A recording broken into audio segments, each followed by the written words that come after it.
thinking that perhaps it would be ideal since Justin is sick. Maybe we try to do something to look into an older story. And I thought, with the interest kind of being around that entry doorway into the Bane Warrens, perhaps it would be a good option for you guys to basically heed sort of a message from Kalrescent, and we could have the two of you going to meet Kalrescent. So perhaps Dalton today is feeling ill. The two of you have this message that Kalrescent has sort of his watch is being relieved right now, and he can meet you during these days. So you guys kind of basically make a plan to meet Kalrescent, maybe a few blocks out of Midtown. Not necessarily out of Midtown, my bad, out of Delver Square. But you guys could sort of make plans to meet with Kalrescent and have that be where we start today. If you guys were going to sort of a midday lunch with Kalrescent kind of thing, do you have thoughts about who you would be sort of traveling with? Do you think you're going to go just the two of you? Would you be taking some of your sidekicks with you so you guys are heading around in more force? This is still under the threat. You guys know the Vi are after you. You guys know the barbarian horde is still sort of has this town in this eerie kind of in between times as you're under siege. Tensions ride high. There's a lot less people to be seen. So in the long run, if somebody is looking for you, that's one of those things to kind of be aware of. Are you guys heading there, just the two of you? Would you guys like to meet up with Kalrescent with some of your sidekicks? So we're gonna be like back in like regular town now. We're leaving like the district, and like is this like a different day? Like, are we rested now or? Like pretty much every session, this is effectively a brand new day. This is back to the idea of this setting is meant to be a I can't even think of the name offhand. Every day is individual. There's no it's only inside of dungeons where you guys really have 2 days West Marches, there we go. Where 2 days kind of blend together.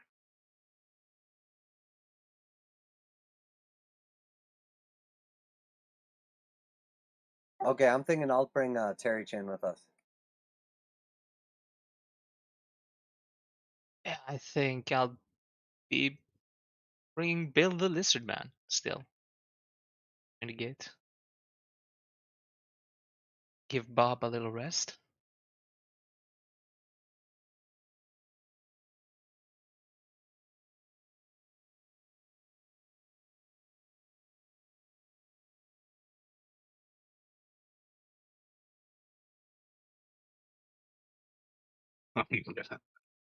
Bill Dunstan, that is definitely Call of Cthulhu. I don't think I ever created a note for Bill. What kind of sidekick was that, Bill? Oh, Bill was the tracker, like Ranger tracker.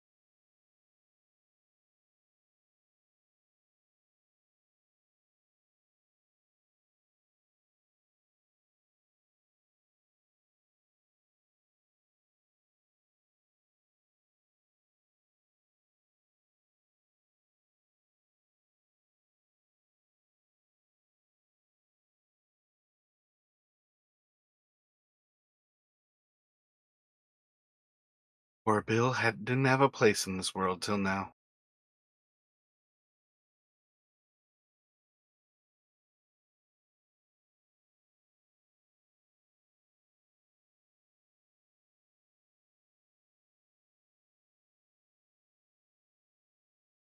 All right. So you guys are meeting up with Kalrescent, traveling through the city as you group up. Would you meet up at the Goblin House and get everybody together? Are you guys just kind of like going to this meet in Midtown individually? How do you think you would get there?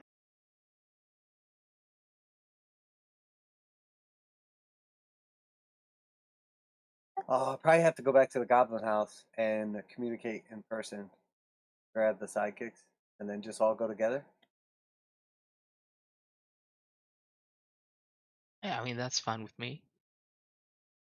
Gotcha. So yeah, let me just have the two of you roll d12s.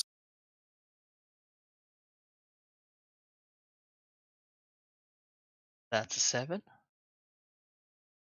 And 12.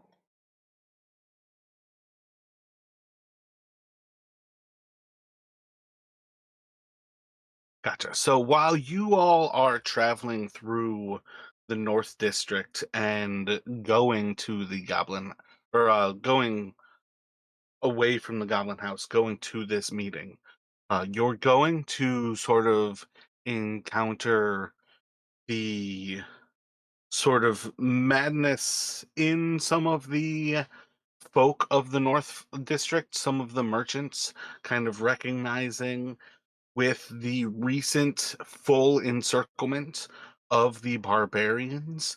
Now, this northern side of the city is cut off. There's no longer a simple and free kind of path out of the city. The barbarians now have basically wrapped around the spire and have held both the north and the southern exits by land. I don't think at present they have any sort of like full naval power where they are keeping ships necessarily from coming in and out. But it is kind of coming to the point where there is pirate-like activity that is starting to prey on how much shipping is coming in and out of the city, that it is becoming more and more lucrative to do so, even though it's not necessarily organized in stopping the flow of goods coming in and out. So it's a little kind of like anarchic, kind of disorganized in that regard to the city. But the actual merchants are sort of in a panic. You're kind of seeing that these are some of the people who maybe were counting things to last a little bit longer, where they could perhaps make an escape. And you're kind of seeing like this is now sort of a lockdown city. So there's an extra level of sort of heightened effects kind of happening to these people. A lot of people are definitely in a panic. It feels perhaps like just another upward kind of push, but at present, there's nothing necessarily like kind of hostile as you're leaving this place. It's just that extra level of tension kind of around the city as you guys are heading towards this meet with Kalrescent. Otherwise, your trip kind of goes uneventfully. You guys are able to make it through the Temple District.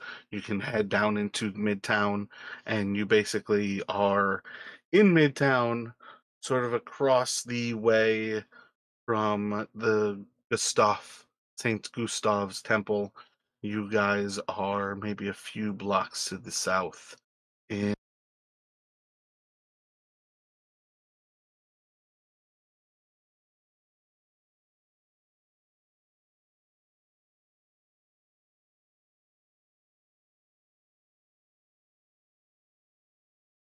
I feel like it would probably fit to say you guys are kind of like right below where the DTO of Midtown are, right above the 199.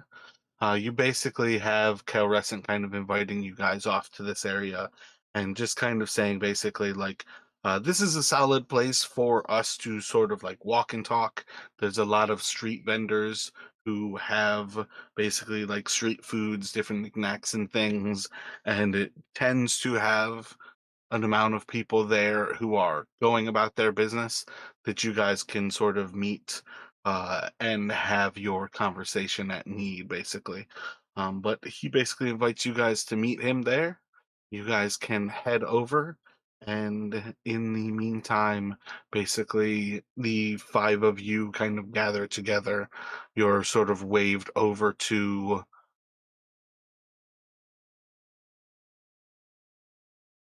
maybe just like kind of the center square. You're sort of waved over to Kalrescent, and you just kind of meet him in the center of this square. So I don't need to have this map hidden, so I'm gonna open it up real quick. Do we know why we're meeting up with Kalrescent? Did he mention anything? Is this Fern related, or is this just like we don't know anything really yet? He just needed to talk to us.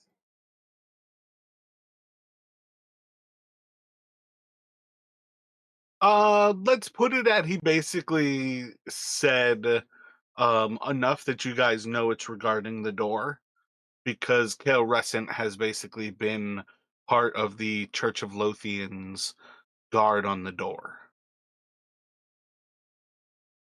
into the Bane Warrens that you guys like uh basically like lock down. Yeah, yeah, gotcha, gotcha.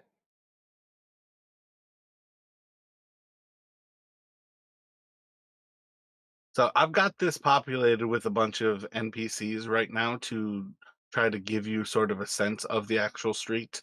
The cogs are effectively just kind of commoners going about their business. The money bags are effectively merchants who are kind of at their stalls. So that's just kind of like a level of sort of appreciating like this isn't a super busy area, but it's also not inactive, and it is effectively kind of like during this lockdown, you could imagine this would be a lot more busy were the city not under siege.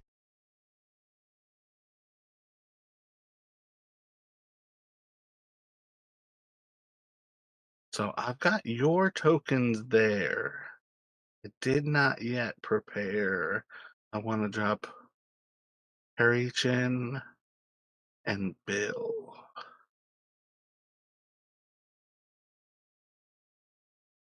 Got Terry there.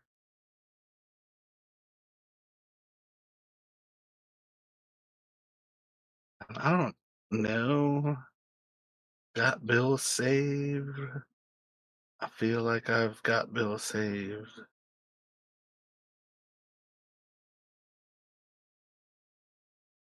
I think that's who we used as Bill. So yeah, do you guys see your tokens over on the left side of the battle map? Yeah, I see him over there. Yeah, same here. And that looks like the token we used for Bill. Excellent.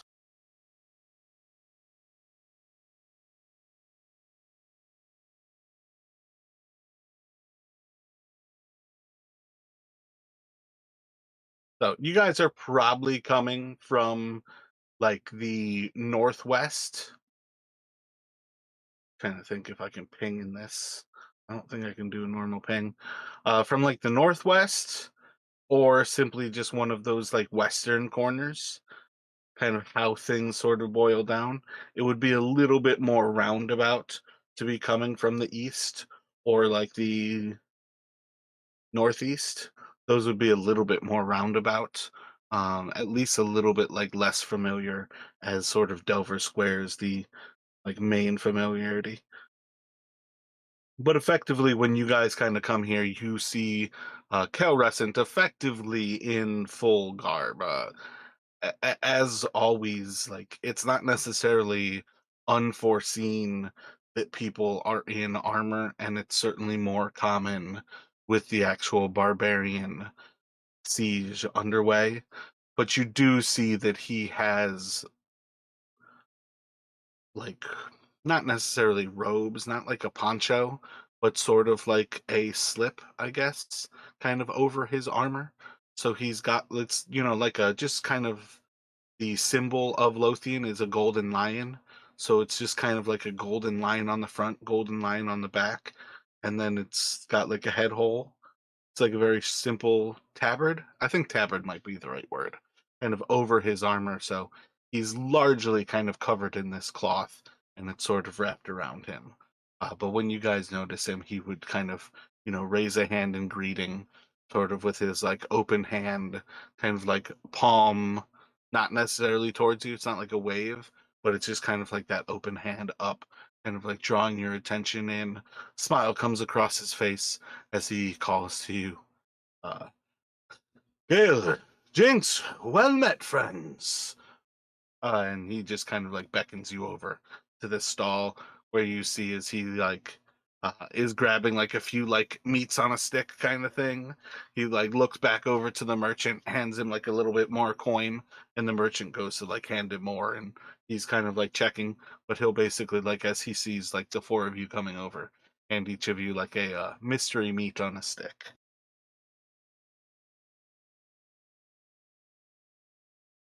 I don't think he's met Bill, but I believe he's met Terry Chin. So, when he goes to hand Terry Chin the meat, he'll, hand it to him and just kind of like patting on his armor, like say hello to his friend. And then when he goes to see Bill, sort of like with one hand reaching out to shake and the other hand handing him this like pierced through kebab, he introduces himself, gets Bill's name, and then like looks back to you guys and just sort of like asks, like, "Are we hungry? Is everyone interested in sitting? Do you guys want to just walk and mix with the crowds? What would you like to do?"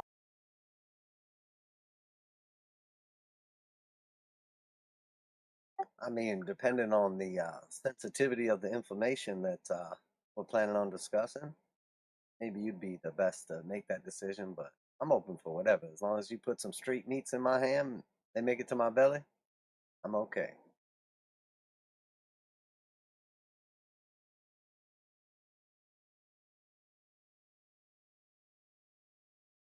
It's mostly the same for me. And like, Gail take a sniff at the mystery meat just to be sure what, try to guess what it is. It's pretty heavily spiced. I would say you could take a bite and roll a nature check. Then I'll do that. Let's see.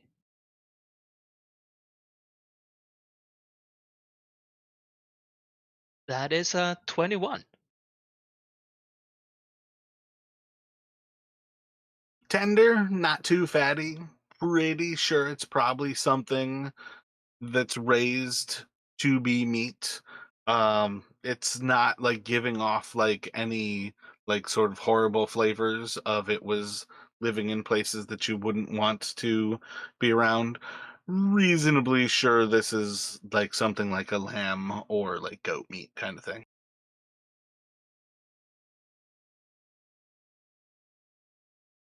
Yeah, it's got, okay, yeah, that's good. Yeah, like were you in the Warrens or like in one of the other districts, like where there's more working people, you might start to wonder like about mystery meats, but this is still Midtown. This is still kind of like nicer areas even for how everything is. And the city isn't entirely without as far as things go. Um so yeah, you guys kind of have this moment, Kalrescent will kind of look to you, well, considering the object, not unimportant. We could, and he'll look kind of like to the building to the southeast of you, and it isn't like a singular kind of like construction. It's definitely buildings kind of built on top of each other. There's dining. inside here. They also have a patio for this fine day. We could sit outside, but perhaps the most privacy would be indoors, if that's preferred. Anonymity and blending in also keep attention away. Perhaps inside. Yeah, I think inside probably makes the most sense. I mean, I don't want to overinflate our egos or like our importance within like the grand scheme of things, but we are regularly pursued, followed, and attempted assassinations are a commonplace. So also be on your guard. Think he's probably more than, maybe not more than once, but at least once witnessed you guys attacked inside of Delver Square. So with like a little bit of a chuckle, he kind of like will sort of rotate around, and you see as he like takes like a quick bite of his meat, like basically like pulling this whole, they're not necessarily like big like chunks. But he basically like bites off like this, say, like 3-inch strip. What is that, like 30 centimeter long strip of meat, kind of like basically throws the stick to the ground as he chomps up this little bit into his mouth. All right, well, let's head on in. And he kind of like keeps chewing with his mouth full, kind of beckoning you guys to follow him in. This building again is like multiple like levels of construction. There's buildings sort of built on buildings. It's got like 3 or 4 stories. The top story is larger than the story beneath it. The lowest story has buildings sort of built off of the corners of this building. And as you go inside, walking up these stairs onto like the stone slab it's built onto, you can immediately kind of hear the music inside of this place. As the door sort of opens, you can hear some of the, or you can smell some of the flavors of these, I don't know, let's say kind of like other cultures sort of beckoning forth. And as you kind of open it up, you can immediately get like this scent and sounds of another place. And you kind of like step in, and you can immediately see like it's not strictly kind of Tolian architecture as you walk through this place.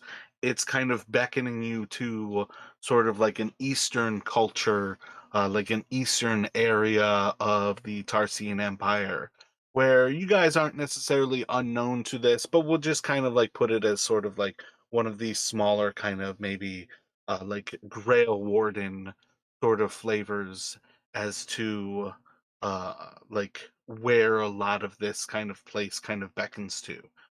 You'll see pretty quickly that there's a lot of smaller rooms, and there are people kind of sat down and eating in it. You can see servers kind of coming and going through a lot of these kind of passageways that are immediately in front of you.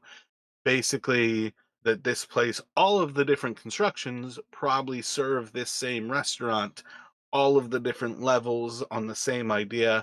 And it's like the servers are kind of moving between, but everybody has smaller sort of dining rooms, some of them. As you basically hear Kalrescent kind of like walking towards somebody, he kind of like greets the like host with kind of a sort of friendly greeting, where you have a vague idea that they are at least familiar with each other. Basically asks for like, he says like, say, the red room. And after a few moments, the host kind of looks up and, excellent. 5 of you, follow me this way. And this human sort of like walks you through some of the halls, up a few flights of stairs, and you guys are basically walked into a small room where there's 3 other tables. All of those are empty, and it kind of sits you guys down in this one of the smallest rooms that you would basically see in this place.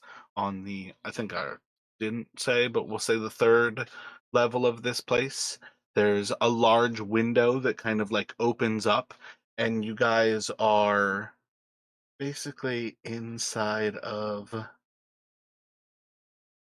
this room with the window overlooking like that part of the, why can't I think of what that is? The alley below you.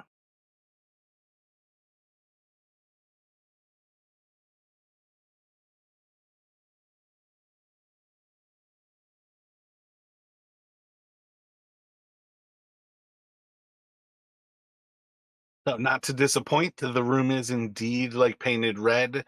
It's got a lot of kind of, like, draperies kind of around it, so were there other people kind of sitting in here eating, you could kind of pull these drapes out to separate the room off, but at present, it's the 5 of you sitting at this table with the window kind of open behind you.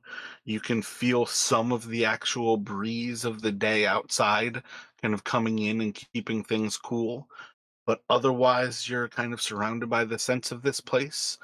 Uh, Kalrescent orders with the host before he kind of steps away. Maybe like he says like a suckling hog, and kind of like sends the host away, and you guys can kind of sit down. Mm, Maybe he does like a suckling hog and orders like a red wine or something to be brought to you guys. But basically, you guys can kind of sit down, and if you wanted other special like side items or whatnot, you guys can certainly eat it. But basically, he's sort of on some level kind of celebrating simply being up here and out from his watch, but also he's basically setting it up so you guys have like a good bit of food to enjoy, some drink to have, and he'll kind of sit down once the wait staff kind of goes away, kind of looking to you all and, well, we wait for our meal and we enjoy our libations, and he'll raise his glass to you. I wanted to share with you all that the watch has been successful. The dark cults have returned, and we were able to fight them off from their second foray at the door. And he'll take a swig again. Oh, that is certainly great news to hear.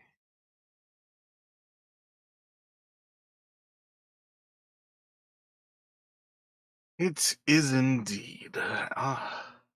I regret that we were not able to capture any alive. There were none to gain any information from. But we were quite happy to see that their attempts were thwarted, and few of us walked away with any injuries. It was interesting fighting beside the wizards of the pyramid, but we all have been quite fortunate with time, with vigilance. We were ready, and the Warrens are kept safe again.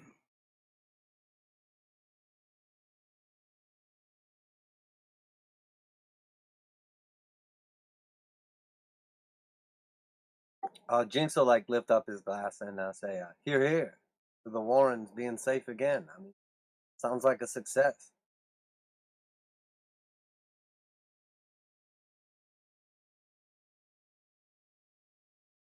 The church believes so, and that in part is why they intend to block off the entrance that was dug by the Umberhawk. And with that sealed, the Bane Warrens are sealed and forgotten.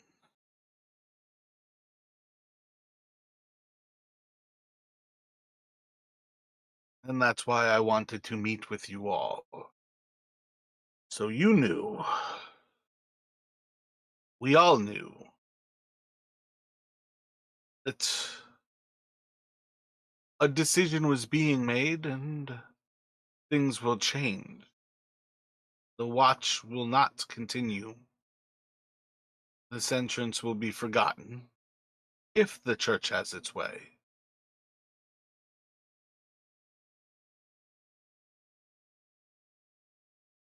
And is that the only entrance that we know about, or that there is? Like, I mean, is this a one-way street, and now we just don't have to worry about it anymore?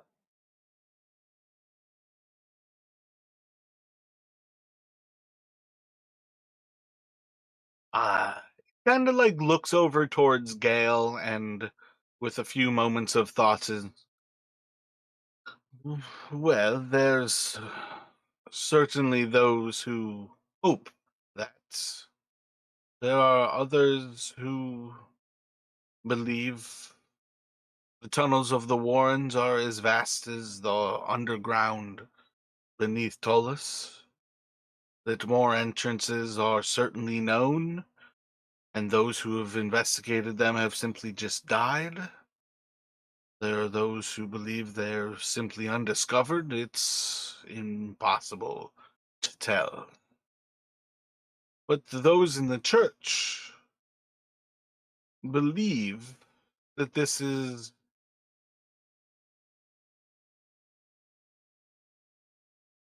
And he kind of like struggles for a moment. Let me get insight checks from both of you.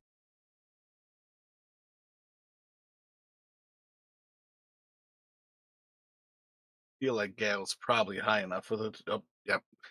Feel like both of you, without knowing your modifiers, with a nat 16 and a nat 20, can basically recognize this is sort of a moment of like a crisis of faith for this person who is like renowned, like resoundingly faithful to the Church of Lothian. This is somebody who believes fully in the divinity of Lothian, and he just kind of like struggles for a moment. And there are those in the church who believe this is the work of Lothian to protect this entryway. It is protected, and it must be sealed as it is the entryway. And I don't.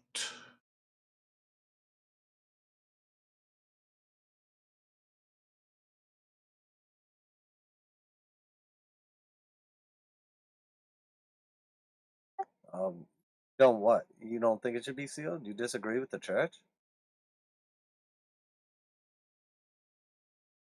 I don't believe sealing it solves our problems.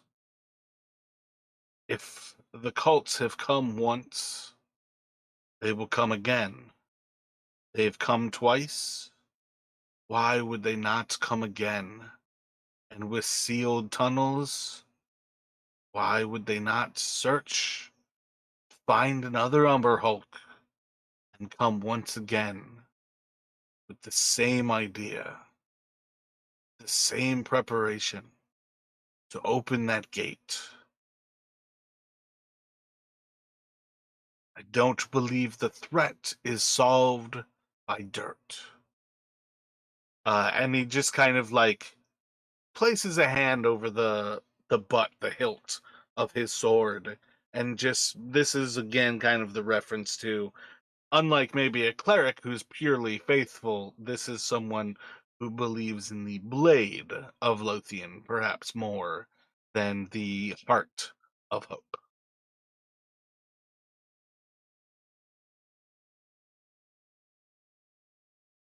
I mean, look, I'm with you. I kind of feel the same way. When you were first saying, like, that was it, we're just done now, it's over, seemed a little ridiculous. So, to tell you the truth, I'm kind of on the same page as you, but I mean, I can't speak for it. Maybe Gail can, but I would imagine the Wizards is still going to be keeping an eye. So, I mean, I would hope they would keep an eye out at least. I feel like it would be a bit naive to think the threat is gone just because we've sealed it up. You said they've gotten there once. There are other ways to get there again.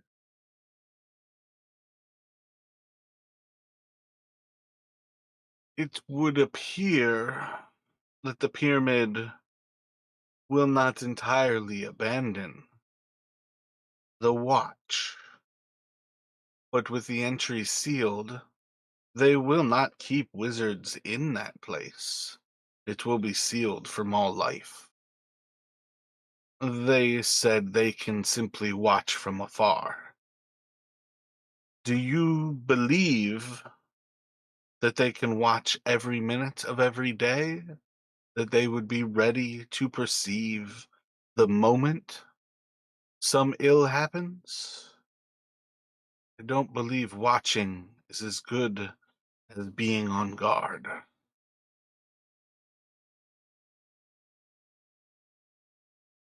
Yeah, no, I'm with you there. They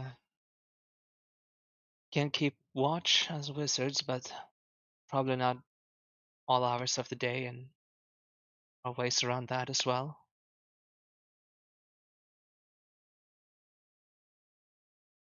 It actually makes quite a bit of sense. Have you, could you, would you, could you express these views and at least see how they're taken in? I mean, I know you're not like a higher up or anything, but what if you some of the others volunteered to keep watch?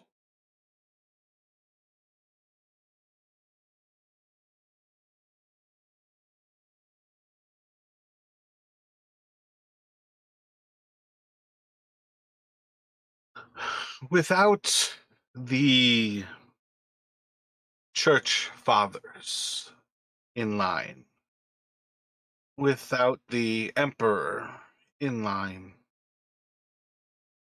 those who follow Lothian are simply given their duties. I was, by request, allowed to be a part of the guard duties. I felt it was my duty, since Brother Fabio Fisk sent me to regard the initial threat. It seemed sensible for me to continue this duty. But it does not change that the Church has always wished me to be in service at St. Gustav's. I have been missing for these 2 months to my normal duties while I was on watch, and it would be remiss for me to leave the church in order to, as you say, volunteer myself to guard it. Without convincing the fathers, I cannot offer my time freely. With the church, I could, but I don't believe I will have this opportunity, even with Brother Fabiathor.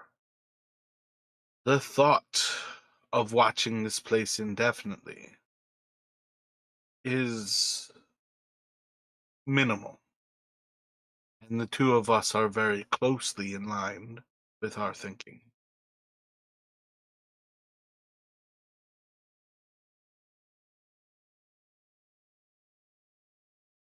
So, what are you saying? Maybe we could do the convincing?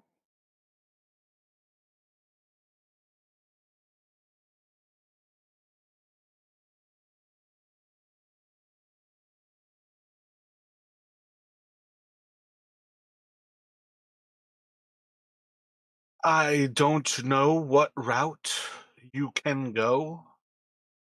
If you can convince those in power, by all means. If you think it's righteous, do so. If there is another course that you have in mind, do so. I simply believe that it is my duty, as we fought side by side to defend that gate, to let you know what would befall it. I did not wish for you to hear after it was sealed that those who make decisions did so.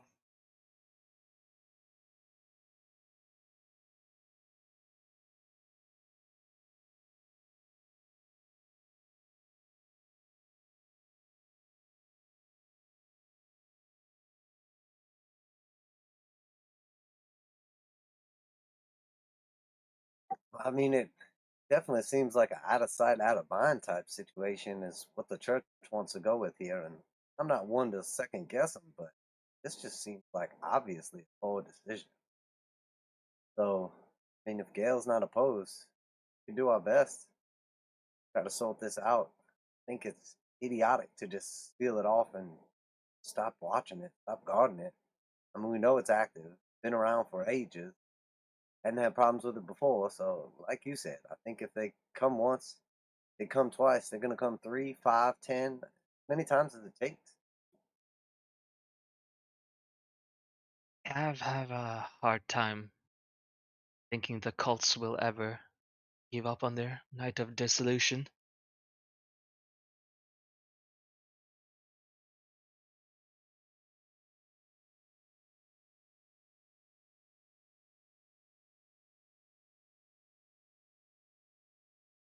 Well, as I understand, 6 days hence, and as he's saying this, you guys hear a massive, like, crashing screams start to come in from the windows, and the floor that you're kind of sitting on starts to like wrench as if you guys are kind of like in an earthquake, and like shaking kind of like rattles things from the table. Some of the like silverware that's on the table, glasses are spilling.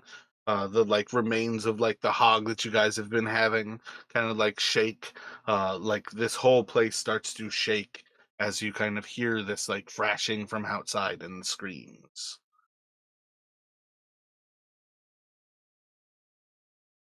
Can we just like we're basically at like a window, right? Yep. As you look outside to the north of where you are, you basically can see that there is a massive pit, and kind of like leaning your head out of the window, you can kind of spot what seems to be the cause of this as a massive kind of sinkhole that's kind of opened up inside of that square.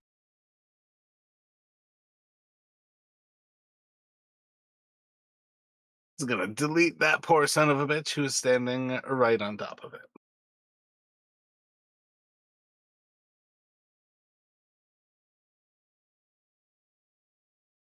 Can I have you roll a perception check, Jinx?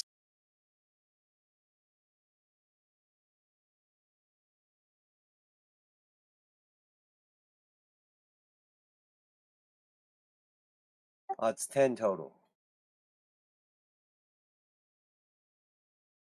So inside of the dust and debris, you can't quite make out. Ow, it just bit my cheek.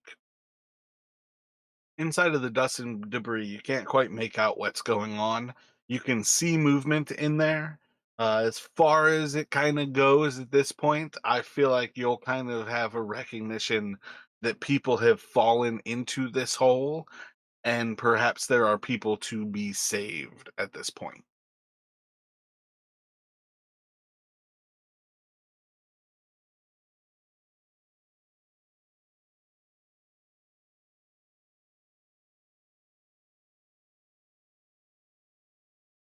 Did like the windows or anything break when this all went down? Like, is it open now to just go straight outside or not? You could leap like it's 30 feet or so to the ground. Okay, we're like on like a little patio, like open air. Again, this is that building that's like kind of like built up in like different layers and whatnot. So like you're in the third floor, so there's like ground beneath you, and then this is just one of those like sides where like there's a built like a small little room sort of built off of the main corner of the building. Okay, I got you. I don't know what the hell is going on down here. Sinkholes seem to be popping up more often than they used to, but we need to get down there and see if we could help anybody figure out what the hell's going on. And I'll like stand up, like chug my drink, and then start back down.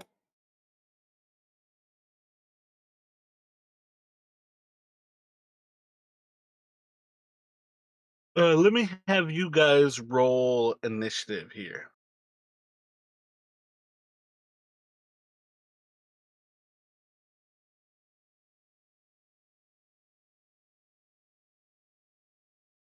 I got 23 total.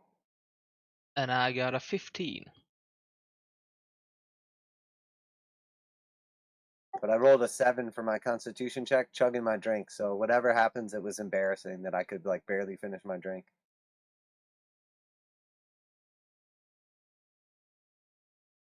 Yeah, I'm not necessarily gonna put you on like any levels of like drunkenness kind of coming from this.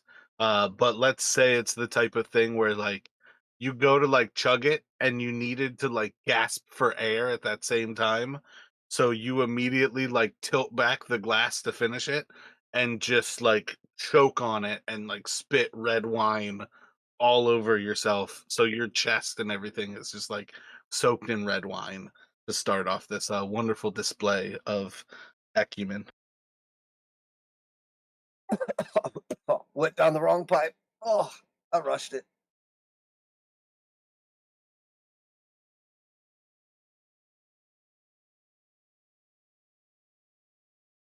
All right, so I'm gonna have for the order of you guys, it's basically Jinx is first down the stairs and out of the building, with obviously Terry Chin right behind you because he follows you in initiative. Gale is third with Bill right behind him, and I roll the 2 for Kalrescent. So Kalrescent is going to be lagging behind as the third person down the stairs.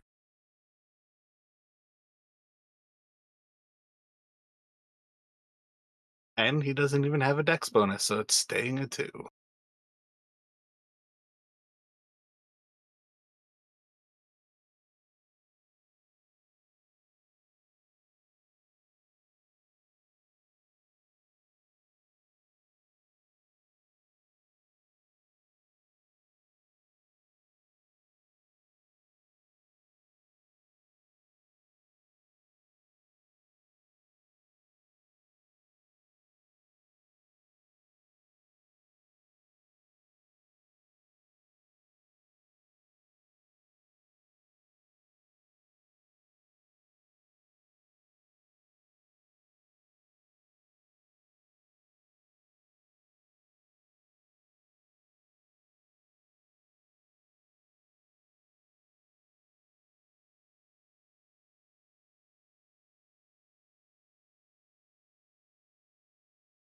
Let me get perception checks from all of you real quick.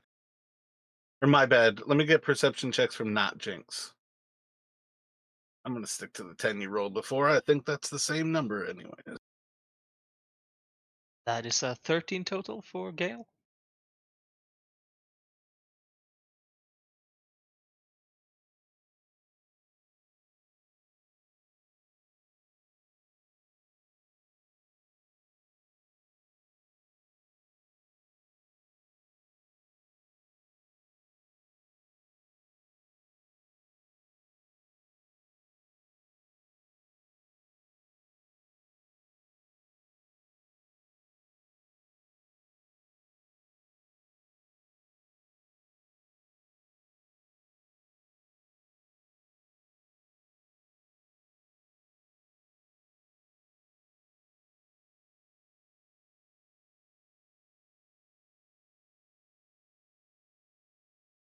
All right, so the ground by the time you guys have gotten like to the entryway of the building and you're still like overlooking,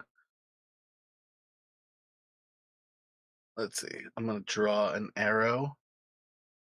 This was the entryway that you guys came in like up those stairs.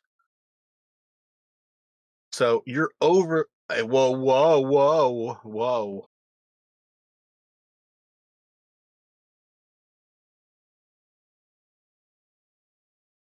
I guess I should have logged it in place once I dropped it.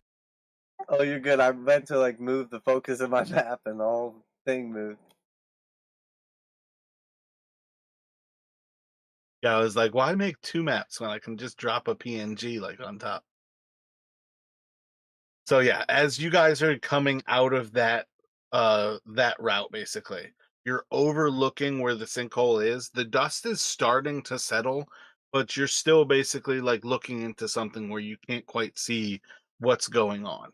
There's still screams from all about, but you can't quite make out, like, there's not any like rumbling anymore. Like the ground has sort of already kind of come to a settle. And like you're still hearing like the screams to the north and to the south. Um, I'd say basically, Jinx, you can spot that there's somebody who's maybe 7 or so feet tall. Mm. Whereas, like, most of the humanoids that you've seen in this place are not, kind of thing. Let's put it at this, like, you can spot somebody, like, 7 or so feet tall, seems to be, like, drawing a sword from their, like, side off through the dust. You can't quite make out the person because of the actual, like, dust coming off of this thing. So, at present, it would basically be difficult for you to like attack at range at disadvantage, or you can kind of make your way into the actual like dust and debris and try to get into like melee range and do something in melee. But effectively, right now, like this person off to the north of you is sort of like clouded from the dust.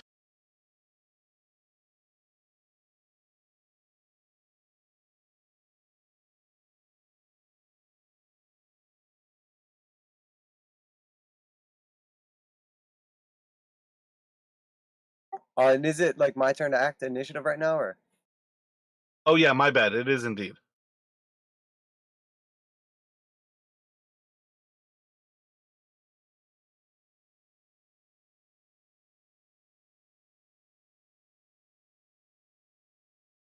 And do I get the like idea that this person has like come up out of the hole, like they're like part of like an invading force or something like that, or do I not really know at this point? I'd say at this point you do not know. Basically what you've got to go on is you can't quite see. There's screams coming from that direction, and this person seems to be drawing a sword.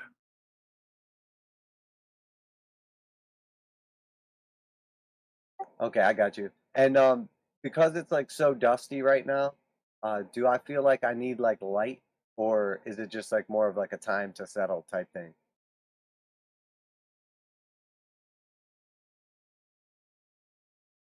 Um, I think that's gonna be one of those things where like the dust isn't necessarily like causing a shadow that's creating a dark situation. It's more that there's debris in the air, so you can't see through it.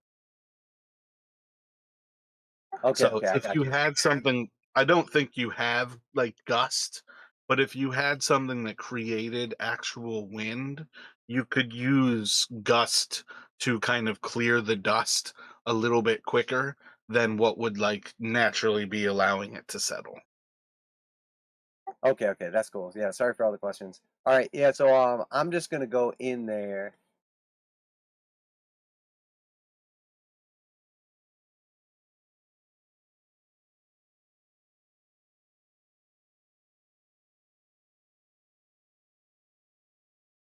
Yeah, so I'm just gonna like go up to the figure to try to get a better idea, and when I get up close, I will hit it with a vicious mockery. All right, you don't necessarily have to clear the dust to like vicious mockery. It was more like, like throwing something, like to use your boomerangs, you would be difficult versus vicious mockery is just a save. Okay, I got you. I'm kind of thinking though that I would be like hero mode though. If like this is just like regular like pedestrians around, I'm gonna want to like go get in the thick of it. So I'm still good with Gotcha. that. So you can see by the time that you actually get closer to this person, they're like grasping out towards this civilian and like grabbing her by the hair and almost lifting her like a mama bear would, like a cub, by the like tuft of its neck. He's like picking her up like it's a child, and this is a full grown woman as he's still like drawing that sword. And you can basically see like at that point sort of like these unfamiliar tattoos like riddling his body. You can pretty well see this is not a Tolian, and probably confirm Yeah, there's probably enough pictures like in the gazetteers you guys have seen. Like some of the tattoos are definitely like barbarian kind of like how they mark their flesh. So by this point you can kind of confirm this is a barbarian in front of you. But a wisdom save from me, Yeah, so I'm DC just gonna 15. yell out, "How about you put it down and pick on somebody your own size?" But I'm like 5'9".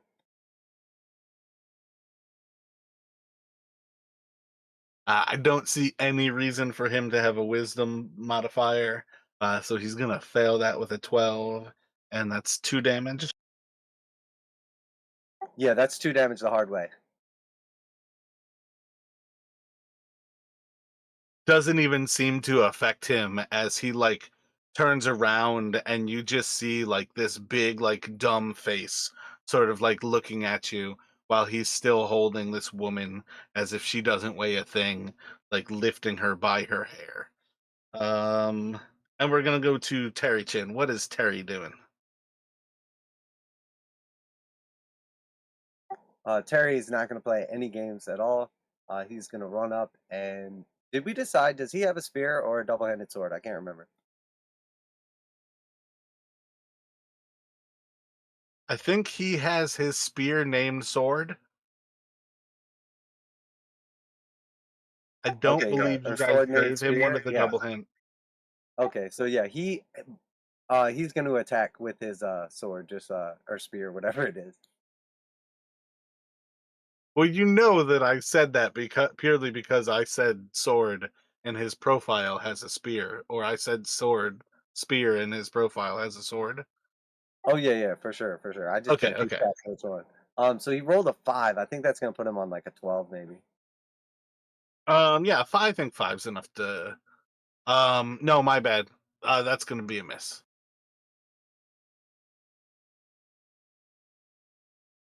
Just kind of clink off of like the random pieces of like kind of like steel that kind of like sits on this person's body, as it's kind of like reflected away. See Does he no get two reason that now? he would. What was that? Does he get 2 now? I can't remember.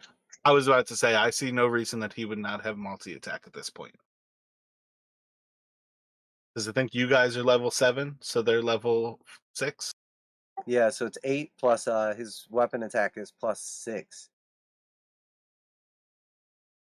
So 14 total. Gotcha. I think their weapon attack. See, this is where I think their proficiency goes up at 5 and at 7. So I think it should be a +7 at this point. You guys just have to kind of remember. Um, so the other one would have been a 13. This one is a 15. 15 does indeed hit. Kind of the same way where like you glance off one of these pieces of steel, but this time like actually like cut through, breaking away like that piece of leather and like stabbing through for, is that 15 damage? Yeah, 15 total.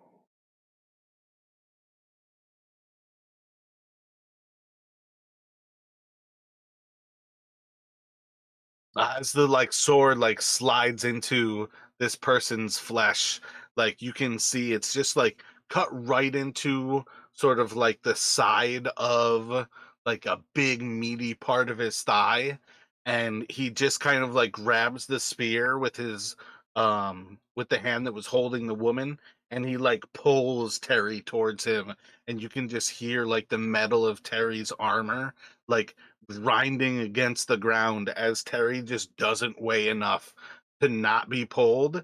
And at present, he's not letting go of his spear as this kind of guy like kind of drags him towards him. And then that's going to take us to Gale. You too can't quite see everything happening in this kind of foray. You can indeed hear like the kind of like yell from Jinx as he basically like mocks this person to like drop the woman. You can hear the woman screaming as she's kind of like turned towards you with that like Doppler effect of her voices now like echoing towards you instead of off the other buildings. You can see Terry charge in, piercing through his flesh. So you can kind of see that at least that one person in this cloud of dust is dangerous. But as well, you had a little bit better perception, I think, by 3 with a 13. You can spot that there's another figure who is about 7 feet tall, and they are on the other side of the dust cloud, a little bit further away, but basically like marching towards. Oh, I can't ping on this one.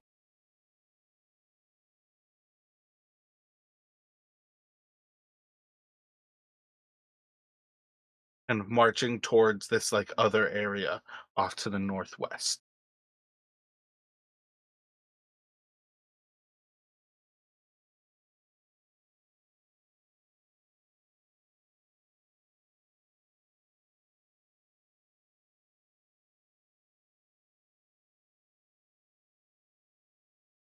Are you thinking? Are you there, Chris? Yeah, sorry, I was just thinking. All Yeah, right. Gale's coming out, so yeah. He's probably seeing that other shadow. He's Yeah, he's probably gonna try to shoot a firebolt at it. All right, so this is the same thing. You're at disadvantage at the range. If you've got something that's a saving throw, you've got a better chance with that, but you can't quite make out like what is on the other side. You're simply going off of this person seems too tall kind of thing.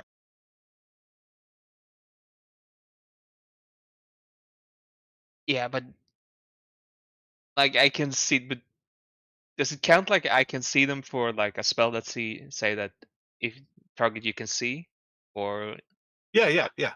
okay, yeah, It's yeah, basically you're a disadvantage if you have to roll a spell attack. okay, then yeah, then I got that a bit wrong. Yeah, then I'm gonna do Maximilian's Earthen Grasp on the one on the northwest, the one that I can see, Gotcha. and that That's is just oh yeah, sorry, it's a DC 16 strength check. So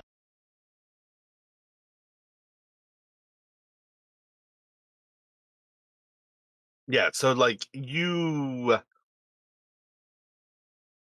probably can't really see all of what happens, but basically as like the stone around her feet starts to like form a hand, it would like grasp up and bind her into the earth. She just kind of like forces her way through it, and within moments, it's as if she just kind of continues this like lumbering walk towards the civilians who are kind of screaming on the other side of the dust cloud.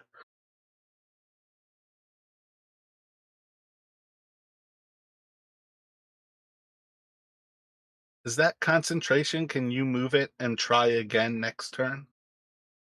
that I can. I don't know if I ever made an earthen grasp dropper for you. It doesn't look like it. Is it an area of effect or is it an actual hand normally? It's basically like the earth it's made of is just like shaped like a hand, and it's Gotcha. takes up a 5 foot square.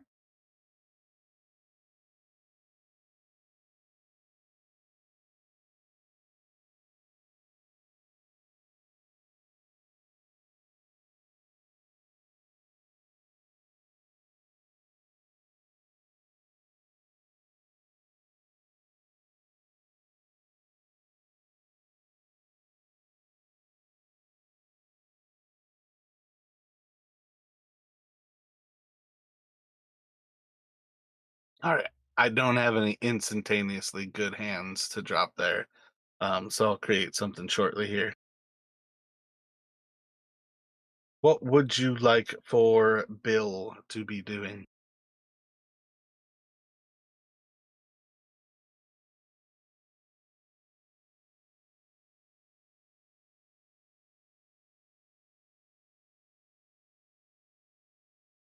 Let's see, I think he would.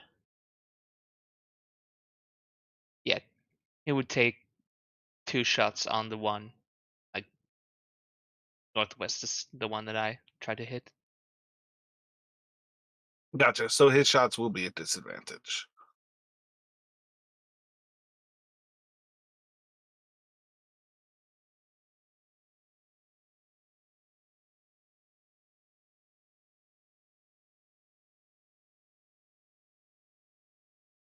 Let's see. First shot is 14 then. 14, you kind of lose sight of it as it's flying across. You hear the ping of metal. Can't quite make out anything, but it is going to miss. And that is a nat 1.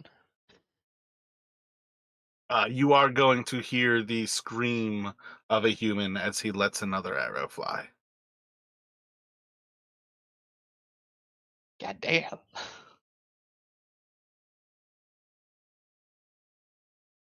Roll for damage on that one, actually, for me. Probably not going to matter because I rolled a 4 for them to save. +3, +4. I feel like that's a kill. Yeah, that's a +4. So that's 6 total damage.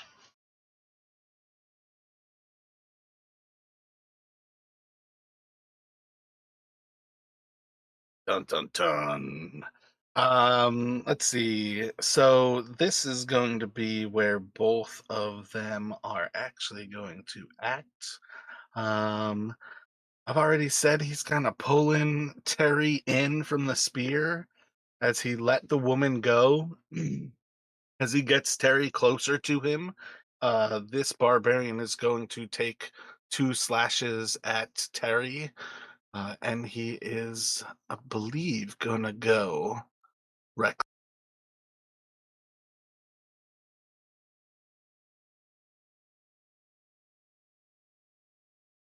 Yeah, so he's gonna be reckless to where Terry, or well, actually, really, you guys just have advantage on this to respond, but he's gonna go with his advantage against Terry.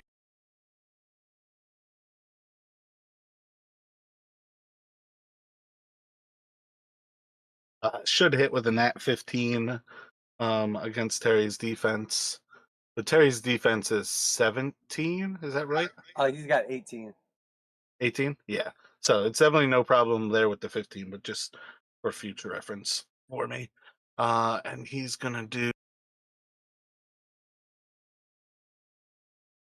8 damage for you to save against.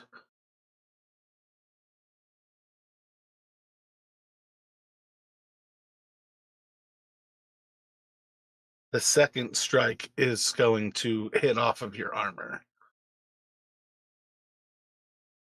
I didn't actually see your save, but did you save against the 8? I got a 15, and he has Yeah, Constitution.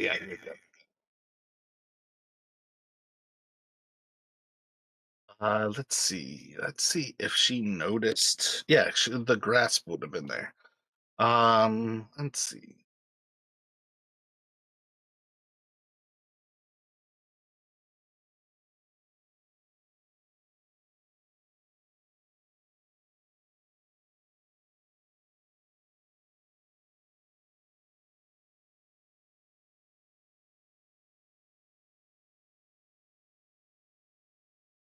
Yeah. So, as she like walks through the earthen grasp, and then like this person in front of her gets like pierced through the eye with one of these arrows, the female barbarian is going to turn around and she just draws 2 javelins from just kind of like a sheath along like the side of her leg, and as she like turns to you, she like looks and makes eye contact like through this dust cloud with Gale and the archer who's like standing right by you.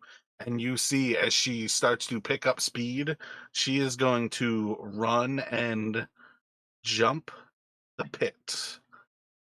Yep. So she just like lands on the other side of the pit and just kind of like basically like as she's coming down like right in front of you, she takes these javelins and just flying through the air, she's going to throw 1, 2 of them at Gale. The first one will be a well, it should be a hit, but it's an 18. I believe you'll shield. That I will. And then the second one still gets basically blocked away, but a 9 is next to useless as she throws into you. She lands on the other side of the pit, and she's got like one hand kind of like grasping at the top of the like dirt and stone, and she's like drawing her sword from like basically across her back as she like lands, like staring at you from effectively she is inside of melee range, like staring you down there. And that's going to take us to Kalrescent, who's kind of like coming out from behind you. He's drawing his sword as he comes out, and he doesn't have two attacks. What kind of? That's such a weird CR3. Huh. I'm gonna have him attack twice anyways. Can each of you roll a d20 for me, please? He's got a +5 to hit. He's gonna need tens. Looks like at least Gale. I did not catch Jinx's. Jinx's is a 19. 19. Yeah, so can both of you roll 3d6, and I need the third one separated from the first two. Actually, it really doesn't matter. Yeah, I do. I need the third one separated from the. I got 11 on the first two and 6 on the last one. Yeah, I got 2 totals on the first 2 and 4 on the last one.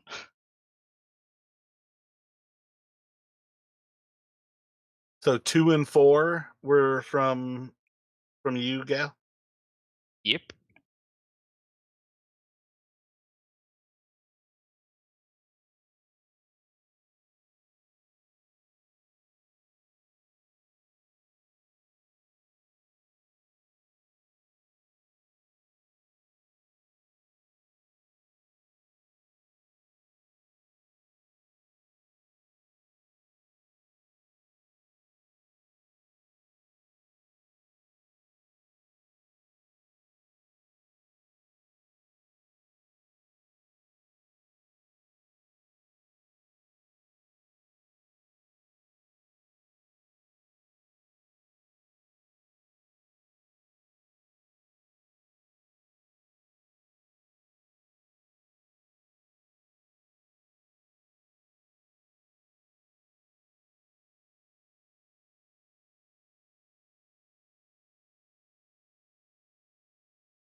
Alrighty. That's gonna take us back around to Jinx.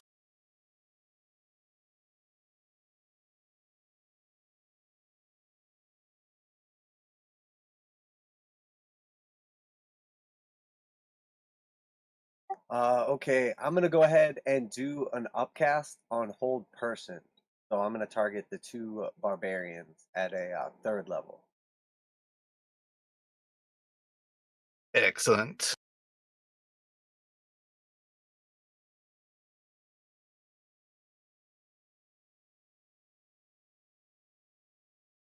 Wisdom Uh, 15. yeah, sorry, I was looking. It's a wisdom 15, and he's just gonna yell out to him. Oh, hold up now. This is a civilized city. Do y'all have your paperwork to be, killing and whatnot, causing mayhem?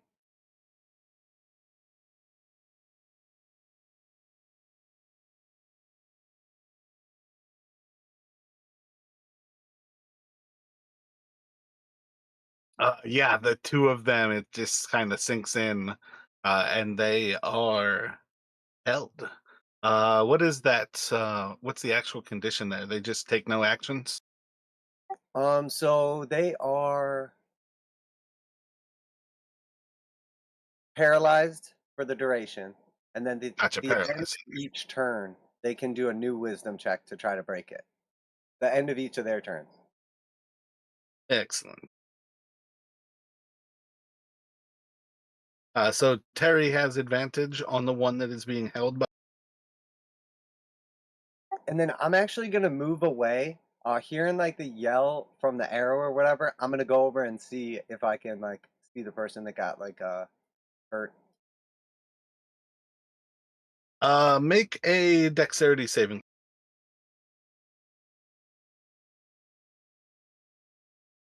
It's pretty good. When I you got a 6. six total, yeah. When you try to make your way there, you are going to fall into the pit. Um, let's see. I'm not gonna do full damage because it's not like a vertical fall. But take 5 damage as you fall 10 feet down. So I think you probably have like 5. I think you're probably gonna be out of movement. No, because you don't lose the movement for falling. So say you can crawl 5 feet up the wall, but you would still be 5 feet in the pit with your remaining 10 feet of movement here.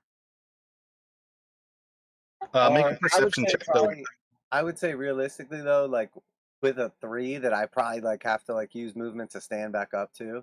So like I'll just stay there and say that was it for it.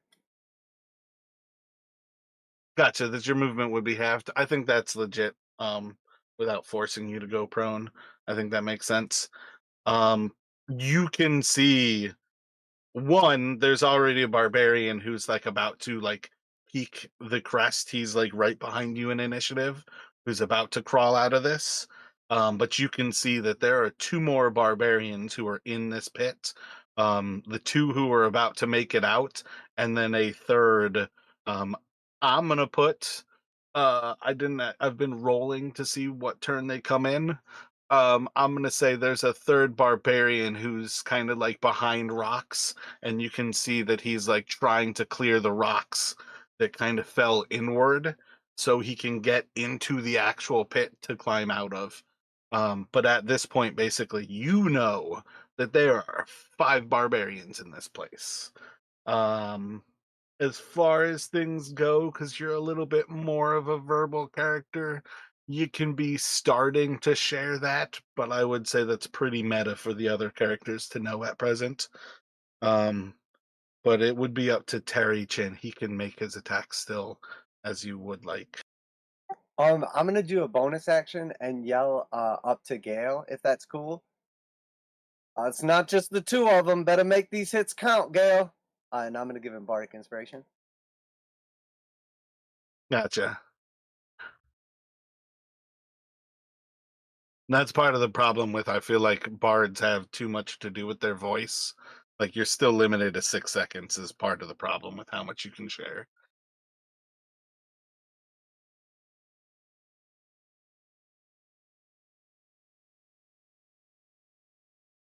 Okay, so both those should hit.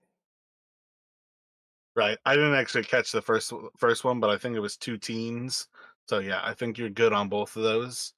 And he was reckless anyway, so for 12, that's a 15. There's a 16 and then a 13.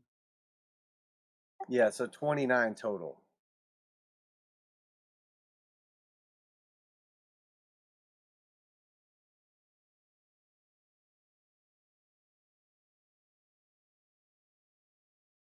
Yeah, so like the first one Derry is able to like stab through like the meat of his chest and like pierce through. The second one you see is the barbarian almost like gets his arm like in the way and kind of like deflects this blow through like the hulk of his arm. These characters are effectively kind of running the same sort of saves as your sidekicks. Like you kind of know from that leg wound and the arm wound, they're not really effective blows. They've effectively done no damage. But you basically have taken one of his wounds away with that first strike there. I did not save against it. And then we've got the third barbarian is following you in initiative.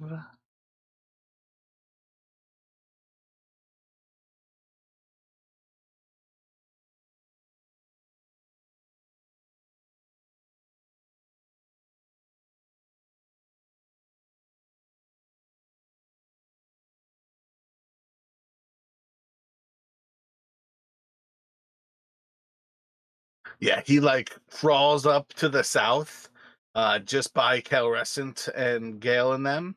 You see as he like slams through this booth, kind of like throwing some of the people who were like hiding behind things away.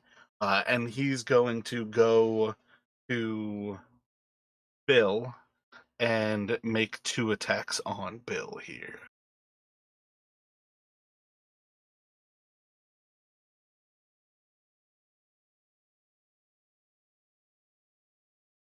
First one should hit with the nat 18, and then the second one,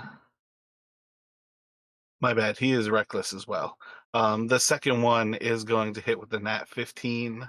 Let me get two con saves from you with Bill.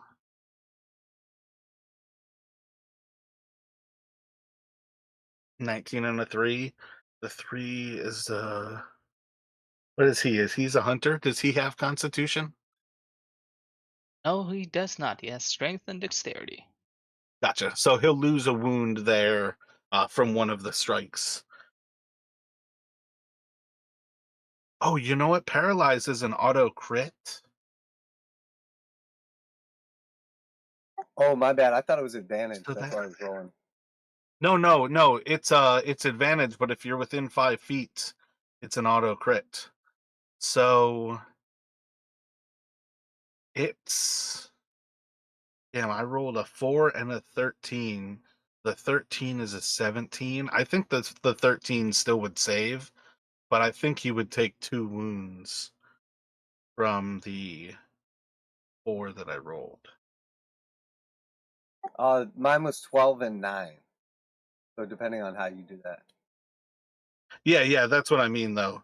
Like I think one got through regardless, and I think one was saved regardless.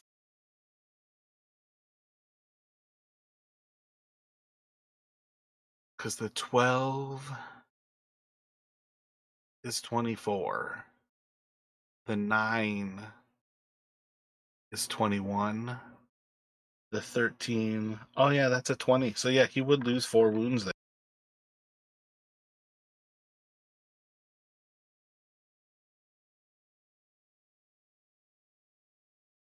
My bad. So yeah, that definitely then Terry like certainly fucks him up real good. Um, so that guy steps out, bashes into Bob or into Bill, and then the next one is going to be Gale.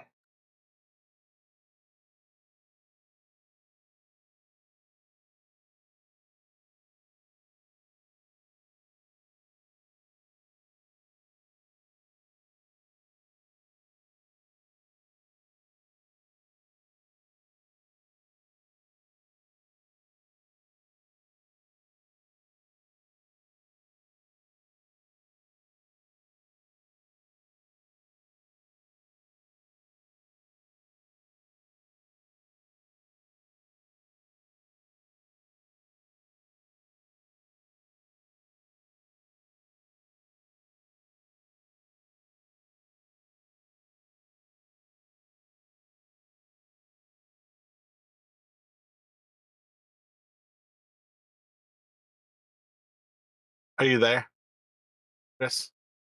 Yeah, I'm still here. What Oh, is I Gale thought. doing? Sorry, I thought you meant like there was coming out another who's gonna hit at Gale. Yeah.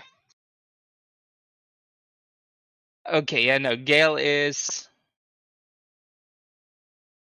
Okay. He's gonna shocking grasp the one who threw the javelins. The one who jumped over. Gotcha. You've got advantage on her.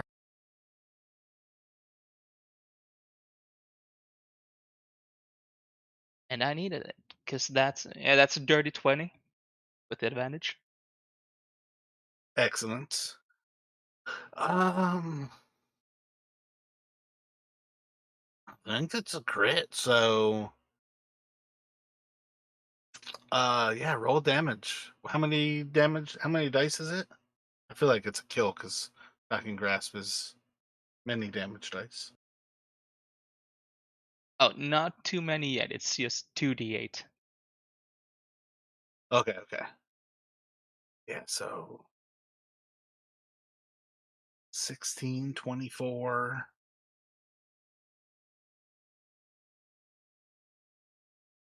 Was that? I think she needs a 17 or higher.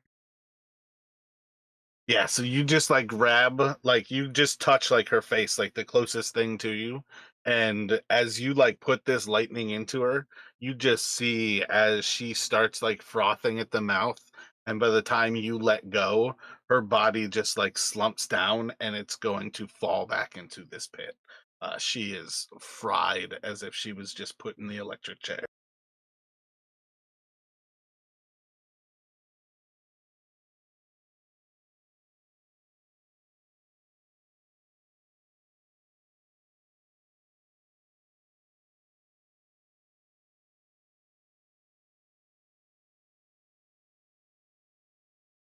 If there's nothing else from Gale, what would Bill like to do?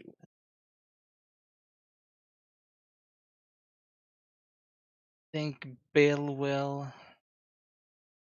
Oh, just gonna ask. His special action he can cast Hunter's Mark 3 times a day. Would that count as a bonus action, or is it still like using his action? Ooh, I feel like I don't have it open right now, but like for the Reavers, these barbarians that I'm using, their special action is like invulnerable. Oh, I should. Oh wait, she doesn't have that, and it's a reaction. It says invulnerable quote reaction. I assume Hunter's Mark should be its bonus action that it can still use its signature, but it probably should also say on the character sheet. Yeah, I mean it just says special action, Hunter's Mark, nothing else. Yeah, I'd say just use it as a bonus action. I feel like that's just him doing a formatting error. I feel like once you say something for somebody else, you should do it for all of them. But yeah, Hunter's Mark is Hunter's Mark. So it's also one of the things where, he holds concentration on it as well and can reapply it as a bonus action. So it's not like you're limited to just 3 people in a day having it. It's, Hunter's Mark. Yeah. So Okay. mark the one right next to him. I think he's gonna like move first just to get out of melee distance. Gotcha. My guy is going to try to hit you again. Justin, you've played a barbarian a lot. Is reckless like advantage only during his turn?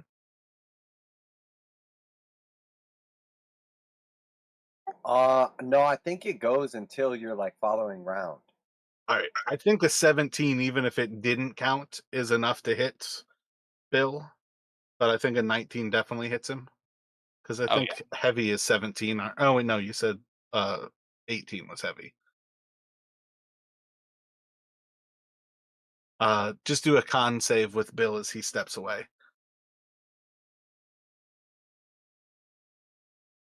18. Excellent. So yeah, he's good there stepping away. I do want to note for you though that it benefits you not to have hunter's mark before you step away.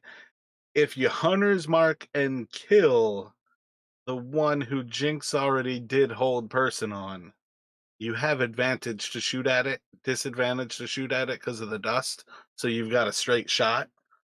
Um,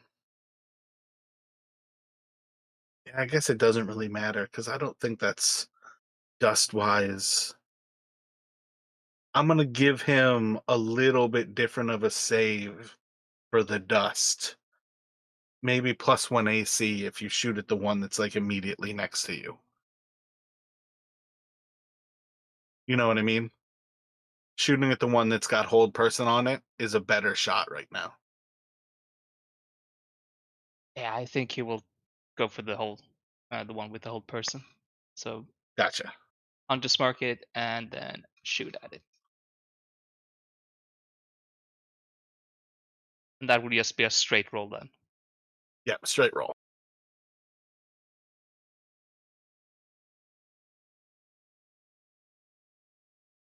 That is a 15 to hit. 15 is enough. That does indeed hit.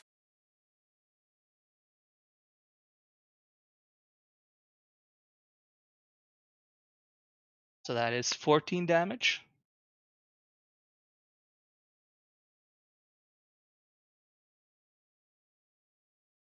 He's gonna save. I don't know how you really kind of like perceive the actual difference on this one because you're looking through the cloud.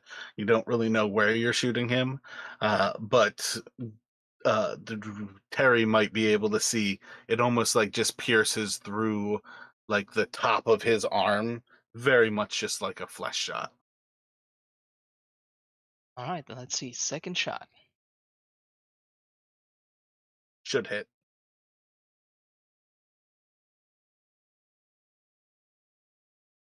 Let's see. I rolled a Hunter. 6 for damage, so roll over 13, I think, for damage. Yeah, I guess gotta check. I don't remember if Hunter's Mark deal. Oh, it's whenever. Okay. Oh yeah, yeah, my bad.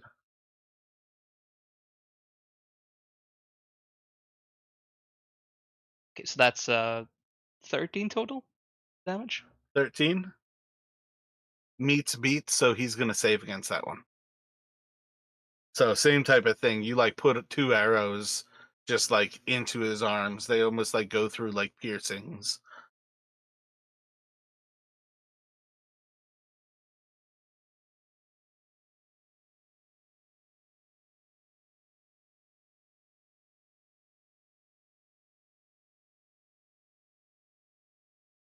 Then I think Bill will just move a little bit more.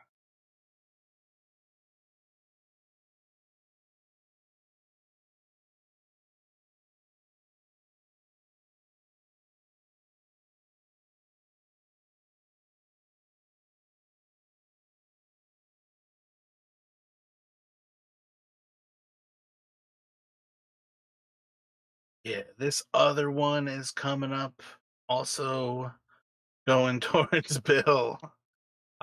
He also is basically recklessly splashing, like pushing through everything as he moves up.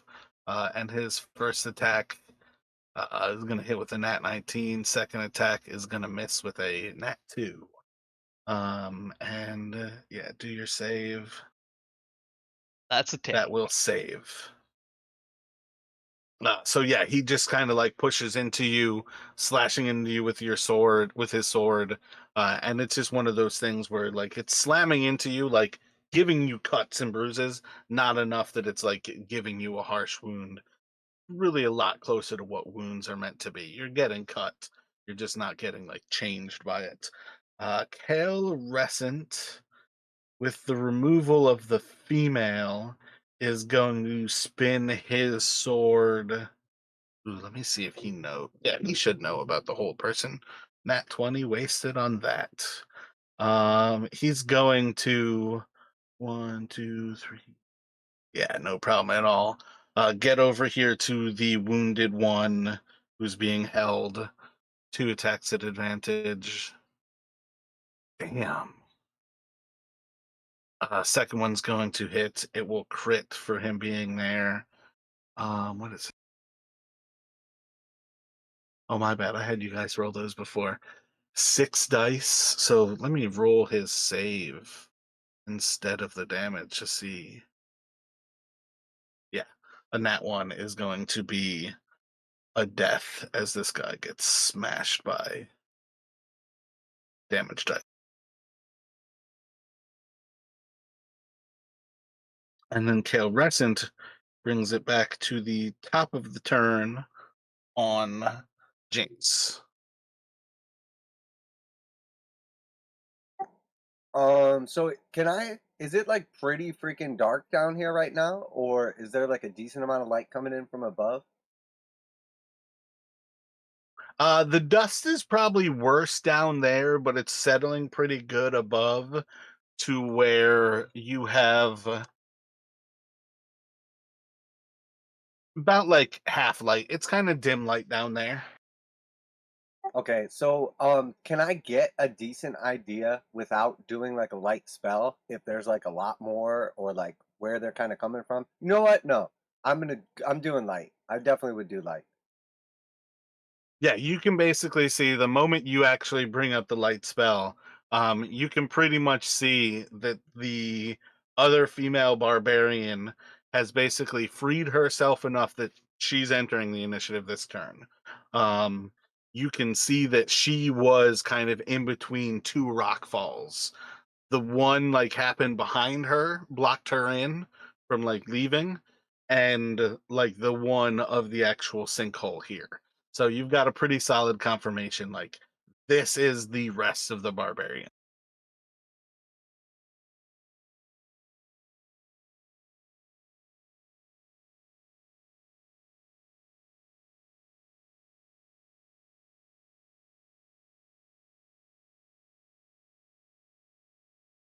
Okay, so then I will just go ahead and use my movement, maybe a little bit of parkour action, and try to like leap and bound up out of there.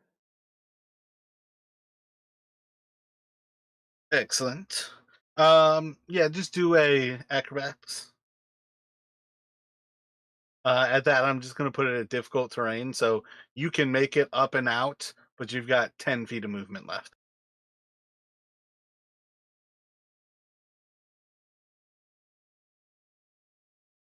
Okay, I'll just like kind of pop up to the top then. And then yeah, that's it for Jinx.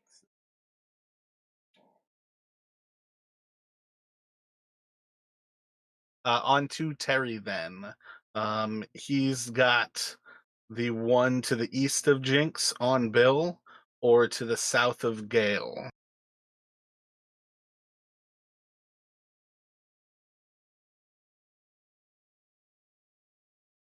So yeah, Terry will run over to the one that is on Bill, and he's gonna put a smack-a-lack on him.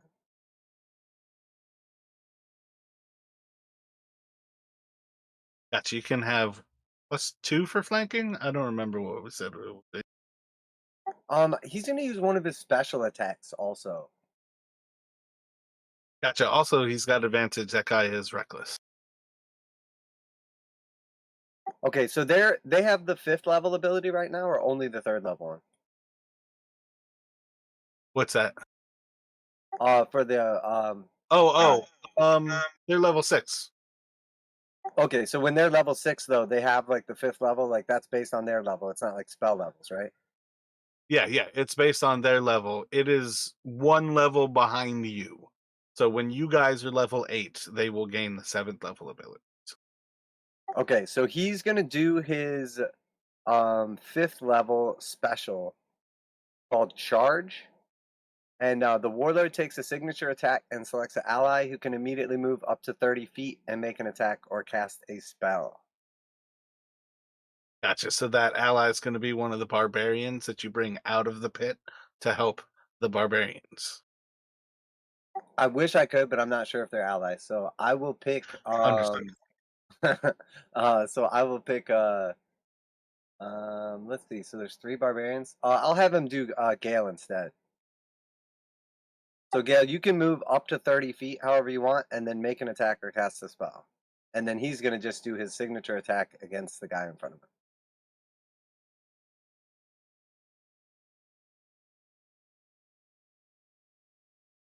And you said advantage, right? That guy's reckless, so it should Yep. hit.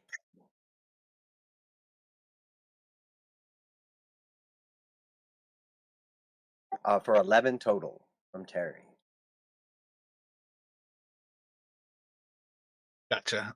I think you can still do. Oh, is that charge and then make a signature?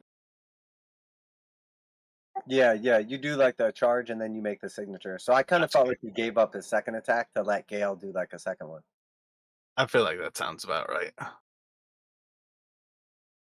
And let's see, how is it? Can Gale see the one like still in the pit? No. No. Yeah, then he is. I can cast a spell, so I'm gonna cast a second level cause fear on the two barbarians up top.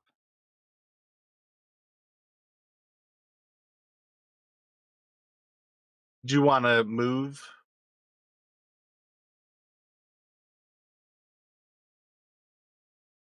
Yeah, I think he would move like a bit. Let's see.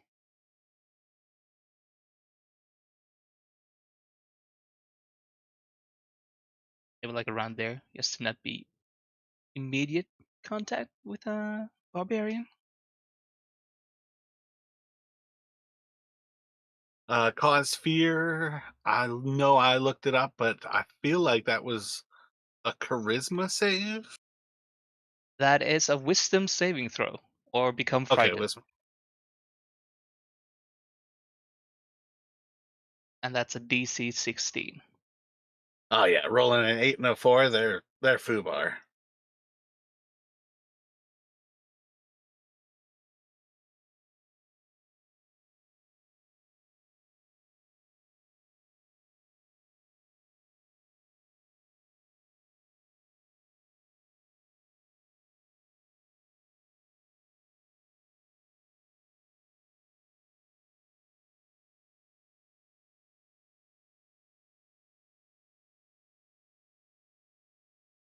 Okay. Oops, I started to remove my initiative counters.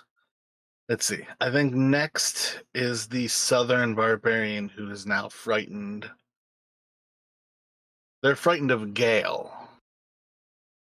Yeah, they're frightened of me. Interesting move not to move closer to your friends because I can move closer to your friends. Yeah, I thought about that now. That's why that was a bit of miss. Well, they can still see me, right? Well, I'm not in line of sight though. Yeah, they're moving away from you, so this is effectively one of those things like with diverting their eyes. They don't necessarily have to look towards you. Um yeah, I think I'm gonna make a shove attack on Jinx to push you into the pit as he charges across and is gonna try to recklessly attack Kalrescent with his second attack. Um and because these guys are dying quicker, I'm actually going to make shit a little bit different. So yeah. So he's gonna do frenzy reckless. Yeah. I'm gonna do a shove attack against Jinx. Um Strength versus acrobatics, I assume.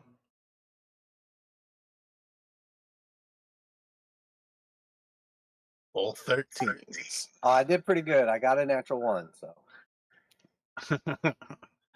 You could give out inspiration if you guys had used any of your inspiration. I don't believe you have. Let's see. I'm gonna do half the distance because it's still but 3 damage as you fall this time. So he's gonna push you out of the way and in there as he rushes up to Kalrescent. He's doing frenzy, so he crits on 18s, but I'm only doing 2 of the 3 attacks. 13 should hit with a 8 or 20 total. Damn. So 1 hit. Um and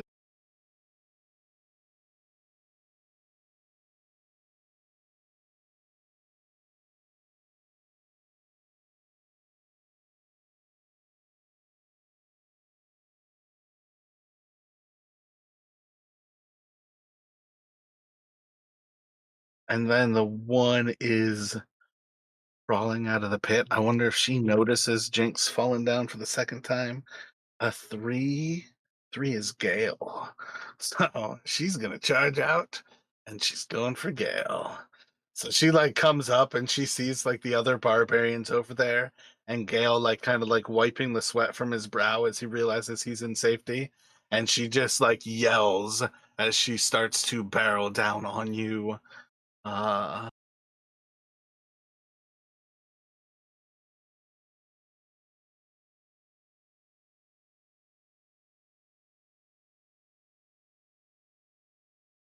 yeah. So I think she's just making 2 of these.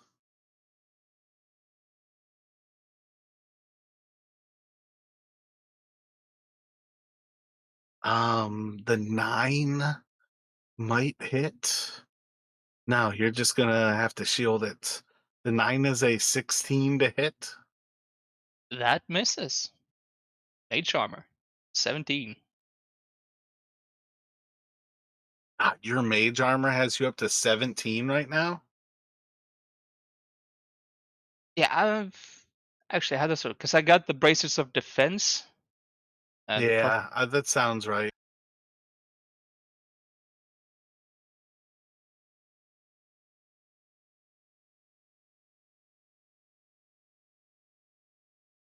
Because you were at 15, the bracers should bring you up to 2, up 2 to 17. So it's 23 to get over shield now. Yep, you're gonna get hit by crits and pretty much crits only for a while. So yeah, she pushes forward into you, misses with both as she hits the mage armor. Her bonus action.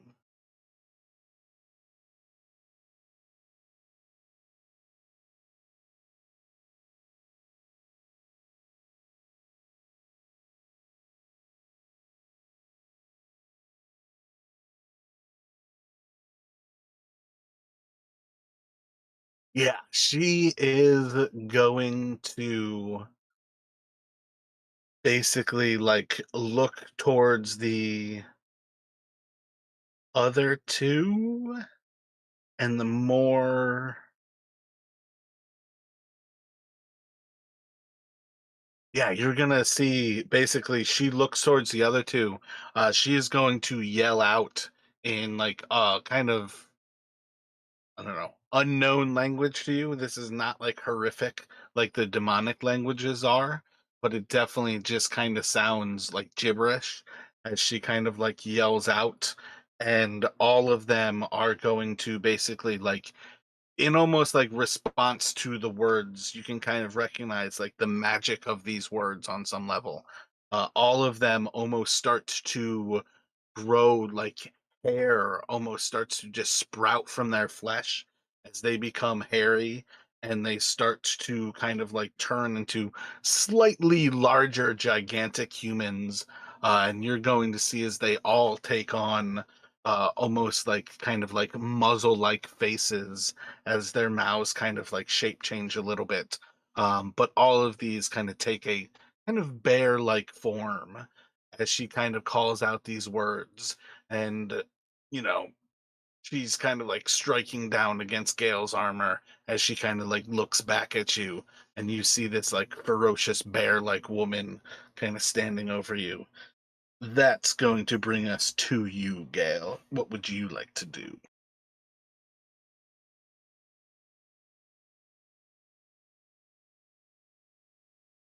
Yeah, I'm having a bit of trouble. I'm gonna have to shocking grasp her.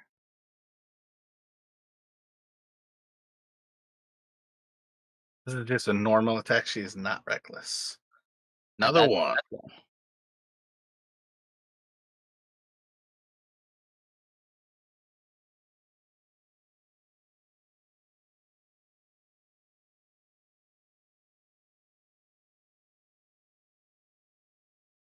I'm just gonna try to move away from her.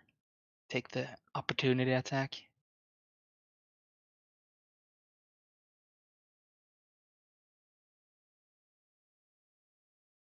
Should just kind of plink off of your mage armor.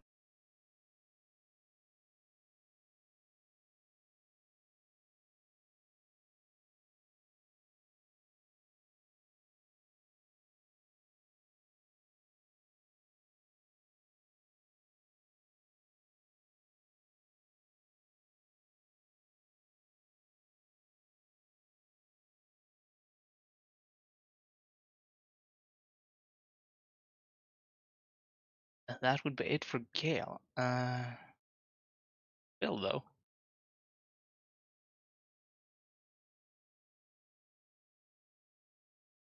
I think he would pass over the hunter's mark to the one between him and Terishin. Excellent.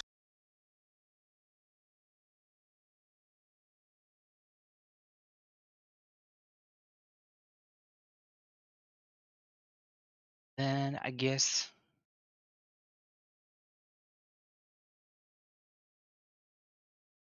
I think is do we count them as having like melee weapons as well? Like he's ranged mostly, but I know we have given the other ones ranged options. Yeah, in the long run, there's no reason why you guys can't equip them with other items. So there's no reason that you wouldn't be able to equip them with um a dexterity based sword. I think he would probably have a short sword. I feel like. So he's gonna drop his bow and pull out short sword and attack him.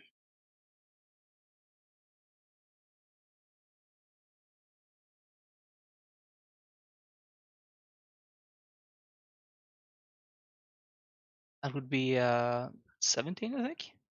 Gotcha, that hits. But did you roll twice? I think that one is still reckless. So you can fish for a crit.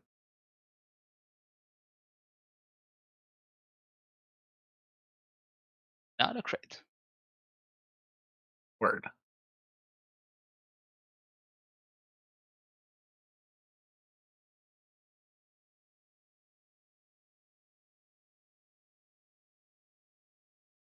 That's 10 total damage. Yeah, I think you'll just see it's not like sufficient to really do severe damage as you cut into his flesh. All right, then let's try another attack.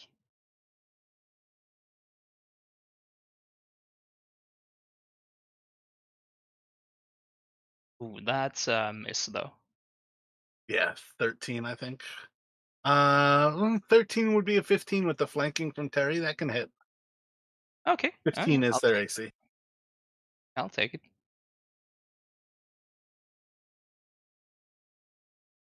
Or 12 damage. Meets beats. I rolled a 12 for his save. So he is going to basically hold out for that. Same idea. Like you cut into his flesh, it's just not enough damage to kill him.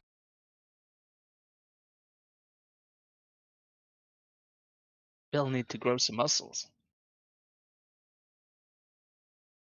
The difficulty of throwing the same sidekicks at you guys as enemies.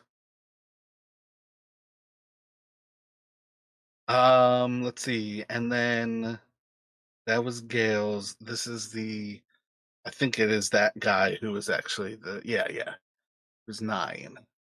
So he rolled to attack Kalrescent.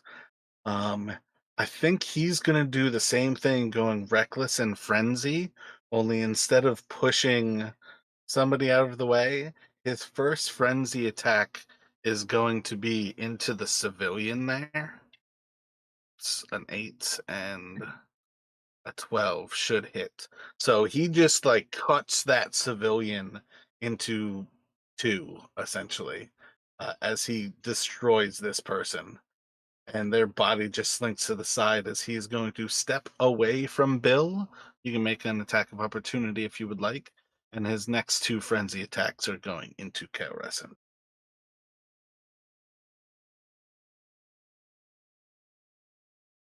8 is a 14. No, 8 is 15. I think that's the hit. So you can roll damage. And I rolled a 5, so he's got a 12 total. Oh, Oh shit, finally, yeah. damage. 14. So he'll take 2 wounds. Oh yeah, and the ones who were frightened, they can uh, try a saving throw at the end of their turn again.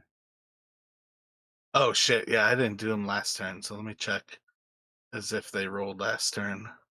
So that was an attack on Kalrescent, which if he is still frightened, 19 and 15. So we roll his frightened is a 3. So he is still frightened.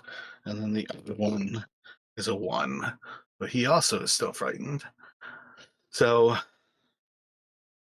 think both his attacks would be straight. Both of those attacks are sufficient to hit Kalrescent. And then he's gonna do 18 more.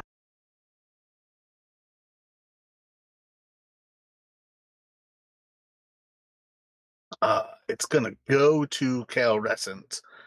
I see no reason the Kalrescent shouldn't attack that same guy back.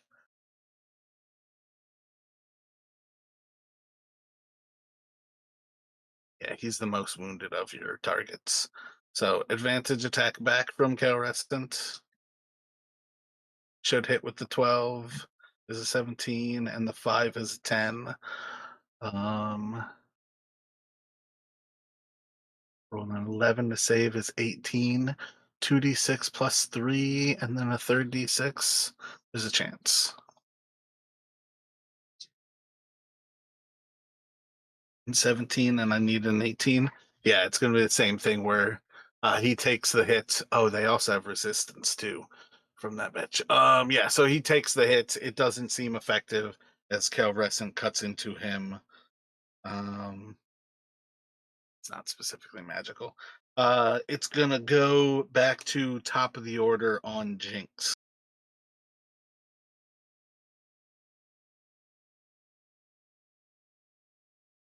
So if I use half my movement to stand up, do I have enough left to just crawl out?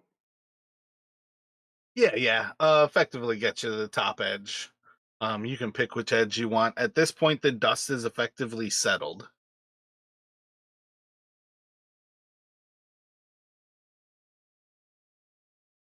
Okay, so yeah, Jinx will crawl out, and as he's like crawling out, like saying under his breath, "But he throws me in the hole, I'll throw you in the hole. You throw me in the hole."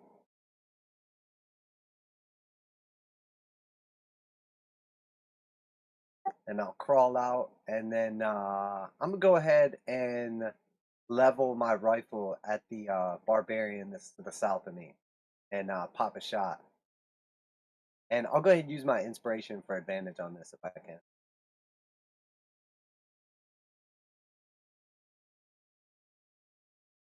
You said barbarian to the south of you? Yeah, I'm gonna put one right between her eyes. So it'd be a 21 or something to hit. Yeah, yeah. That nat 18 hits.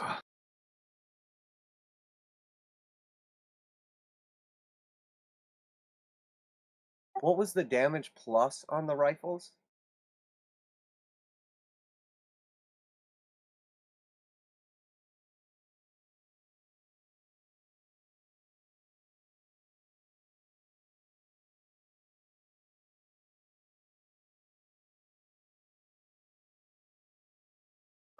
Dragon rifle is just a D12. I think it's just flat. Okay, so 7 damage.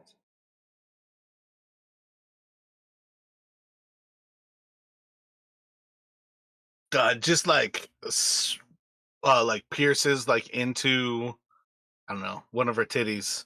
And she like shirks back in like a little bit of pain, but you just see as it just like sunk into her flesh, but it's hardly bleeding, and she's just like staring at you now. They have overestimated the effectiveness of the black powder weapons, and I'll just casually begin to reload with my bonus action, and that's it for my turn. What would Terry like to do? Terry is gonna go double strike on. Is one of those guys like looking injured right now or no? Um, you, s- they're all looking injured because of the nature of how they're shirking off wounds. But the one to the north of you is missing 2 wounds. Okay, he's gonna go for the one that's more injured, the northern one.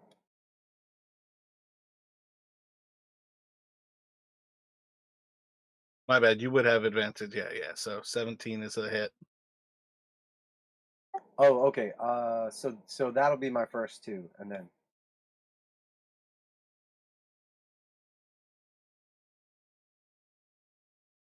19 also will hit.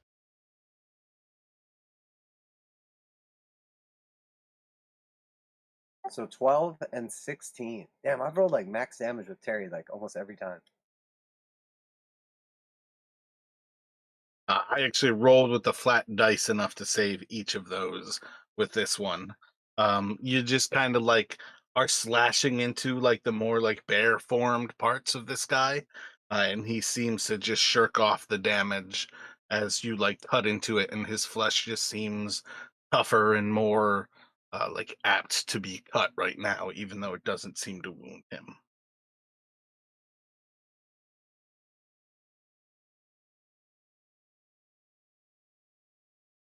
I think after Terry, it's gonna go to the female and then the barbarian who's between um Kel and Terry.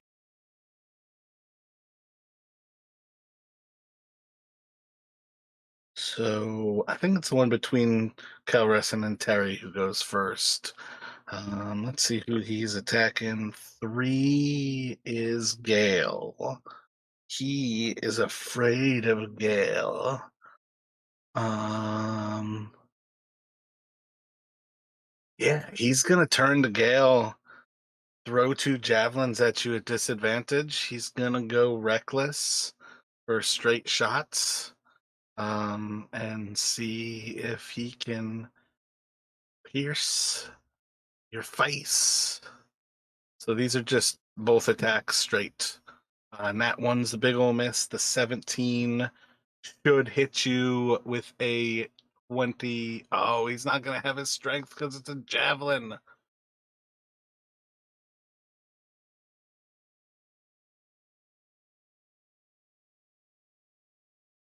Oh, wait, isn't javelin strength? Or am I? Yeah, but thrown when throwing something, it's always dexterity. So he's gonna be. I think it's just gonna end up being a 20. So you can burn. Do you have your reaction? Fuck, if I could have gotten your reaction first. I still have it.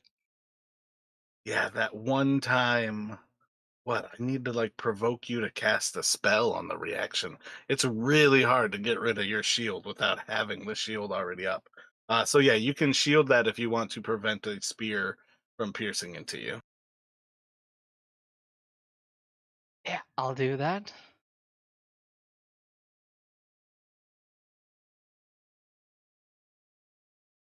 The chick is definitely pissed at Jinx with a 1. She's gonna move into Jinx.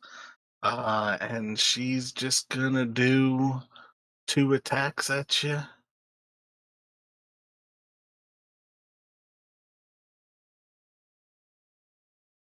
The low one is a 15. What's Jinx's AC at these days? Oh, I have 16 now. So the 9 should hit. The eight's gonna miss.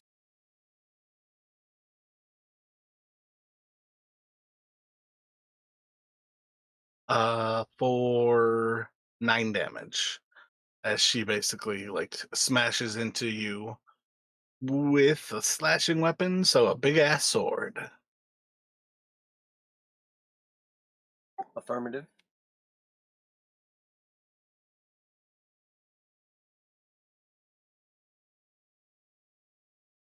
Do do do.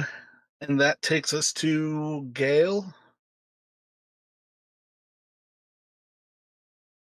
All right, I'm gonna take a pot shot at the one like by Tereshin and Kalrescent, the one who was pretty wounded. Gotcha. Gonna throw a firebolt at him. Oh, this is for the guy whose turn just ended. See if he's still afraid. Ooh, I think that's gonna break it. Yeah, I mean if he has 16, that's it. That would be 18 to hit though. Yep, AC 15.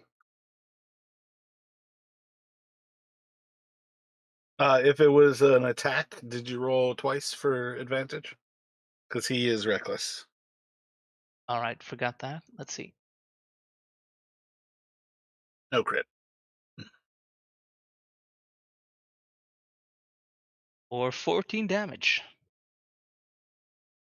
I roll a nat 12, so he's gonna resist that damage. What was the attack? Firebolt? Yeah, firebolt. Oh, so he would have even had advantage against that too. As it basically like just like sinks into part of the berry flesh, and you see is like the hair doesn't even get like singed by the fire. Damn. Oh, my bad. Never mind. That spirit warden thing is just for that turn. So I think she can do it over and over again. So she's probably done it twice at this point where you hear her almost like chanting and they like stay in the bear form. I'm pretty much going to use it up next turn so they die as protected as possible. Um, but yeah, same idea. It does not burn up the like bear hair. What would you like to do with Bill?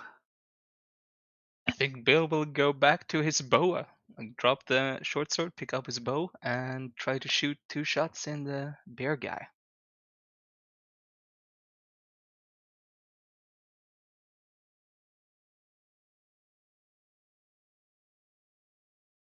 Yeah, that would be a dirty 20. 13 should be a solid hit. Second attack.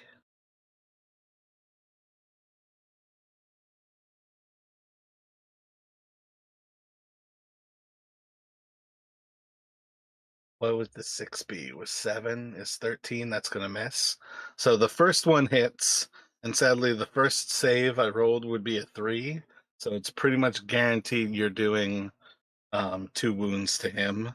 And the second save I saved, which you didn't hit for, I rolled a 16. So yeah, you got to beat 10, I think, for the three. How much did you roll for damage? God damn it, that's a 10. 10. Ah, suffer through the same feelings I have every time I'm trying to hit your sidekicks. Yeah, so he is gonna be able to save it with just enough there as you try to wound him. And then it's gonna go to that guy. Uh see who he's going for. Six, dealer's choice. Let's see. He is surrounded by them. She's there.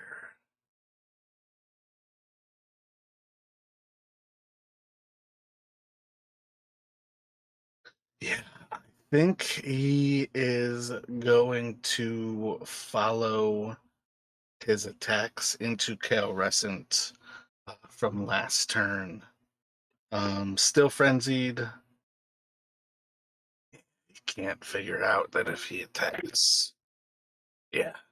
He's going to attack Kalrescent. It's going to be straight attack as he goes reckless. I think he can frenzy again. Yeah, he's going to frenzy again. So 3 attacks into Kalrescent. Disadvantage and advantage, all straight rolls, all at once. The 10 is a 17. Holy champion is 18 with plate. So gonna make 1 miss, 2 hit, 18 more hit points. Kalrescent's looking pretty foobar at that point.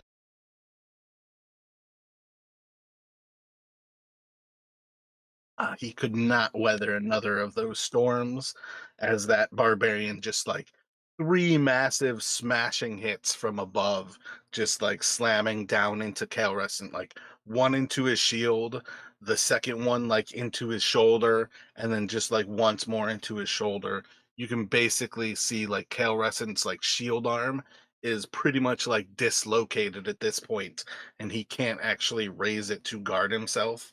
That actual like pauldron over his shoulder is already kind of like split in two, and you can see blood kind of like pouring out from underneath it. And that will let him try to save against the fear, which he will not. And then it will go to Kalrescent. I think in the same fashion, he's going to try to attack that guy back with a crit, and he's going to turn that into a smite. So he's going to swing his sword with his like good arm as this like barbarian's like bringing his sword down for that third strike, and he kind of like swings it up into the barbarian's chest. 18, so I got to do more than 25. I think that's still possible with a can one of you roll 3d6 and the other one roll 3d8? Yeah, it's got to be unsavable.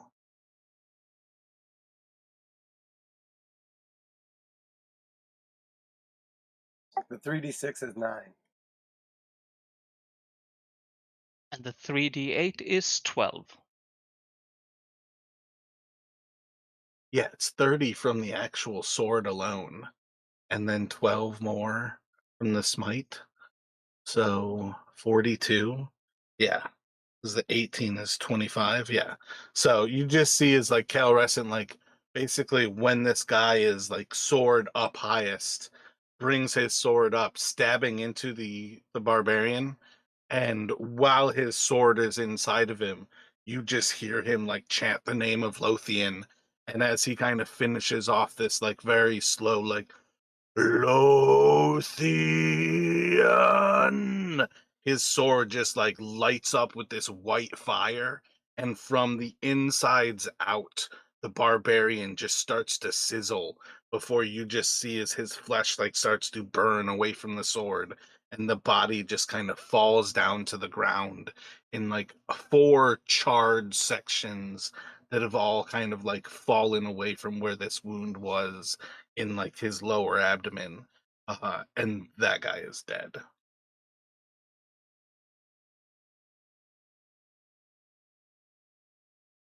Silly counter, not Terry.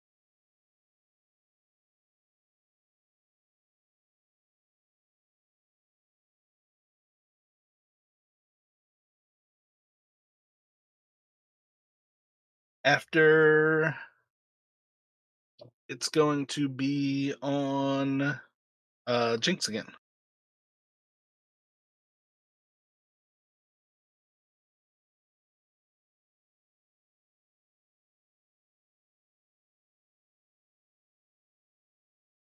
Okay, so I'm gonna do.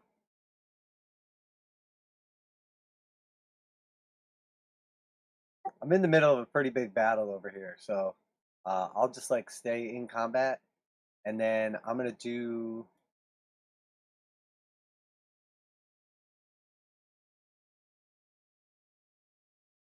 I'm gonna do the bonus action heal on Kalrescent, and I'm just gonna yell out, "Ooh! Don't start the fire if you can't handle the smoke!" And then I'm gonna give him a second level cure wound. Oh wait, is that the right one? Isn't there a bonus action one? Healing word is the bonus action. I think it's Yeah, 2d4 that's the if one. But I everyone hits don't that. need touch for it. Yeah, yeah, okay. Correct.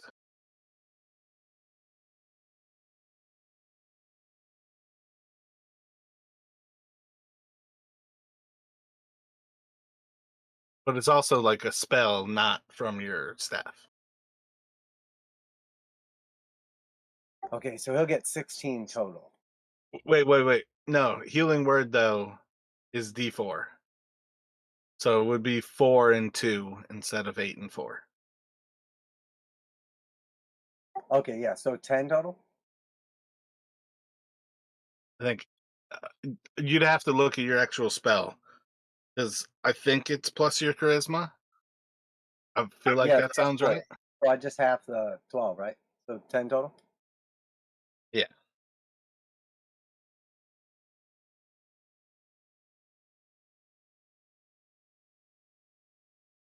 Okay, and then I'm gonna do for my so what? That was my bonus action. Yarp. Yeah, okay. So my action can't be a spell. I'm gonna do vicious mockery on the barbarian right in front of me. She should save.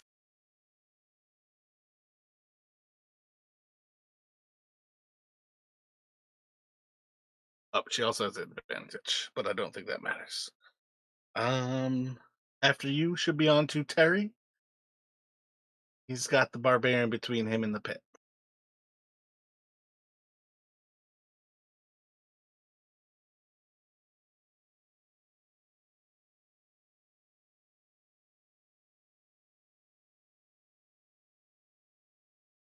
Both over 15. So, Yeah, both of those should hit.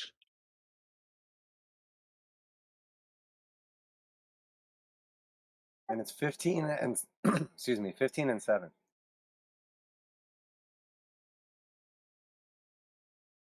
All right, well, the 7 I saved, that was a not one. I rolled a 12. But I rolled a 5 for the first one, so that one's gonna go through.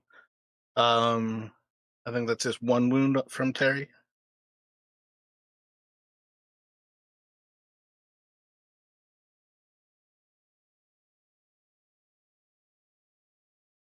And that will take us to him.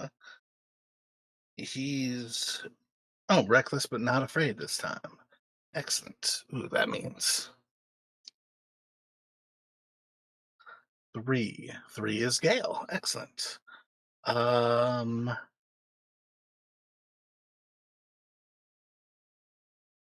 I don't think he can do a running start to leap it.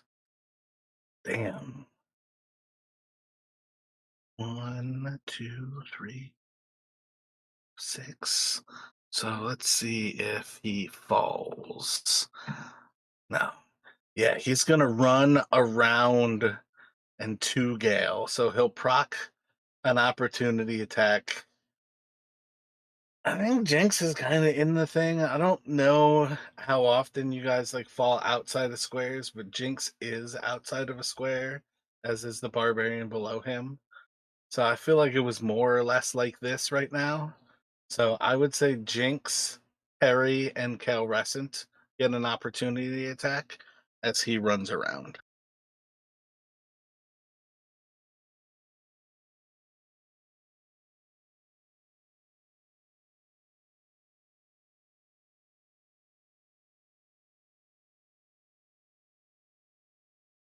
And then he's gonna frenzy into Gale recklessly. So 22 should proc your reaction to shield. So wait, for my reaction attack, I'm gonna use my special ability to cast Hold Person. So see if he passes Wisdom 15. Doesn't have to be single target with Warcaster. Yeah, yeah, but it's only like if I upcast it, it becomes multiple targets. Okay, okay.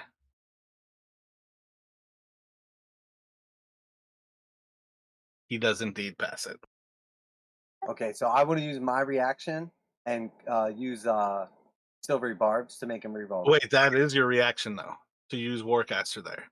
Oh, duh. Okay, yeah, sorry. That was it, yeah. Yeah, gotcha. Okay. So you guys can still do Terry. Oh, I have to do Kalrescent. Chris, are you doing shield from the first attack though? That I am. So Terry got a hit, but only for 7 damage.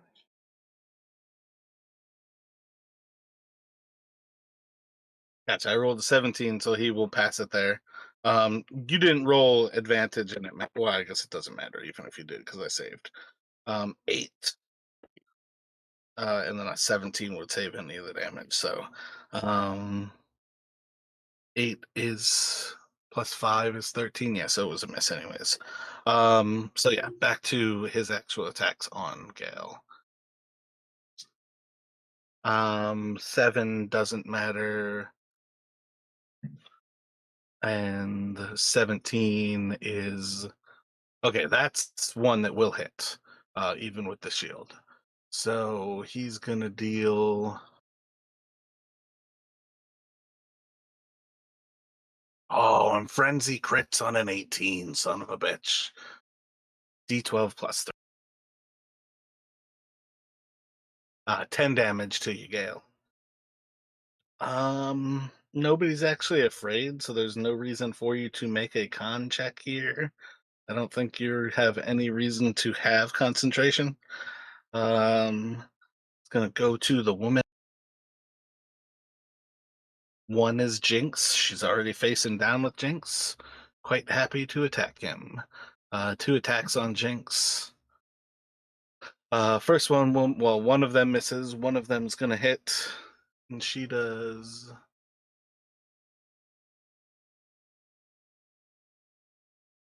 5, 7 damage to you. And then I think this is the last of her grizzly resistances. Yeah, I think 3, 4, 5. So she'll give them resistance to magic one last turn.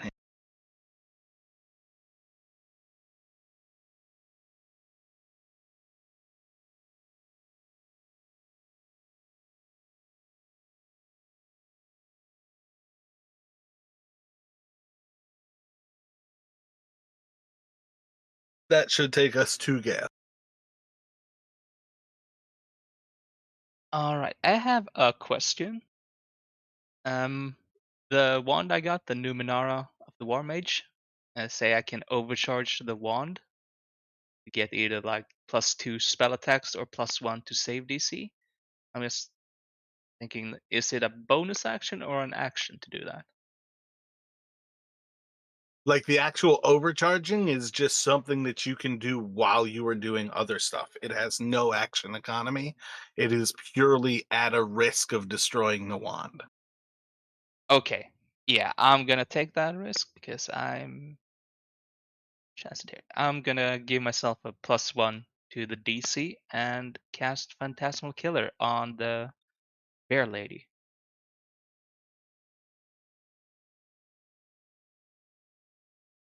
So that's a Wisdom 17 saving throw.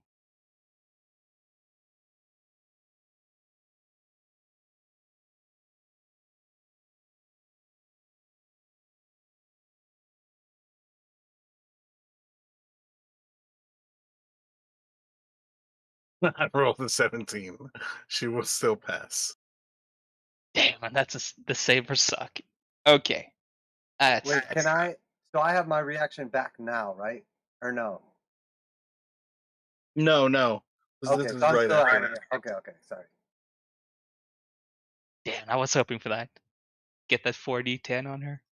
Okay, yeah, then that's it for Gale.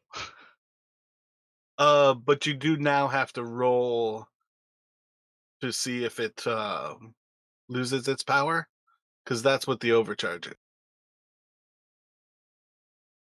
Oh, okay. I thought it was after 1 minute because at the Oh, end, okay, okay, okay. so I still like have the save DC for 1 minute, and then after that. That sounds. I don't know. Let me take a look at it. Yeah, let's go for that, and then I'll worry about it later. That sounds overpowered if I made it like that, because it's supposed to be like, yeah, I don't know. That seems really powerful to let you overcharge it for an entire fight, basically. Because we're 25 seconds into this fight. No, we're 30 seconds into this fight right now. Um, so that will go to Kalrescent. I feel. Oh wait, Bill. Oh, yeah, yeah, okay, yeah, Bill. Yeah, Bill is gonna transfer the Hunter's Mark onto the bear lady and shoot her twice.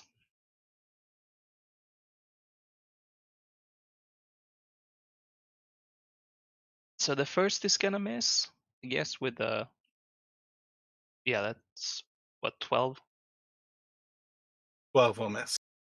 and then the second one is a 21 to hit. Neither of those were at advantage, right? These were straight attacks. Yeah, those were two straight attacks. All right, cool. Yeah, the second one will hit with whatever it was over 15. Goddamn low damage. Yeah, that's an 8 total. Roll the 9, so she will resist as the arrow pierces into her flesh.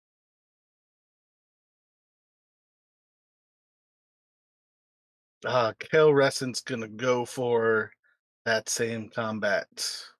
1, 2, 3. I think he's gonna flank.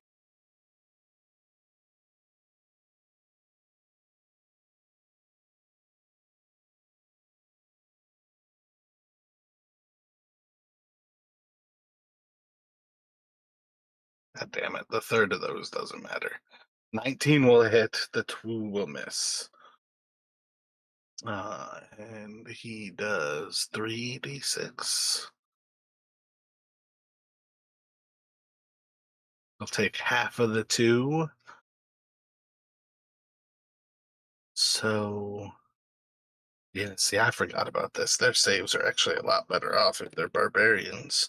I guess that's where the conflict comes in. So, yeah, 15 will save against that damage from him as he cuts into her, the bare flesh kind of resisting. Take us to the top of the six with Jinx.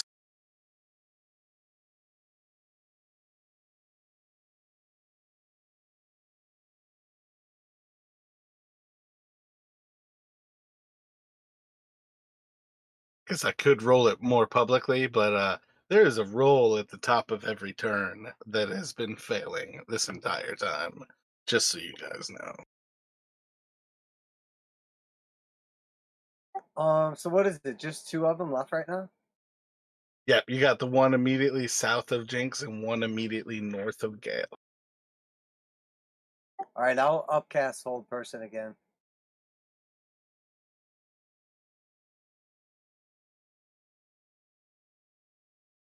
And I see her resistance. It specifically says it's towards damage. So one of them's going to save. I'm not sure who the 18 is.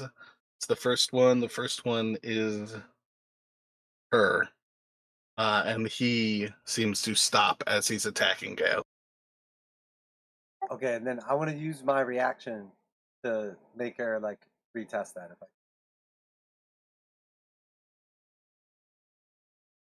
if silvery barbs.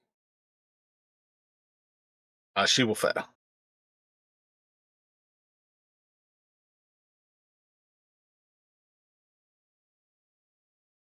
I had a feeling when faced with imminent death that might not stand up to it. And I'm going to use my bonus action to finish my reload.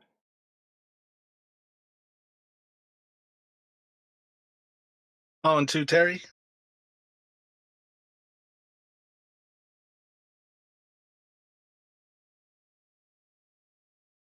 So Terry's going to run up over here and do double attack.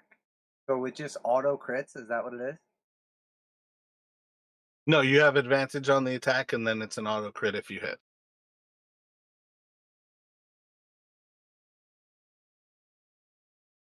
You had already rolled the to hit when I said it was auto crit. That will crit, and that one will crit.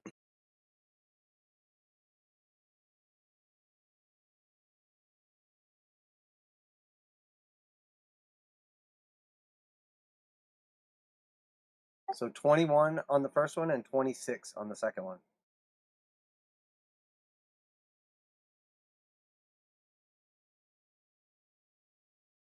Yeah, that's gonna be a killing blow. She's taking no damage. His damage dice. He rolls a single damage dice, so that's just 4 damage dice. Yeah, she'll still be good.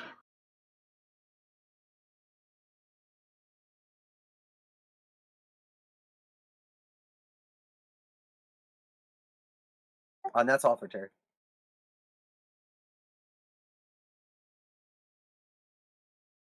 So yeah, this is just gonna go to them and the end of their turn saves.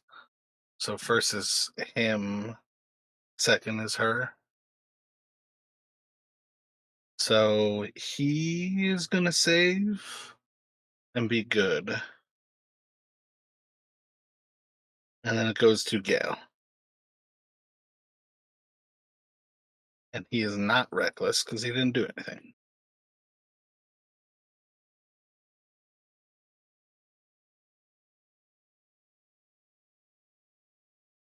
Oh, uh, yeah, I think I'm just gonna turn him around a bit. Just move around him and cast Fear.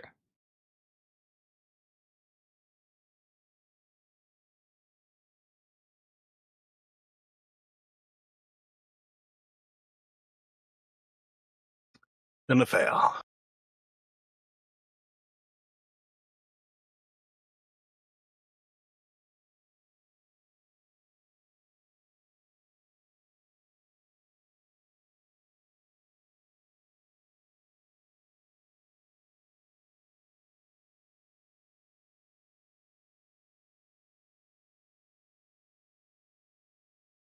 I think I'm gonna stay right where I am and let Is fear Bill. single target at level 1?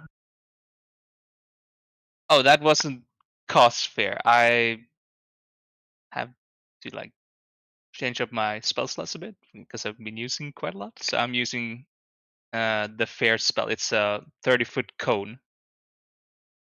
Okay, I got you.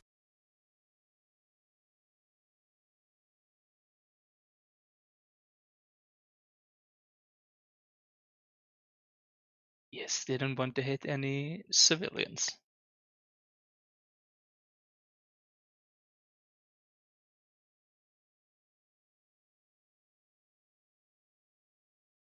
But yeah, I think Bill will just go for the bear lady and shoot her twice. Oh, and she was still paralyzed, right? She's indeed paralyzed. So the first one is a crit. Solid. Just roll the damage on that one, because that can entirely possibly kill. So 8, 9, and then 15, 20. And what's his modifier plus? Plus 3? +4. So 24, and I rolled a 9 plus 7. Not going to do it. So yeah, that'll take her down with 4 more wounds.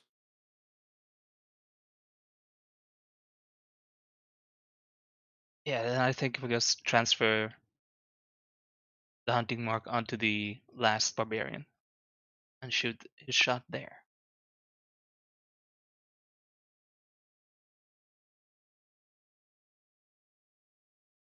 That should Good be hit. enough. Yeah, let's see.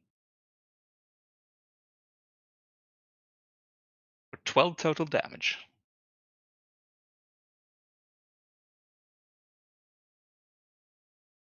It was inevitable that I would eventually roll a 1 with all these con saves. So 2 more damage dice.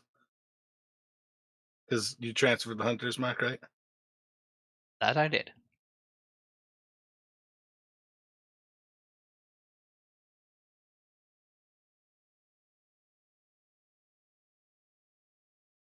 And then that's to Kalrescent.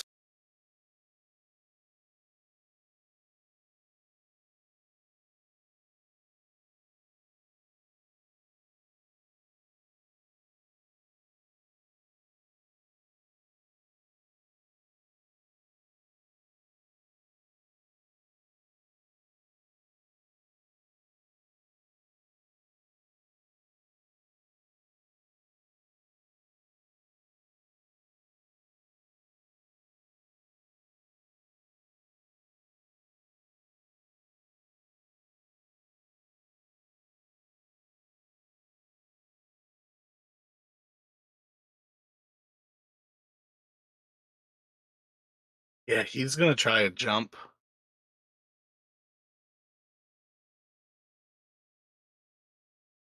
He's like running, kind of like he's just got to move 10 feet. It doesn't say in the same direction. So you just see like Kalrescent kind of like running to the south a little bit, getting to about like the south side of this like circle or hole in the ground, and then he like leaps up and across to the bar.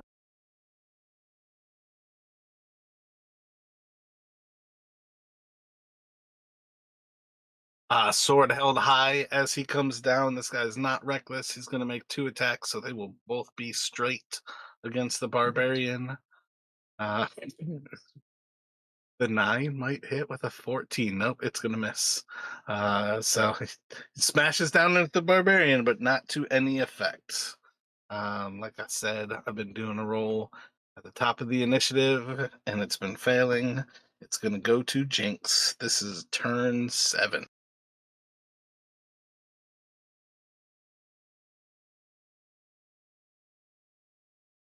And it's just the one guy left now, yeah? Yep, just the one across the way at this point. All right, Jinx is going to level his rifle, and he's going to say, like, loud enough that he can hear himself, but probably not loud enough that anyone important can hear him. He's going to just say, don't make a move. And then pull the trigger, and I'm going to shoot him.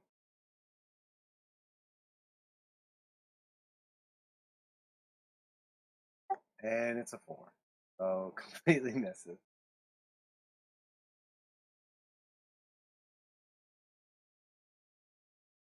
And Gail, you still have the bardic inspiration?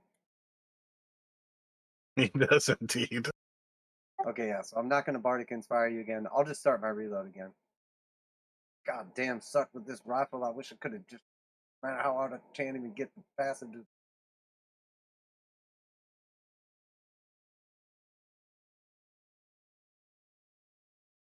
What do you got Terry doing? Ooh, can he get over there?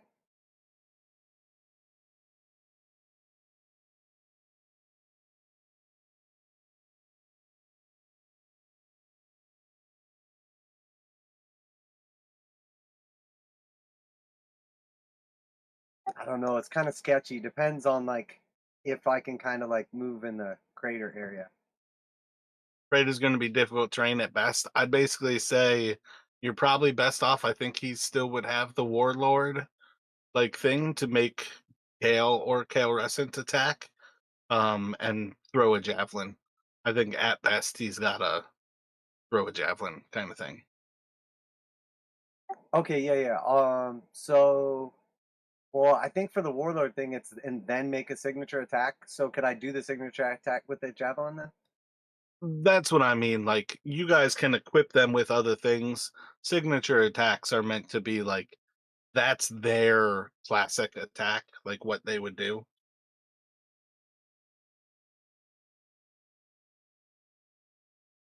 Is that D6 or D8? For a javelin, I think it's a D6 when they're thrown.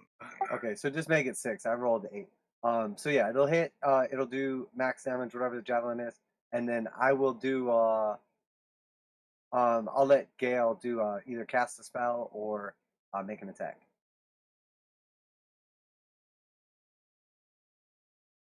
Yeah, I think Gale will do shocking grasp.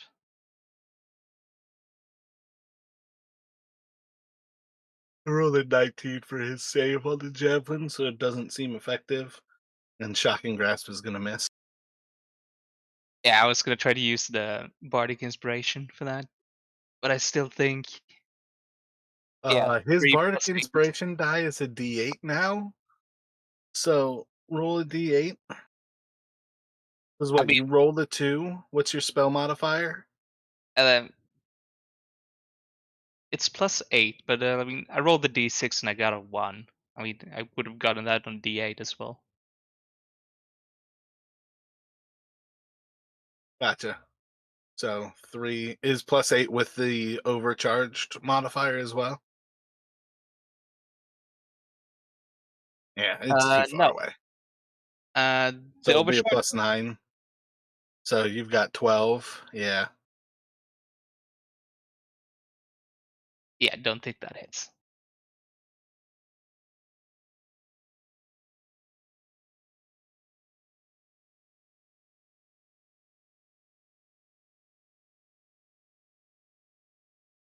I think that goes to him then. So let's see who he's pissed at. 5 is Kalrescent.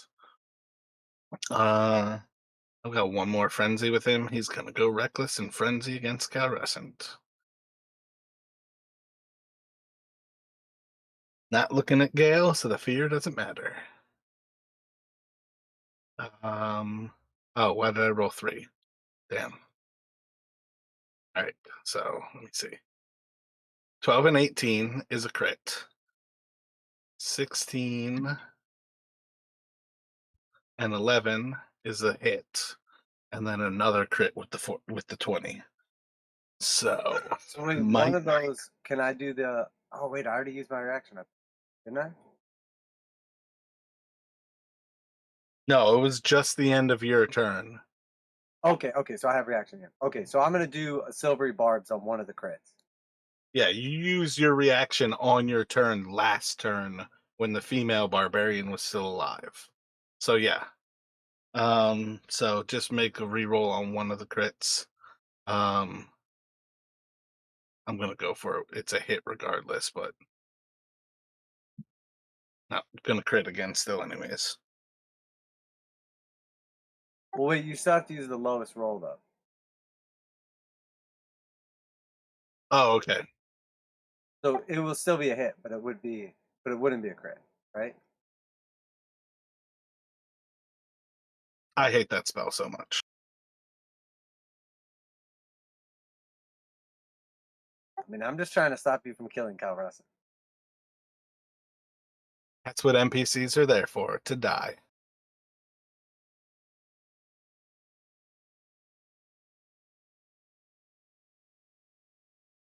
Yeah, but I'm going for on this. It's not triple disadvantage where you have to take the lowest of the 3 dice. We've already selected that one is a crit. The reroll is then of the crit or the new die. So it's basically a 20 or I reroll and a 20. It's a 20 regardless. You know what I mean? Like the 14 is already removed from the game when it was decided that a 20 was rolled. And then you silvery barbs a 20 versus whatever I roll.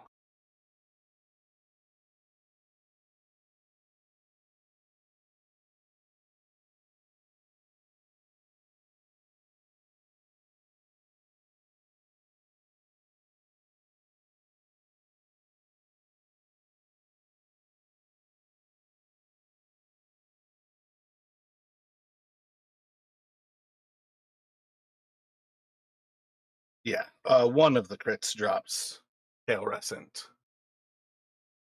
21, 24.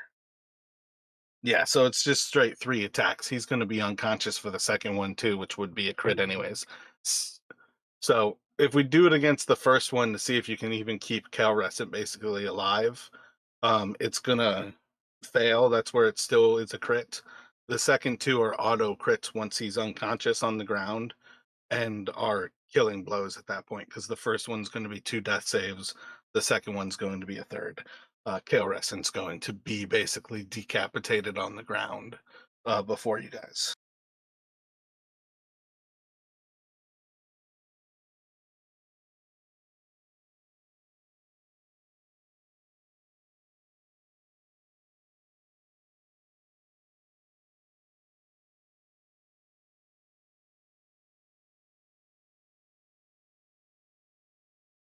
That's going to take us to Gale.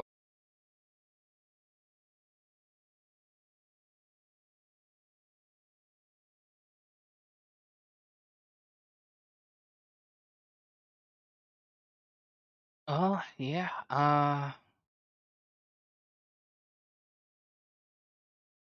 Okay, I'm gonna chance an opportunity attack and move away a little bit.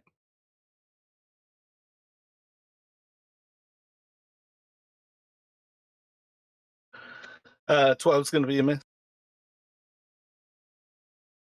And then I'm gonna firebolt him with a nat 1.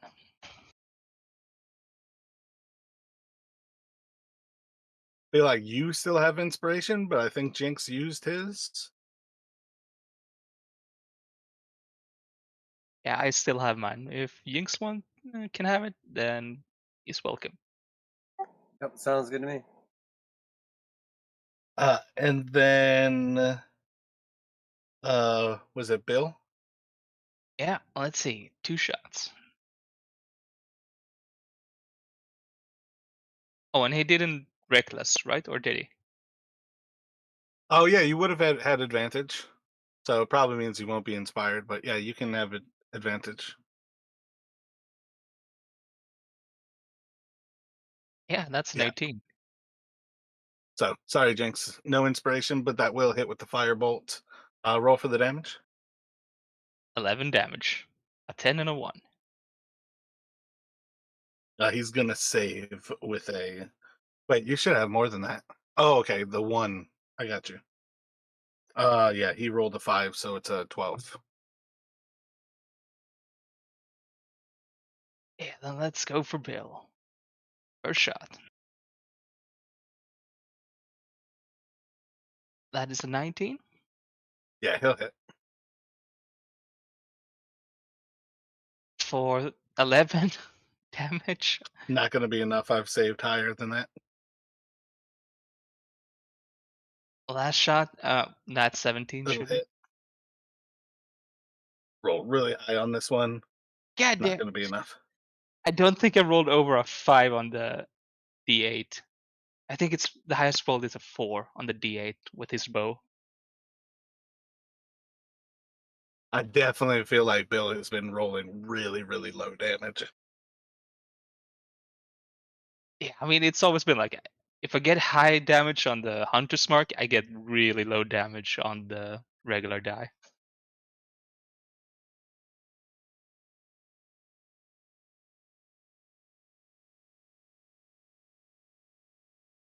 And I think this is back to the top of the initiative.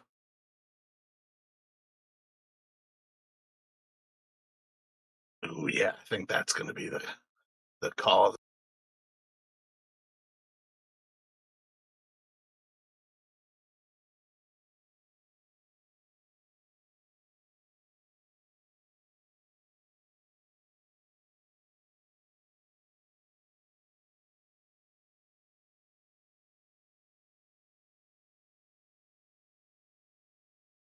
All right, actually, you know what? Top of this initiative round, you guys are going to hear like baying of canines and the howling of wolves.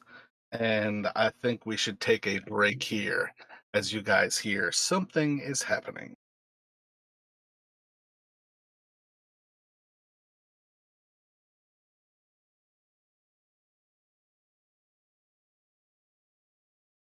So let's take a quick little fiver, and I'll see you guys in a few minutes.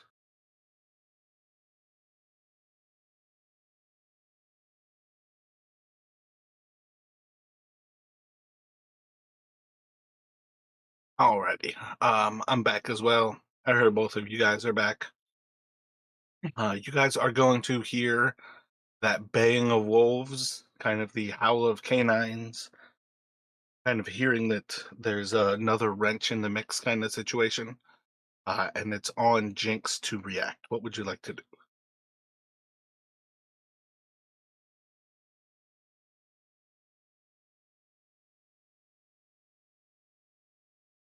I don't know what's coming, but it don't sound friendly. The hell are we doing here?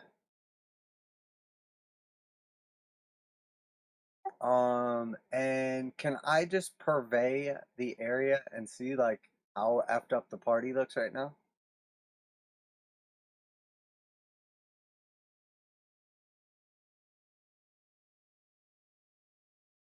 Yeah, how are the two of you doing it?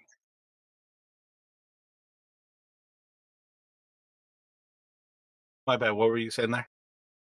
Oh, just if like people were bloody. Like I know Terry's not, and obviously I know my own condition.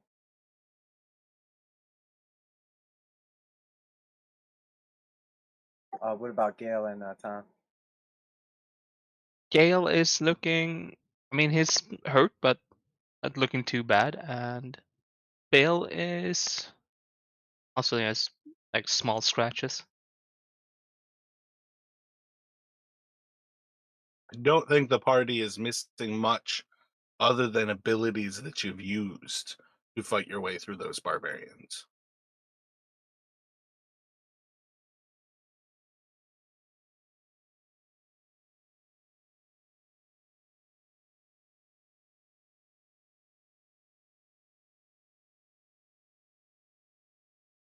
Okay, well I guess I'll go over towards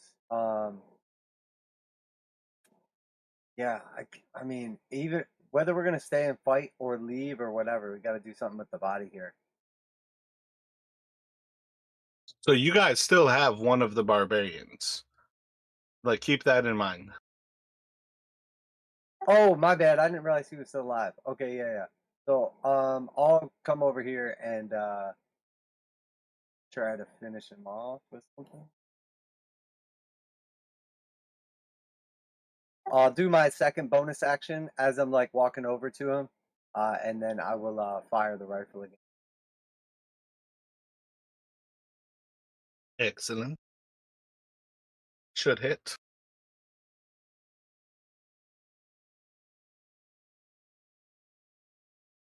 so it's 8 damage.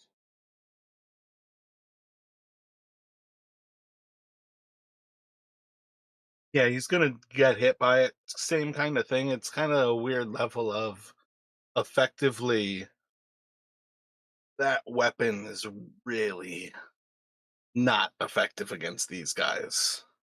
It's very much a not one quite often. Yeah, I got you. I don't have my boomerang right now, so I don't have much choices. Can I use my free action to start kicking this body into the pit? Kalrescent's body? I'm just kidding. I'm done.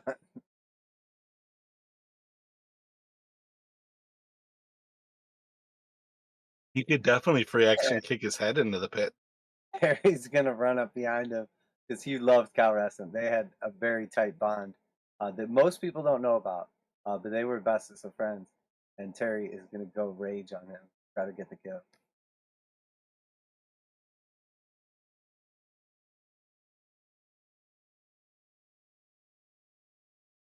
I just killed Kalrescent, so he should be reckless right now. Double 20. Yeah, yeah. So Terry's gonna like run up behind him and profess his undying brotherly love for Kalrescent as he hopefully runs this through.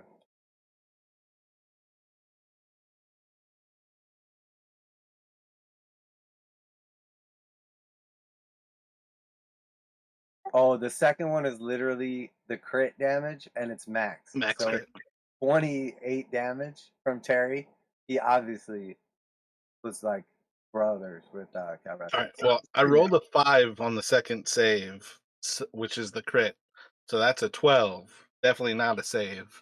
With it being a crit, oh, it's still only 2 damage dice, though, from Terry. So it's 5 wounds. But I rolled a 10, so 17 on the first one. How much was the damage from the first hit? Oh, it was weak. It was only 10. Gotcha. So this guy is almost dead, but he is not yet dead. Jinx will just whisper to Terry, it's the thought that counts, buddy. You're small.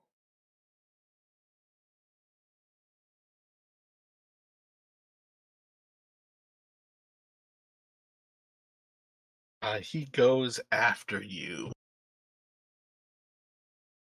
Oh, Terry does?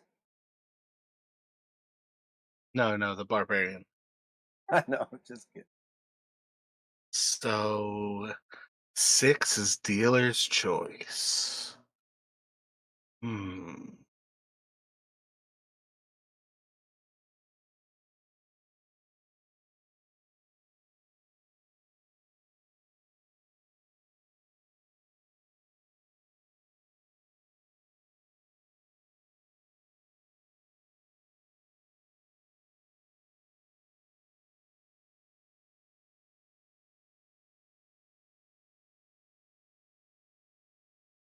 Yeah, I think he.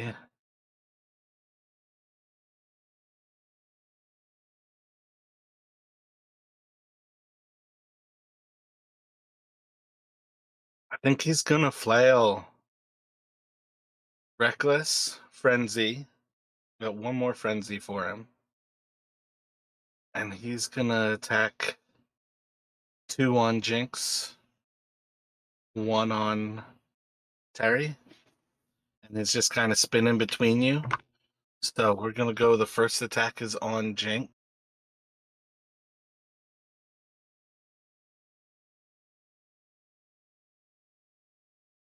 9 for a 16 to hit. I think I'm going to just minus that because that's exactly what you need. Gotcha. So any roll makes it a successful miss, and then he's like spinning into Terry, and that one's going to hit with the 23, and then he spins back on Jinx, and that one's going to hit with a 24 or 25 because I can count.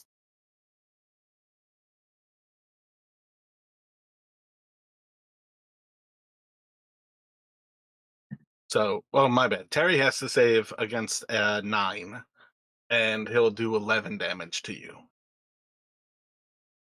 So Yes, Terry has Terry's good. time, so that should be a save, right? Yeah. Well, 9 saves. You just have to make that number. Besides the fact that he has con. Um, and then for you, Oh, it's an meets beats. I got you. I got yeah. The only you. thing once you have con is 1 is an always failure on that con save. I got you. You see, too, now that Jinx is bloody.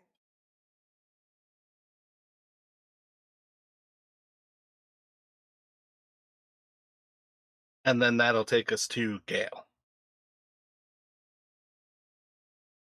Oh shit, those attacks on Terry should have been straight. Did I actually deal damage to Terry? No, because you saved it. When he spins and sees Gale, he's technically supposed to be afraid and at disadvantage.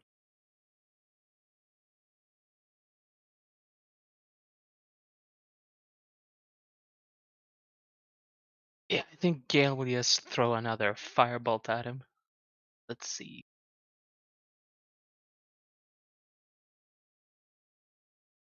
Gotcha, you got advantage on it. 19, Solid hit. 20 damage. I rolled a 17, so he's got 23. 24. Damn, that's my max damage as well.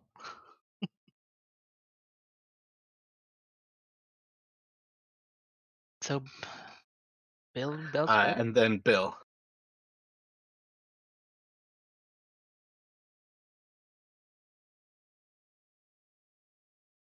Let's see, 9 plus 7. Yeah, 16 to hit. Should hit. It's For 14 damage. Finally got above 4 on the D8. he's gonna save that as well. This guy is a pincushion of like arrows. He's cut up all over, and you can just see there's only a few wounds that are actually terribly severe. Yeah, that last one was a 14. That's a miss, right? Yeah, 14 misses.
All right, so you guys are going to hear more like screams from the southwest. You'll hear then like from the same kind of direction, and I think this would be kind of evident, like it's coming from just around that southwestern corner of this building kind of thing, like the howl of a canine like in response to one of the other calls.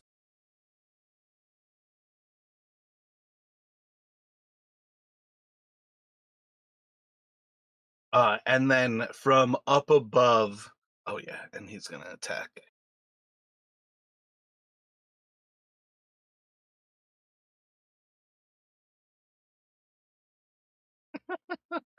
From up above, there's going to be a wolf in pretty humanoid form, like it's definitely a hybrid form wolf man right at this point, kind of like galloping on all fours.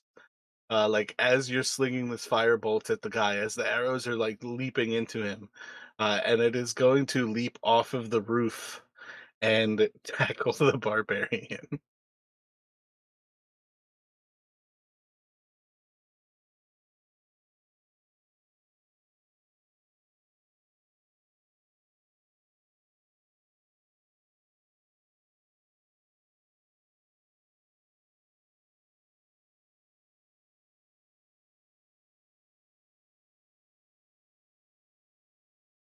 All right, the first one is going to be good as it claws into him, and then it's going to bite down into him. And that one's going to miss. It's kind of funny. As it like rolls over him, it's just not able to sink its jaw into him.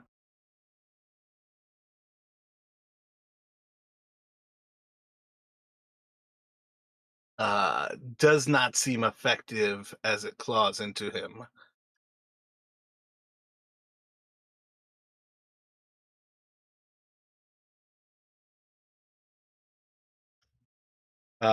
And that's gonna go around to the top of the turn for Jinx.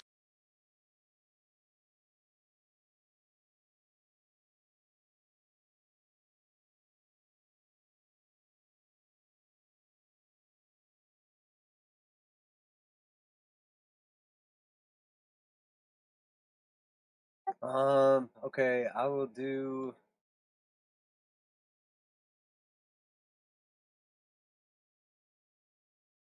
I'm gonna go just vicious mockery on him.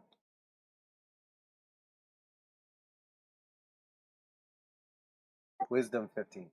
On who? Which one? Oh, on the barbarian. Sorry. Gotcha. He will fail. 4 damage.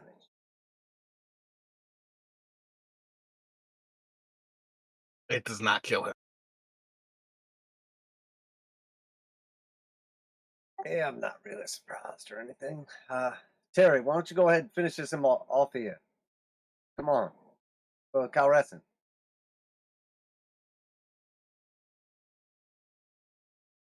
No, no talk of the wolf that just tackled him from the roof.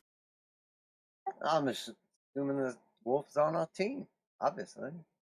Anti-barbarian wolf. Everyone knows that. Uh, so, did he do a reckless last turn or no? He is indeed reckless. Yep.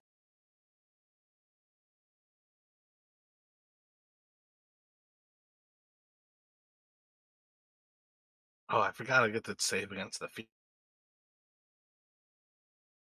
unsuccessfully. Okay, 2 hits for 9 and 9 damage. Gotcha. Both of those, you're cutting into his flesh, not really doing any damage.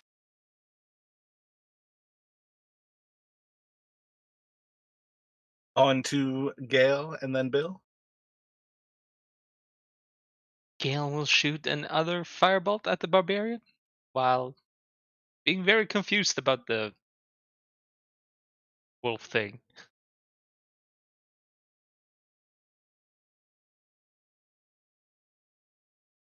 Rolled 15.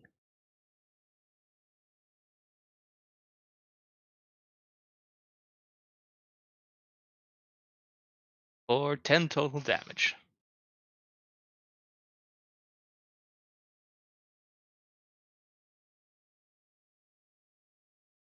He saves it. Same thing. Getting hit, not really doing much damage. Yeah, well, let's see if Bill can do better. 2 nat ones.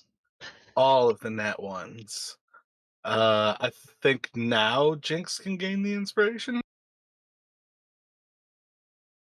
All right, I'm taking it again. Don't walk this one back. I saw 2 ones.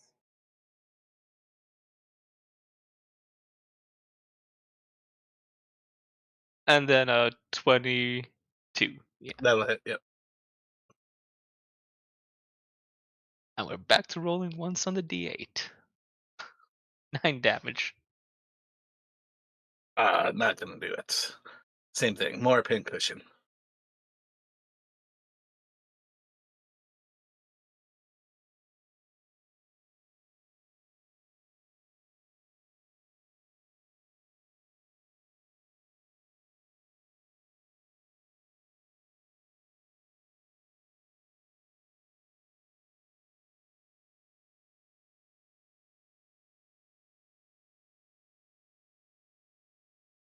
You're gonna hear 2 more howls coming. As one more in about the same area as the other one that like just came through, you hear kind of the running of the wolf. One, two. Yeah, I think it can.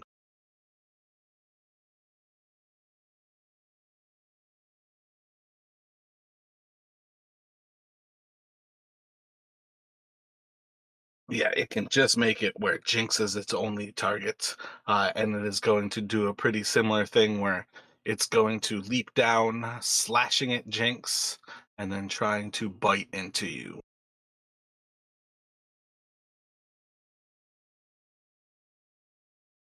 Big ol' miss with the slash of its claws, and massive miss with the bite, as it like is basically trying to like leap straight down at you. The momentum it's carrying from running across the roof of this building is just too much as it like flops over and just kind of completely misses you, uh, probably falling into the body of Kalrescent and unceremoniously knocking such a sacred and happy figure into the pit. Um, then the other one, you are close enough to kind of like hear the screams of some of the people who are cowering at these other like stalls as one of these individuals like starts to like wreck over some of the like things that they have, and you hear as their like body like wrenches, and then they howl in return, and they're gonna start charging towards Gale. Or no, that's Jinx. I don't think I can get to Jinx.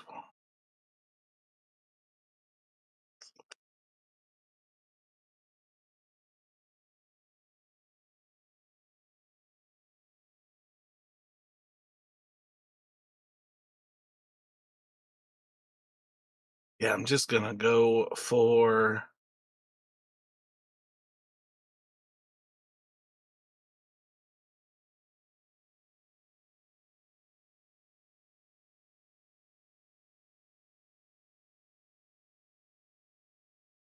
That was difficult to move. He's gonna go for Gale and Terry. He is going to slash into Gale and bite Terry.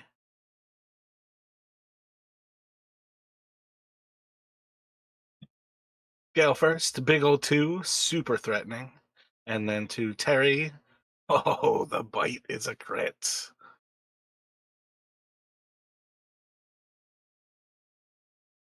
Letting that happen. Not gonna make me re-roll that crit. Can I see him where I'm at right now? Yeah. I mean, you're in a fight, but do you Oh, have okay. a I thought reaction? like the Well, yeah, I thought the building was like the corner was like right there. But yeah, if I can see him, I'll do the reaction. Oh no, he's between Gale and Terry. Okay, so yeah, silvery barbs, and then I'll give advantage to. I'll just give it to Terry. 19 still hits though. Not a crit though. Can you roll me a con save, please? Actually, do a con save and then the con save for the wound. So 10 and then 13.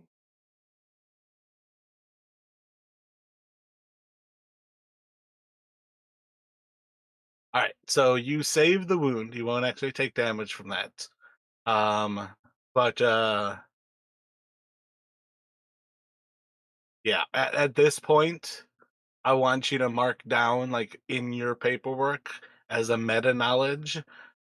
Terry is now cursed with lycanthropy.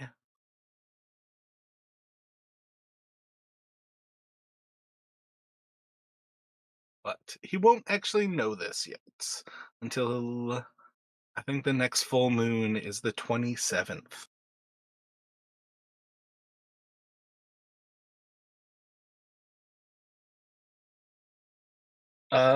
And that was the end of that round. We're gonna go to the top of the 10th turn.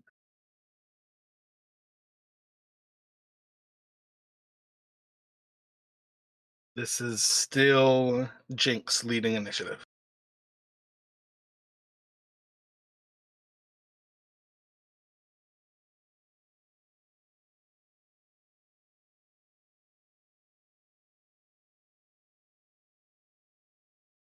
Oh wait, Okay, did I so skip over? Shit, I think I skipped over the first werewolf. Yeah, I did. My bad. This is the one that's actually in between Harry and you guys.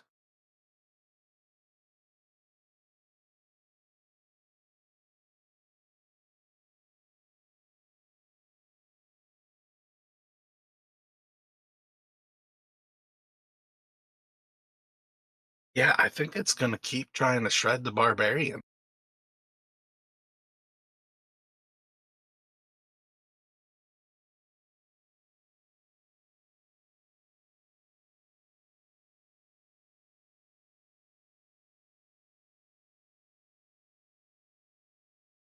Oh, that barbarian's a lycanthrope. And then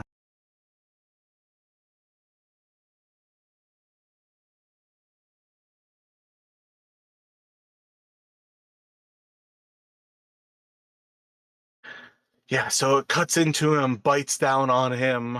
Uh, but that's gonna be it. So my bad. Back to you there, Jinx.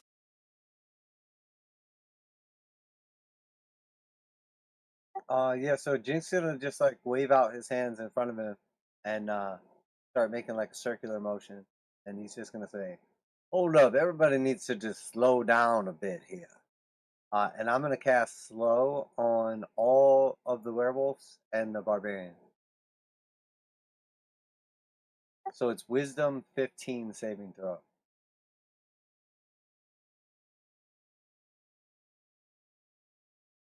All right, barbarians first. I've got a counter for the werewolves, but they'll be the next one. None of them are gonna save. They'll all be slowed. All right, now I want y'all to just stay right here, and I'll be right back.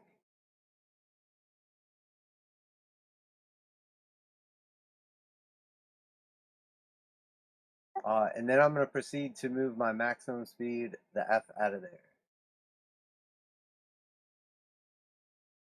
So they can't take reactions with slow, right? That is correct. It's like one attack or move kind of thing. Yeah, did I have an idea which direction they're coming from, or do we know if this area is like blocked off? Like they were all kind of coming from the east, it felt like. So I want to go like up into the north, maybe.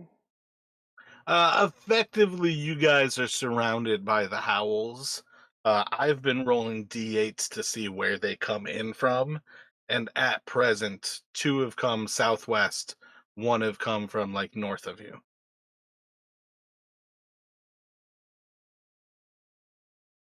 But the whole reason that I distracted you with all of the NPC commoners was that the werewolves are hidden inside of them.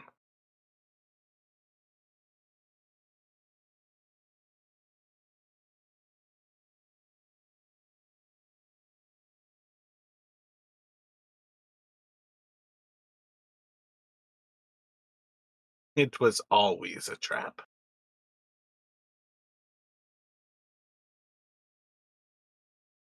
Yeah, so I can get about like right there with 30. Excellent. What would Terry like to do?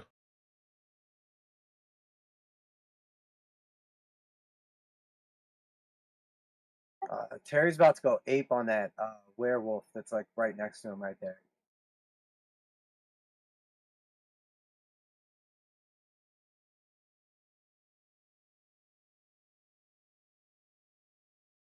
All right, wait. He's got a werewolf to the northeast of him or the southwest?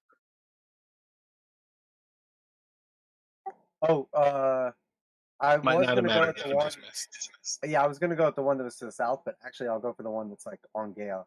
I didn't realize that one was there. The first one hits, the second one definitely misses.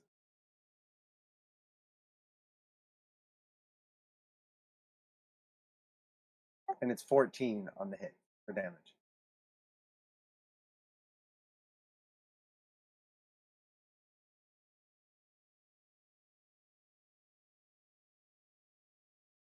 All right, so as he stabs into it and like removes his weapon, you see as that wound like heals up almost instantaneously. Now Terry does have a magic weapon. I don't know if that matters or not. You guys have given him a magical spear. Is that what it is? Yeah, yeah. Terry has the plus one. Whatever it is, the sword or the spear, whatever the opposite of what it's supposed to be. Okay, okay, gotcha. So yeah, it'll do normal damage then. How much damage did it do? 14 total.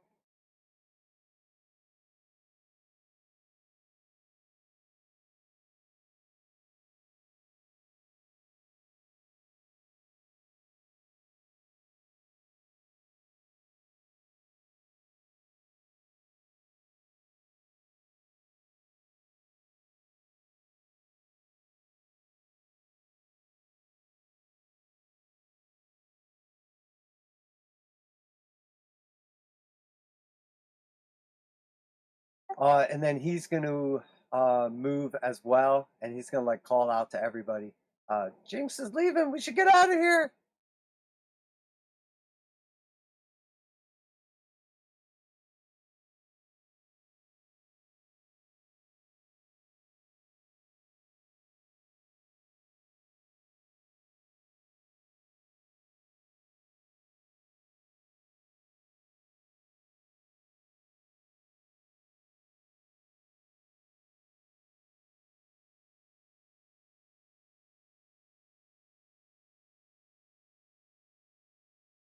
You'll see another one of the carts kind of to the south kind of get wrecked as you hear that same kind of like cry as people start to see this person changing into a wolf.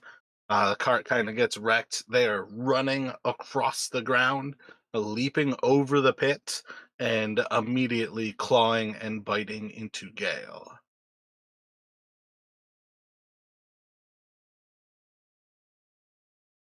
20 to hit you with the claw. You want a shield? Yeah, I want a shield. And it'll miss with the bite.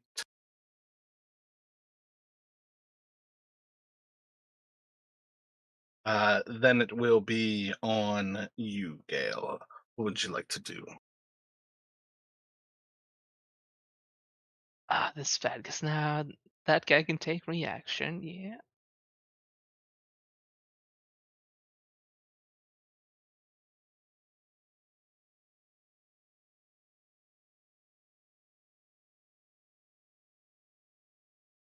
Yeah, I'm gonna have to risk it a bit. See, I'm moving.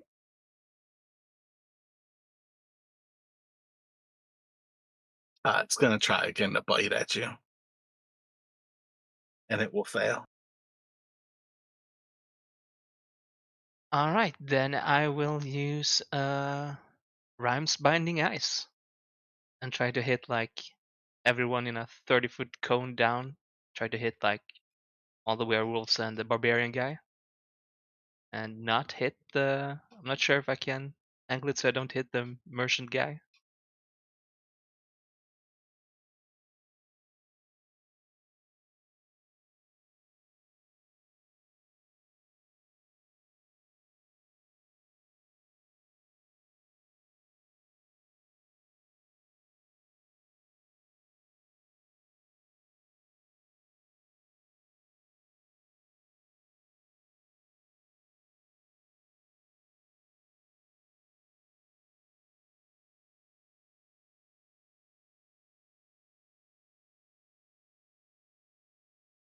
Think pretty much like that.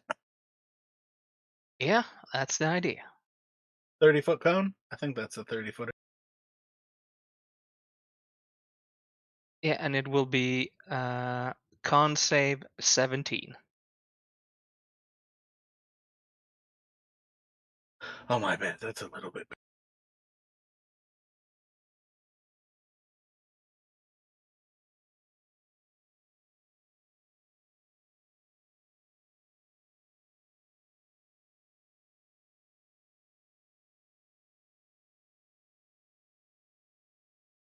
Yeah, I think it still works out like that. Con save 17. Got one, two, three, four, five of them. Barbarian will be first, and then the wolves I've got down the line. And your DC is at 17 now, right? Yeah, with the overcharge. Gotcha. Um, yeah, so the last one will pass. So yeah, that's the wolf that just ran out. How much damage is it doing? It will do 18 damage. So that will smoke the barbarian. Oh yeah, and the one who failed the save will also be hindered by ice, so they can't move unless someone like helps them dig out, or they dig out themselves.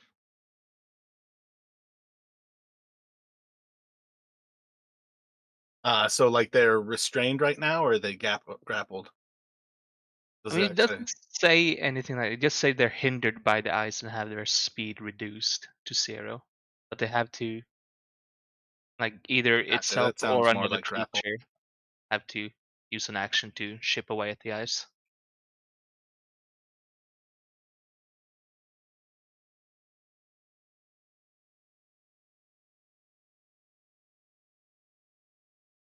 What is that one? Rhymes binding ice? Yep, Rhymes Binding Ice. I cast it as a 3rd level spell.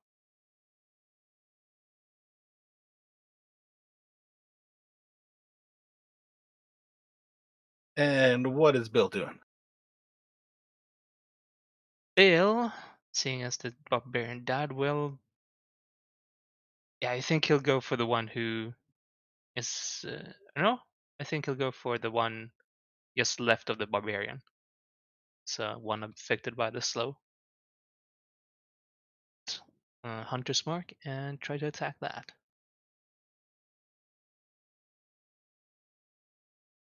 Oh, I forgot I don't have advantage on that. Let's see. Oh, but This is the first one. yeah, the 20 was the first one, so that's a crit. Excellent. Or 10 plus. Well, let's see. 14 plus 18 damage.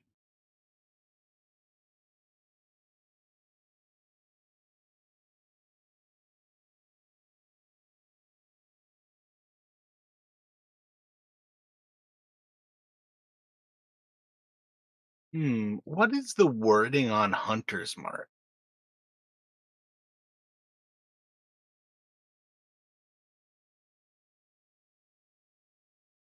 Until the You spell don't ends. have it. Oh, you do. Ah, Okay. yes, looked it up. Until the spell ends, you deal an extra 1d6 damage to the target whenever you hit it with a weapon attack. And yeah, and then advantage on wisdom perception. Gotcha. So I think we'll play that as it's the magic of Hunter's Mark doing damage here. I think that's an interesting question here. Yeah, mystically mark it as your query. So we're gonna say the Hunter's Mark is dealing the damage. How much did you do with the D6s there? What'd you roll with your D6 plus the 6 for the crit? Oh, the d6 I rolled was 3. Gotcha. So it'll do 9 damage to him. As it pierces in, you kind of see as there's like uh almost like trauma around the wound, but there's no actually like blood flowing out of it. Oh yeah, and Bill wouldn't have a magical weapon, so non-magical bow. Yeah, that's kind of what I was getting at. Oh, okay, that's what I said. Yeah, sorry.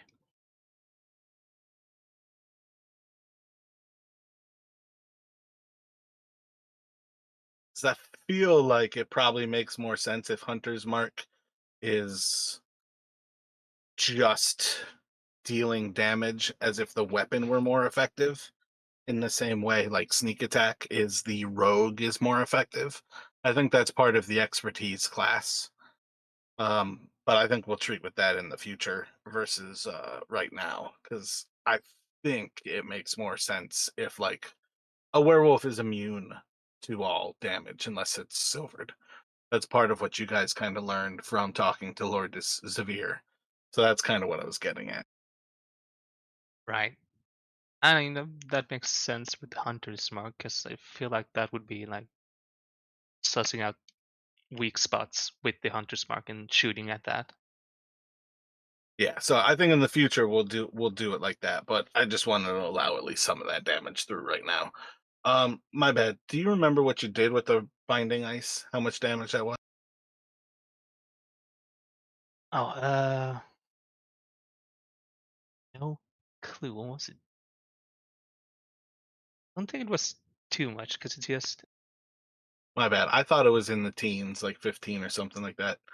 I think It's it no was worries. 18 maybe.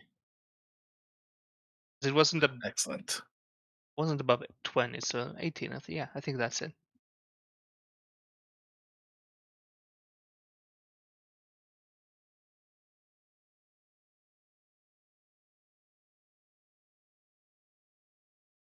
So then it's gonna go to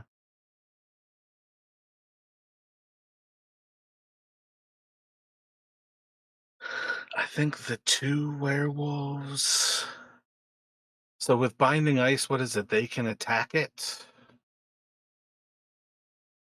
Yeah, they can use an action to get out of the ice.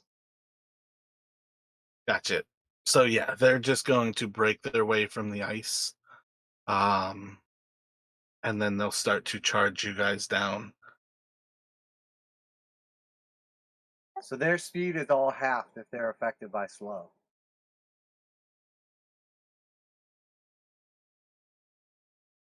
Oh wait, is it action or move with slow? No, it's action or bonus action, and not both, and then no reactions, and then they can never make more than one single attack in a turn. And if they cast a spell, it's like a weak thing.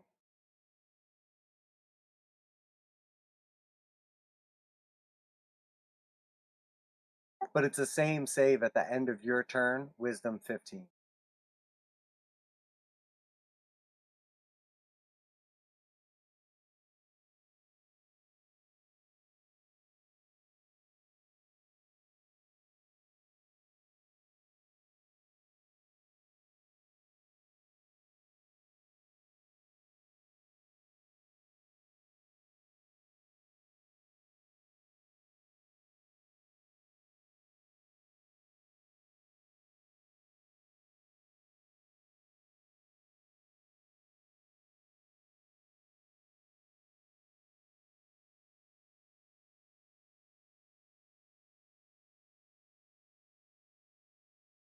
All right. So the one who is closest to Gale recognizes that Jinx is moving that way and is going that way.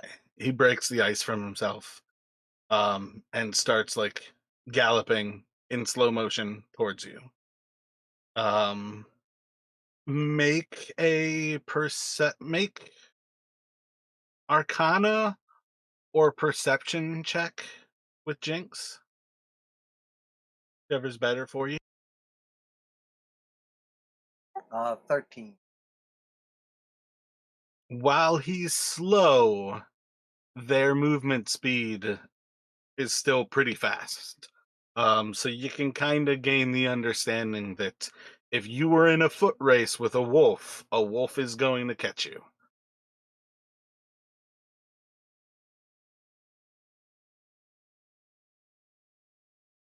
And then yeah, I think those three were all stuck in the ice. Those were all slowed. That other one already went. So I think we're gonna go top of turn 11, and it still So is going to. at the end of your turn, for each of them, do the Wisdom save again, 15, to try to break this low.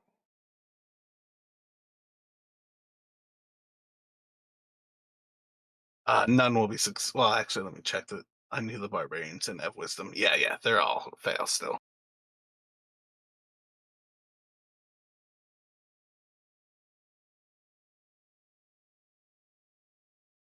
So back to you, top of the order.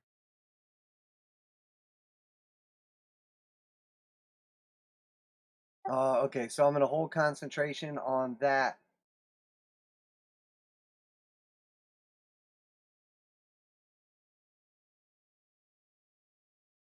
Where's Tom at? Oh, Oh, wait. Did we do Tom's turn at yeah. all? Yeah, he Bill, shot. Bill shot. Yes, hasn't moved, so he's still Perfect. back. Did he Sorry, move I'm at all? calling him the Did wrong you name want to already. move with it? No, I feel like Bill would try to stay a bit away, like still Archer. So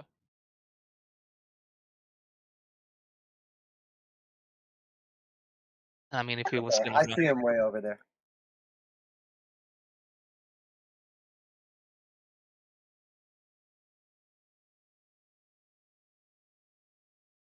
All right, so I'm gonna use the staff, but I have to get closer.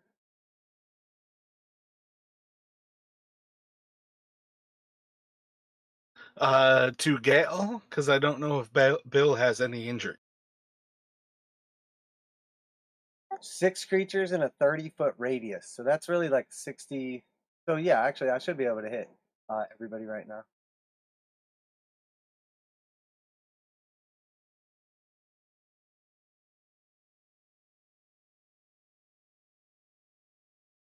Yeah, you need to take 2 paces closer to get to Gale in that 30.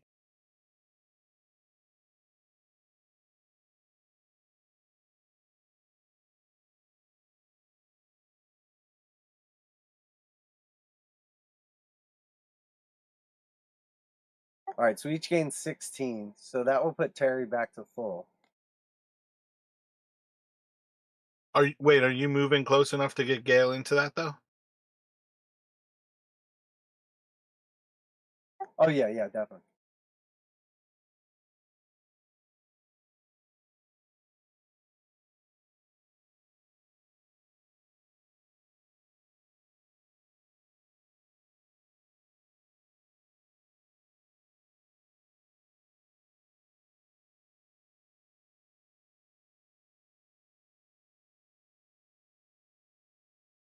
Okay, and then that'll use my action. That will be my movement as well. And then I have what bonus action?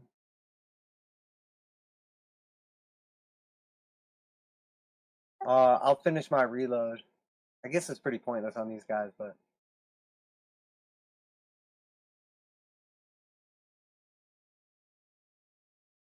and then do we injure any of these wolves so far? Yeah, quite a few of them. I think all of them are injured. Okay. Terry's gonna run in here, guns blazing. He's gonna hit him with the charge move.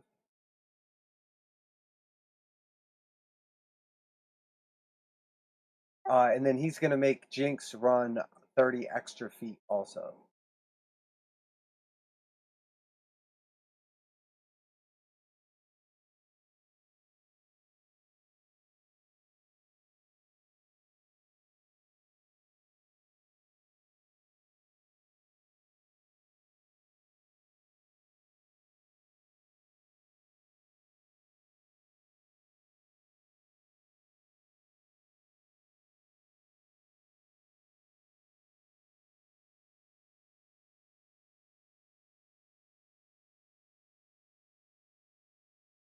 So Terry's only gonna hit for like 7 damage.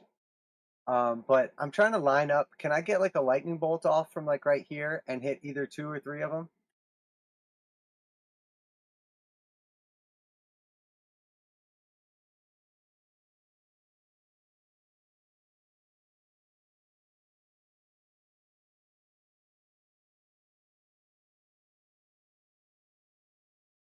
It's a 5 foot line, so I kind of feel like I could blast them all. Maybe put Terry at risk. I don't know.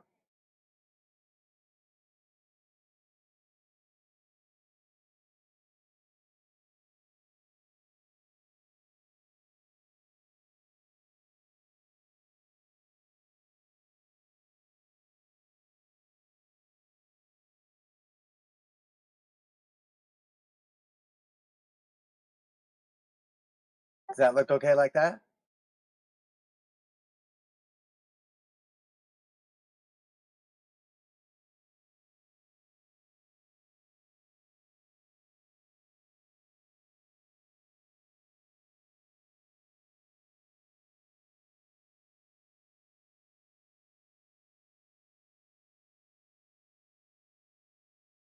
I feel like that's probably the way that you can do it without hitting Gale or Terry.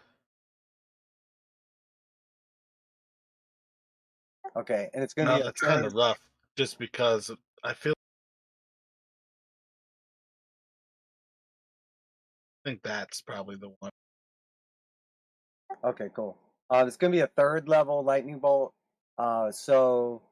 Dex 15, and then because of slow, they're going to be -2 to their dex. But I'm sure they probably have pretty good dex, so it'll be really like dex 17.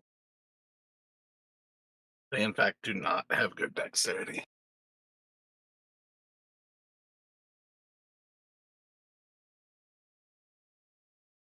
Let me have Gale and Terry roll dexterity saving throws, though.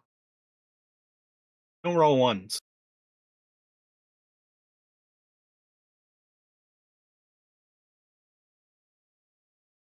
So What's your Terry's total there, Gale? That is a 7. And your spell save DC is 15. yeah 15. What did Terry get? Probably is a 9. Like his is a straight roll.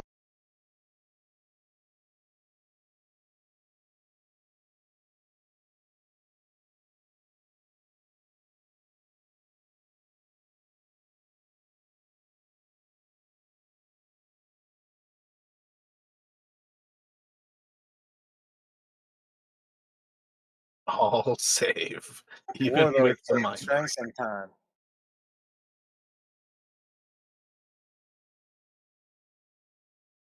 What was it now? What are you saying? Oh, like his dexterity saving throw from Terry would probably be his natural roll.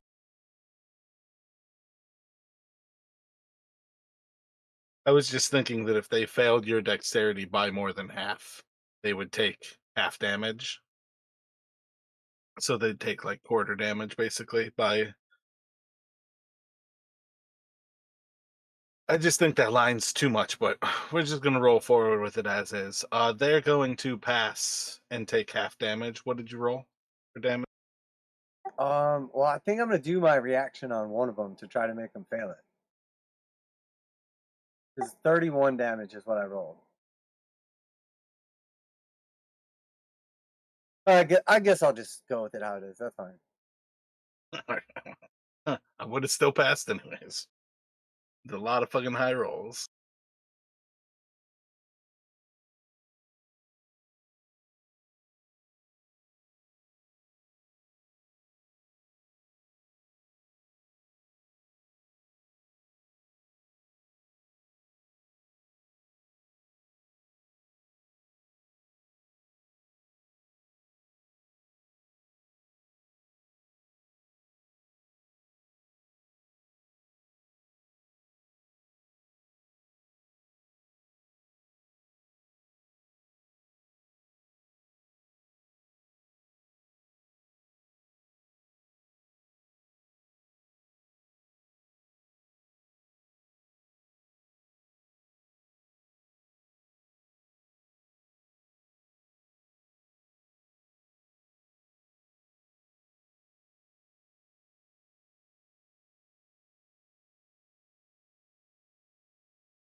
All right, what would Terry like to do?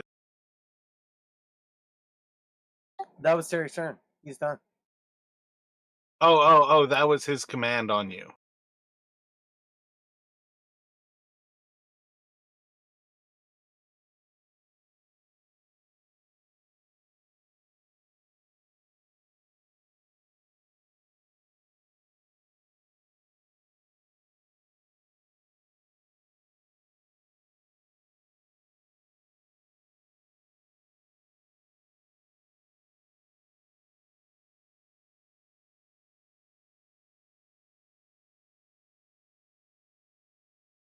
This one is going to move up, bite and slash at Terry. Big ol' misses from each.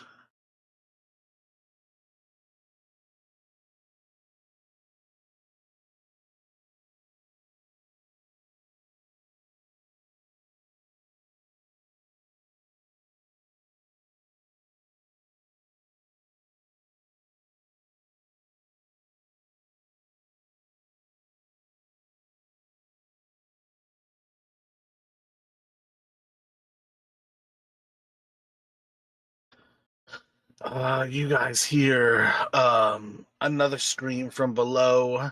You'll see another wolf transform, and he's gonna charge at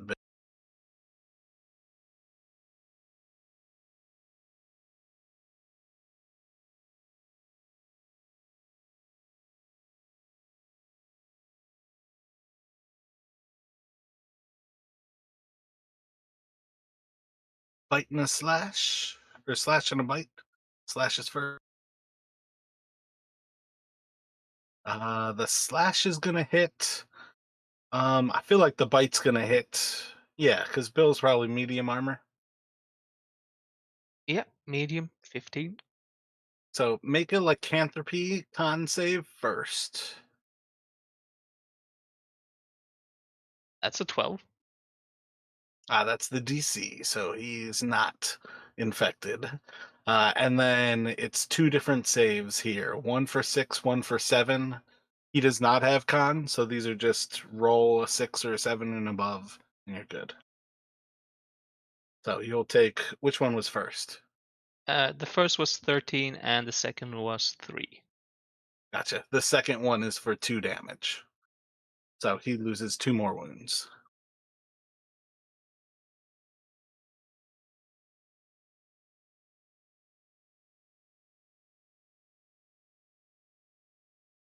And that guy was on initiative 11. It goes to the first one that came out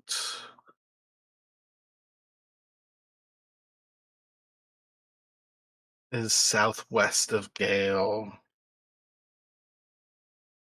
Um, yeah, I think he's gonna do. Oh wait, this one's slowed.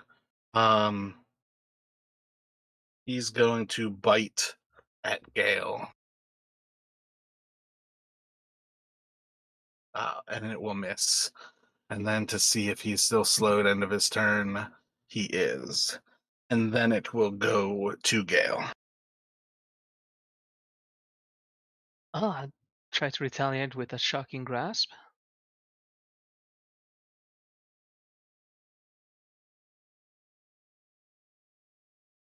That will hit.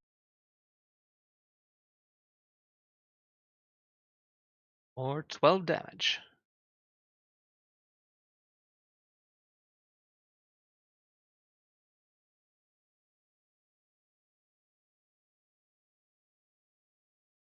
You can pretty well see that that one is like left effectively mortally wounded at this point. Between like the ice and the lightning, its flesh is like almost like weeping off of its body, where like the fat beneath it is kind of like been boiled away. That creature is suffering. What would Bill like to do? Bill will try to shoot the one I just shocking grasped. Because that's the one with the hunter's mark. He will have disadvantage at this shot. Yeah, that's an 8 to hit. Oh no, not 8, 11. 11. 11 just misses. Is that? Yeah, yeah, that's a plus 7. Yep. Like sinks into the creature's flesh, and like it's just enough that the fur kind of like drops it away. One more shot, Yeah, and no, that that's one's just fine. gonna miss.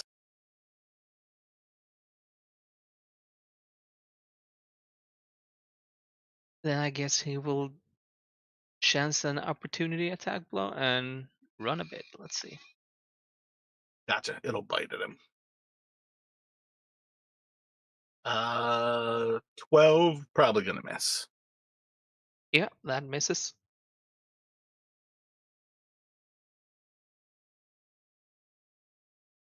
Gotcha. So these are the two south of Terry.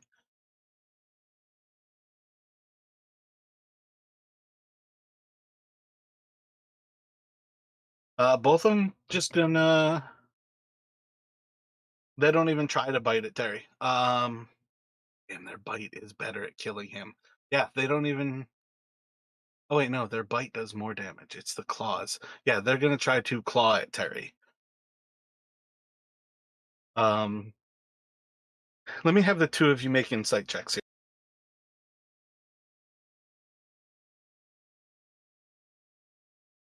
10 for Jinx. And a 7 for Gale. Gotcha. Just like on the slightest level, Jinx is kind of noticing like their initial reaction is always to try to like set up to bite things. And like as soon as Terry got infected, you're noticing that they're slashing more at Terry than they are like trying to bite at him. So just as kind of like an aside right now, like as a hint sort of to Jinx to know that you guys need to help Terry, like they're not trying as hard to bite him. One of those claws is going to get through. Can you make a con save for me? 7, and he's good. So I feel like it's a not one. Yeah, he's golden on those wounds. And that goes back around to top of the 12th.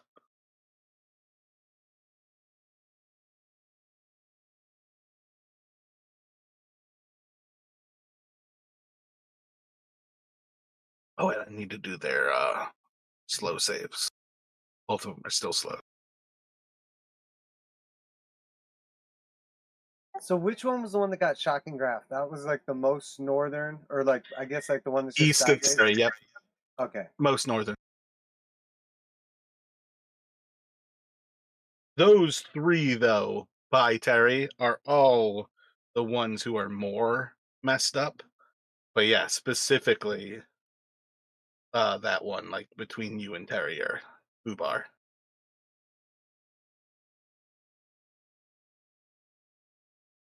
Yeah, I don't really have like anything to hit him with that's magical right now, so I can pretty much just do like my insult.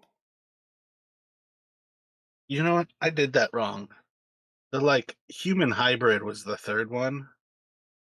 I don't think I messed up anything by like pretending that that like wolf guy beneath Terry. What is it? It's the wolf looking left under Terry is a different one than what I was saying. So I'm just gonna do vicious mockery on that most messed up one in between us. Gotcha. And it's 15 wisdom. If he fails, then you can roll over a 4. I rolled a 1. You do, in fact, kill with a vicious mockery. He's going to die and turn back into a civilian as he falls dead to the ground. And Jinx is just gonna say, "Down, boy, down.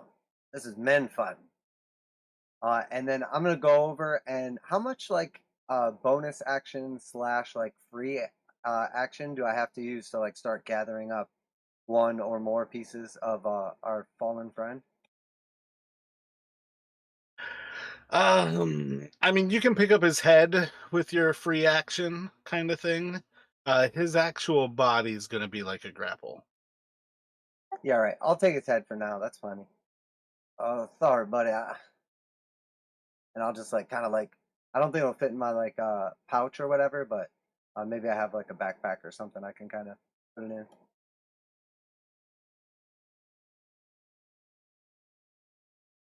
Not sure if it was like a clean decapitation or if there's like part of a shoulder still attached.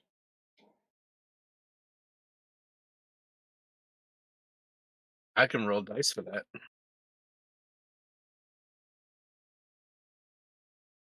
Pretty clean. There's definitely like some of the T3 vertebrae there, but after like a few vertebrae, it's pretty well separated from like the actual shoulder blade. Okay, and I'm pretty sure it's just the two pieces, right? Yes, yes. Okay, all right. So then Terry's gonna go after that.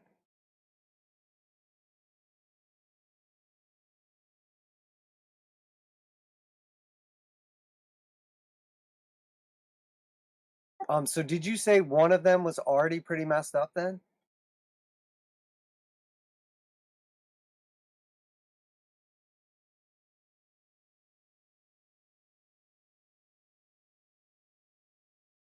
Um, the two with the gold borders, south and southwest of Terry, are both fucked up. So he can see both of them are bloodied. You can't quite tell which is more bloodied than the other, though. Okay, so he's gonna go straight south of him, and try to knock that one. So it would be a 7 to 18 to hit. That'll hit. Yep. They are not difficult to hit. These are just like beasts, basically. Okay, and 13 damage on that one. We're at 13. Ooh, and then I think that's only a 13 for That Terry. should still hit. Okay. If And now Terry you has a still have. +1 weapon, he should also be +8 with it, not +7. Oh shit! I forgot about that. That gives him +1 to hit and +1 to damage. The magic weapons. Yeah. Okay, Well, hell yeah. specifically a +1 weapon, though. Some magic weapons don't do +1s. They're +1 to damage or +1 to hit. But often a weapon says +1 to hit and your damage. That's what a +1 weapon is. Yeah, I think we just gave a +1 weapon to Terry, and then I think we gave like some magical chaos like sword to I Bob, was maybe. thinking Bob had the actual Sword of Chaos. You know what? I feel like we had Bob and Terry took the swords, and that was part of why we didn't have them playing together anymore. But you guys got to keep track of those things in your notes. I think it's fine for Terry to have a +1 for now, but it did kind of cross my mind that like you guys did that, or they just have to stay 30 feet from each other. What was the second roll for damage though that you just did there? So it would be 11.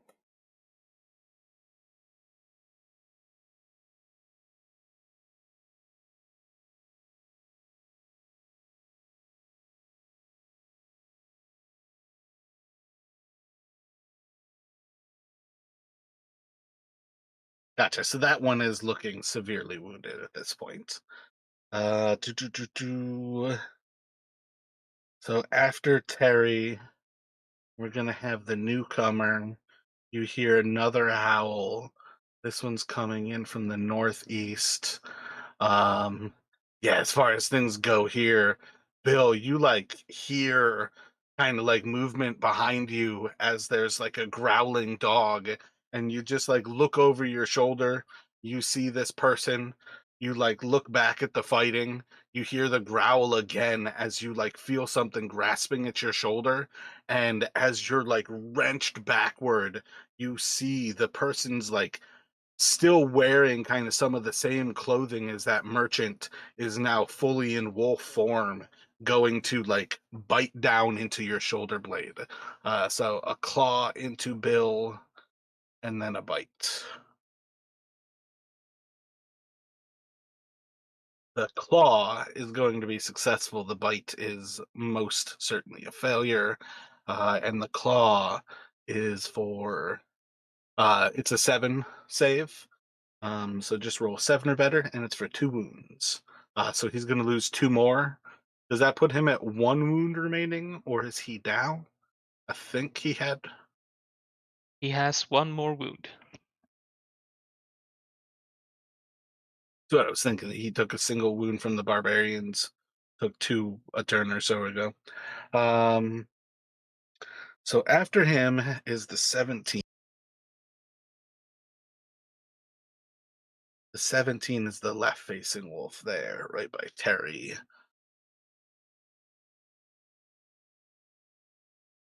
He's got dealer's choice.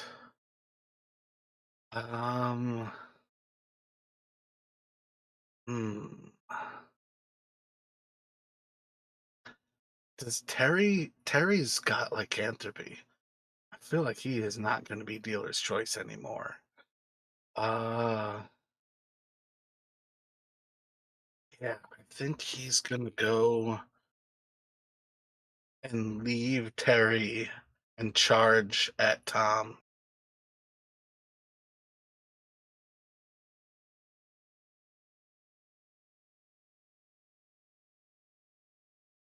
Terry can take a reaction to that though.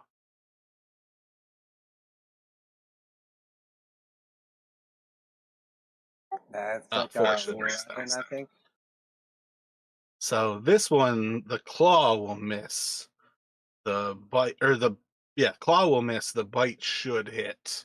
Um, because he'll be flanking Bill at this point with a 17 to hit. That hits. So that is a con save for lycanthropy. A lycanthrope lizard should be incredibly sweet to see. And then he needs a con 6 to remain standing. Excellent. So at this point, basically just keep track. Bill and Terry are lycanthropes.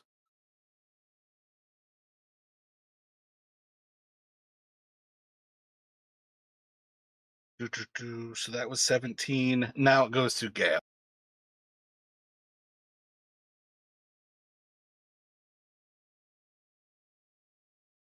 Yeah, I think Gale will just sling a firebolt at the one just south of Terishin.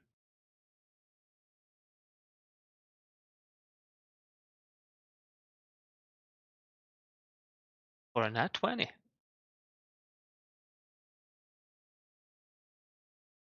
Nice Excellent. job. I don't think that one can survive this. Yeah, no, it would be 37 damage. Yeah, no, he had one wound left.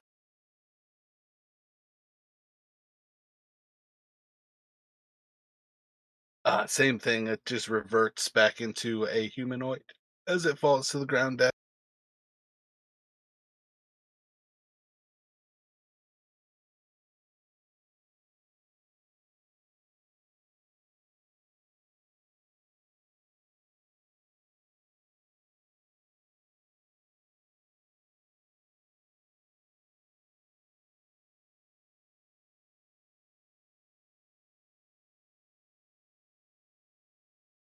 What would you like to do with Bill?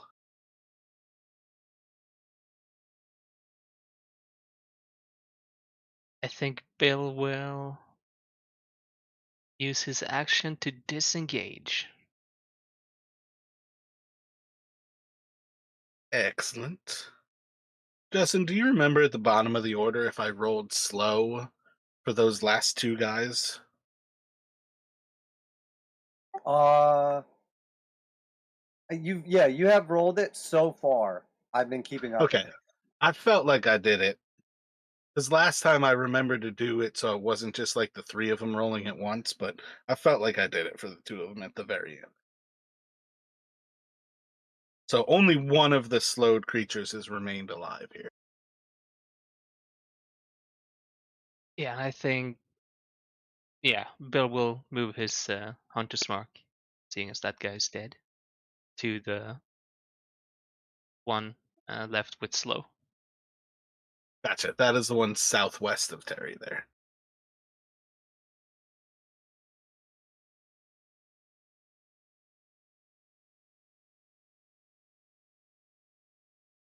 That's all for Bill.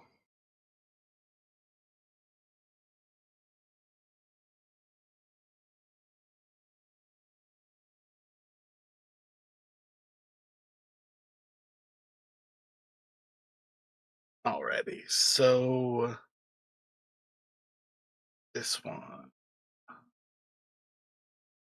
3 is Gale, and he's far as fuck.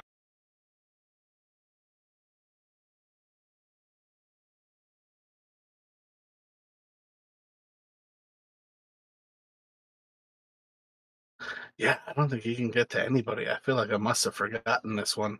Um, 3, he's pretty much just going to take a dash action and just charge for Gale. With 80 movement, he can get anywhere on the board. And then we're going to go to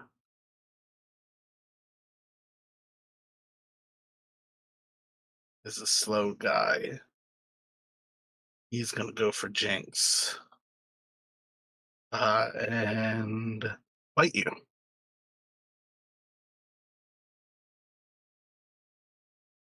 and miss. And then to see if he remains slow, that should break it.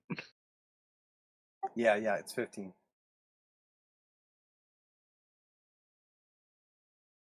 And then we'll go back around top of the order.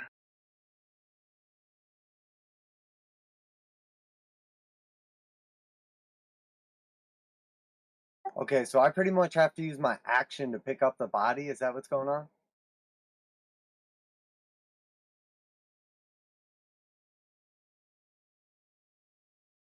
Yeah, yeah. To carry Kalrescent, you're effectively action and then half movement.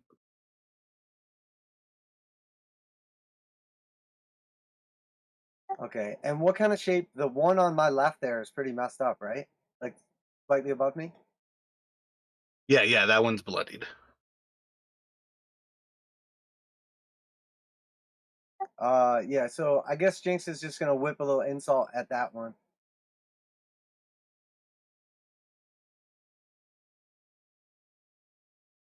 He fails. I got And for places 4 being damage. people to see. Go ahead and die for me. 4, yeah.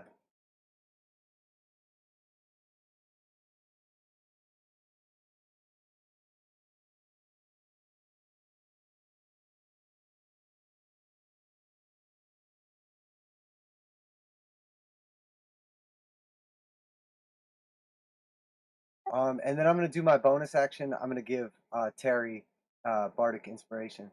Terry, I think it's time we finish off these boys.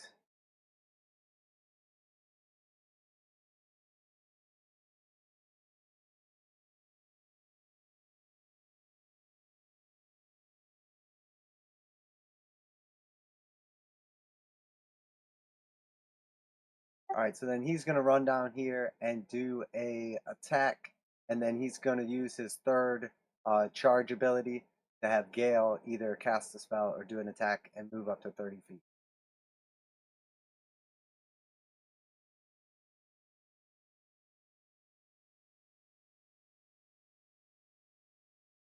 And he's gonna hit, but only for 8 of the magic damage. It will kill.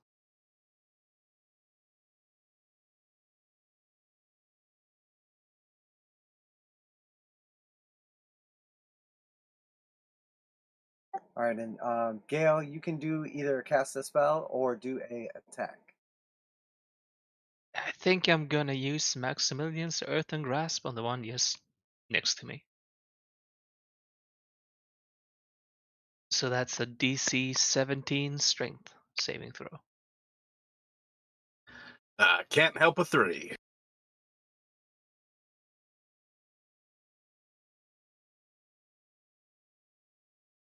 It take 8 bludgeoning damage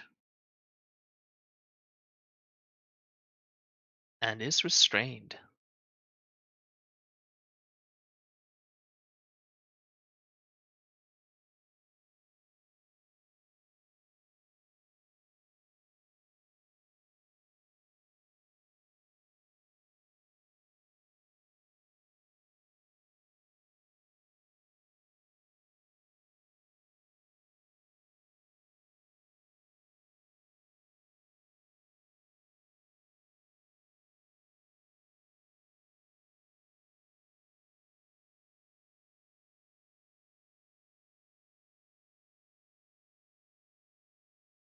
So I think that brings us to 17 and 18.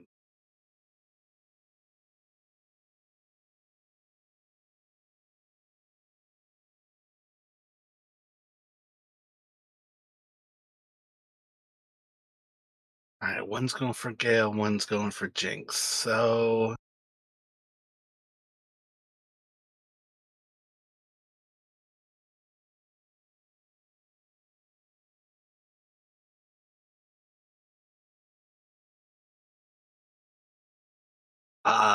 swiping a bite from each of them on each of you.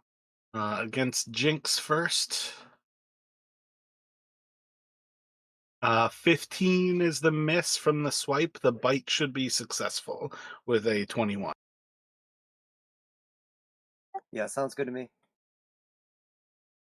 Make a con save for me for lycanthropy, and then you'll take 8 piercing.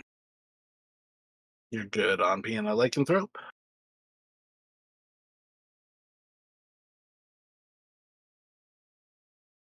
Swipe and a bite. I don't think either of those are getting through. That should be to Gale. All right. I'll shocking grasp the one who just ran up to me.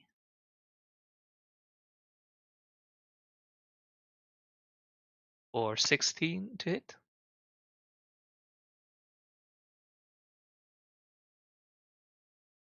Uh, 16 will hit. Or 14 damage.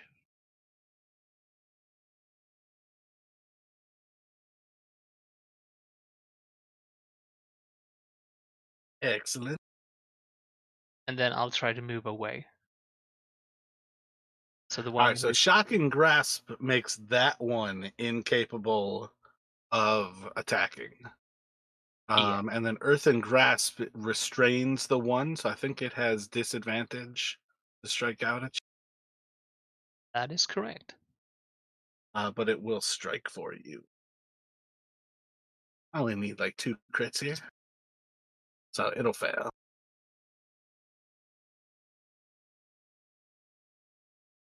On to Bill. Bill will move his hunter's mark on the restrained one and shoot that one.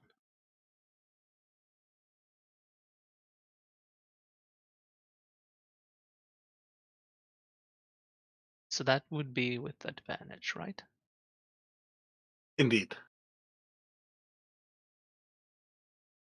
Good thing. that will hit.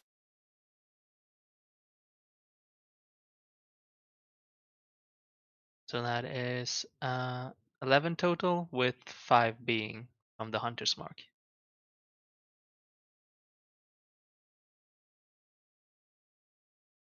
All right, so for today, only the hunter's mark is doing damage. Yeah.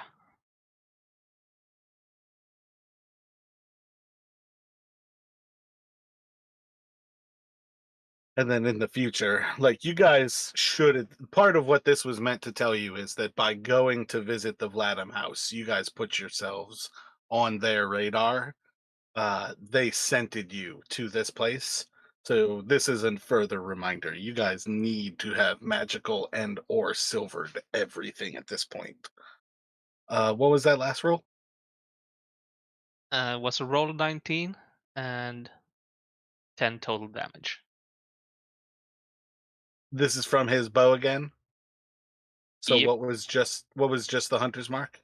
Oh, 4. Excellent.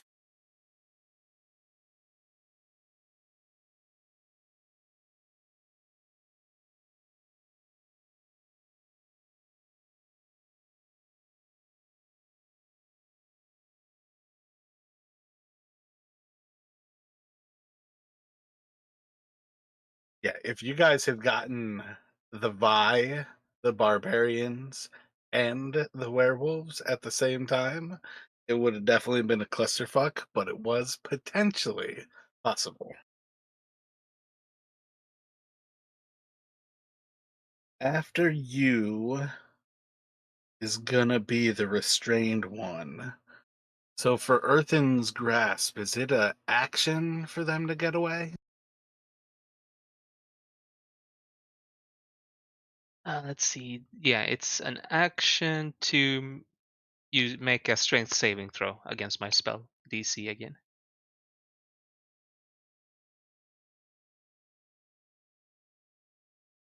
But no, it's strength check. So I'm not sure if that like could be athletics or that's better.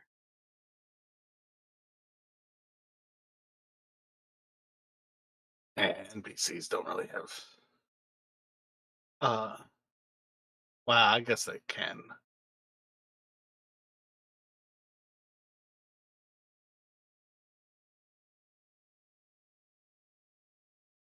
think he's just got, what is it, a +2 versus that, so my bad, I'm not removing the D12 I accidentally selected. But yeah, that's gonna fail. With a 6 rolled. So that'll be his turn. Goes top of the order to Jinx.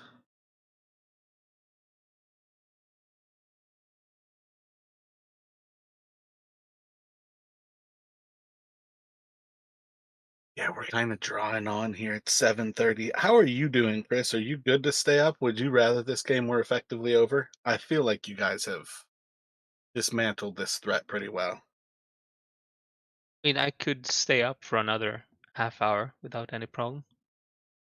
Gotcha. We're getting pretty close to wrapping this up. These ones aren't like severely messed up, but you guys have everything, I feel like, pretty well. What would you like to do, Jinx? Yeah, I'll go ahead and vicious mockery. The one that is like south of me on the map here.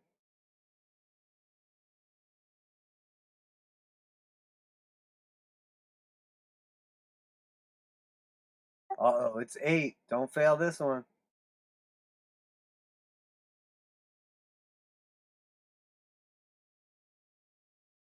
That's a wisdom.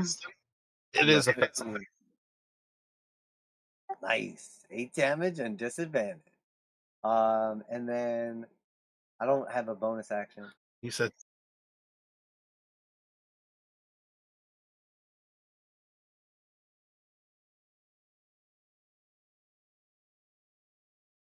you have all three of those in the teens within 3 points of each other. So Terry's gonna run up here and take on the threat headlong. Yeah.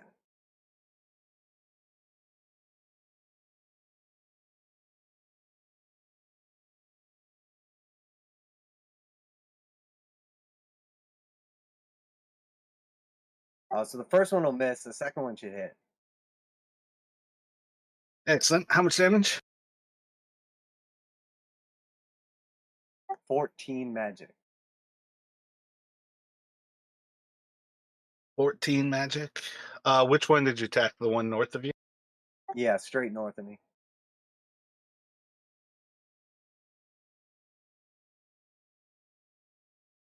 Oh, did you have advantage on that one? That one's restrained. You want to fish for crits? Negative and negative. Okay. Yeah, well, that first one missed, but I rolled a 2 both times, so it's still a miss. All right. I got you.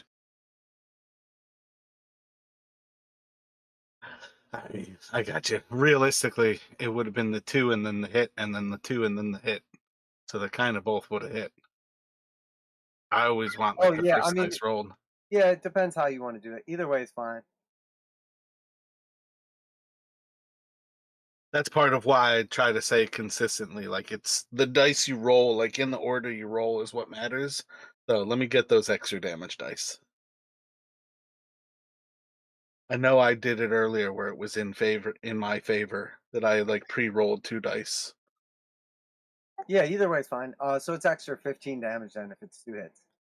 Gotcha. Yeah, it's gonna put him visibly bloodied.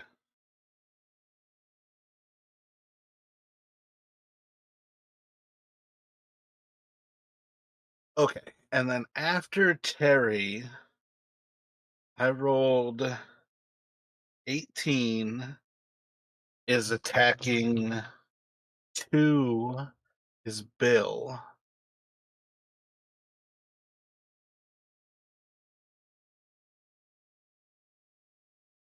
So Terry will get an attack of opportunity there.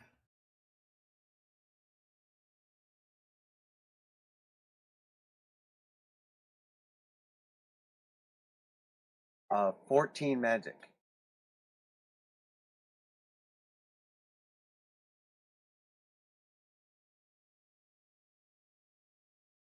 Excellent. And then I pre-rolled my attacks. My first one with the claws is a crit. Do you have a reaction? Do you want to prevent that? Oh, and wait, then who's that on? on Bill. It shouldn't matter. If you're preventing crits, you should prevent crits Oh, to no, them as well. Does Bill only have 1 life left, though? Bill indeed only has 1 hit point left.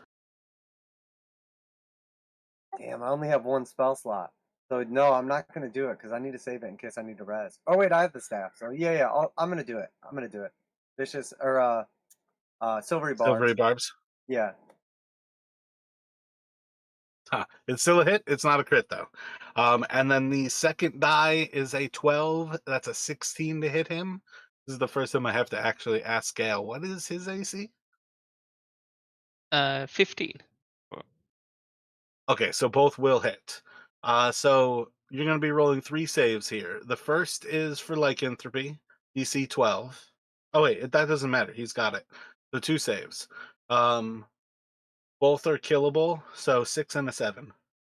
Yeah, Oh, he's going to fail. 14 and a So 1. he'll go down. But you do gain inspiration if either of you doesn't have inspiration here.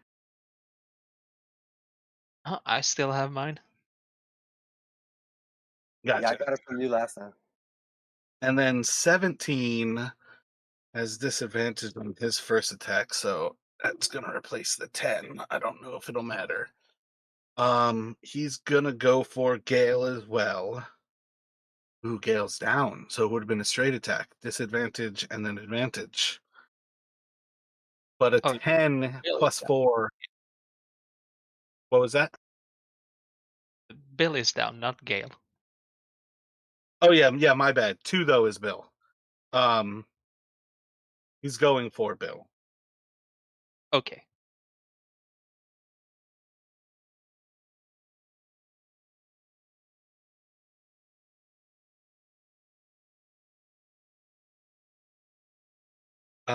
So a 10 is a 14 is going to be a miss. And then so with his claws he misses. That was the straight attack. The 11 doesn't even matter to fish for a crit. It's just going to be an auto crit for 2 wounds. So he's got 2 death saving throws after that. And then it's going to go to Gale's turn.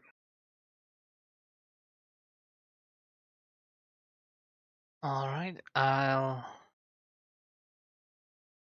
I'm just Do you gonna. have a healing potion? Do you like your friend? Yeah. It's an action to administer a healing potion, right? For somebody else, yeah. I let you guys use a bonus action on yourselves. Yeah, Gale is. I mean, he already got. Was it Bob fucked up, lost her tail? Yeah, he's gonna. She does have a stump. He's gonna use his healing potion to get Bill up.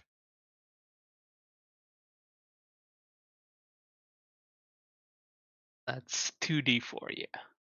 Gotcha. So he'll have 2 more wounds.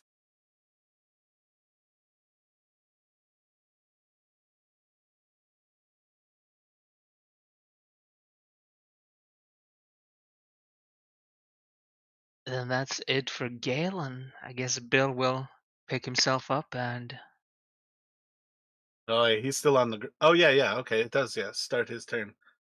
He can stand up, grab his weapon. yeah, I just remembered I dropped my sword by the It's where no worries. For a while I've been playing it where you guys can sheathe and draw um things a little bit more naturally. Not trying to penalize you for that. Okay, yeah, then he'll pick out his short sword and attack the one like north of himself.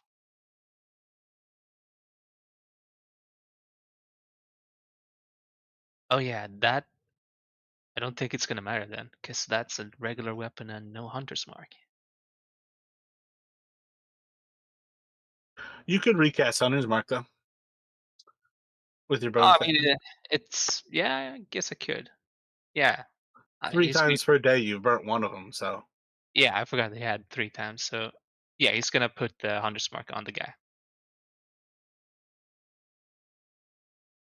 So 17 rolled. Yeah, 24 to hit. Oh yeah, yeah, definitely. My bad. These guys have 12 AC. So yeah, again, the hunter's mark's all you really have to roll for these. 6 damage.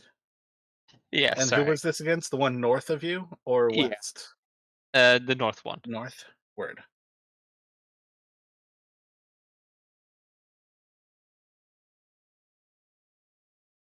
And then 19 to hit Solid hit.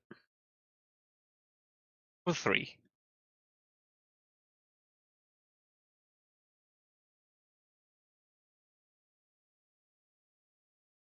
That will leave that one bloodied as well.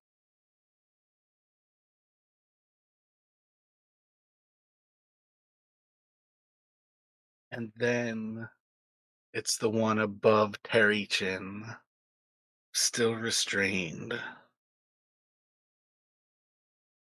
He rolled for Gale, but he can't. Yep, he's going for Gale. He's just going to try to fight his way away from the grasp and try to get to Gale, and he fails. That will take us back to top of the order with Jinx.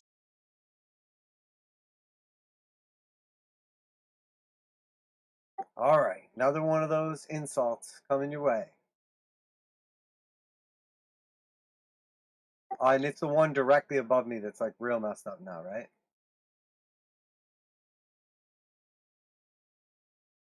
The one in front of Terry Chin and the one above you is least fucked up. The other two are bloodied. Oh, okay. I thought that was the same one I've been attacking. I'll just go for the one that's on Terry right now. Terry, go ahead, finish that little mangy hound off and come down here. Finish these two.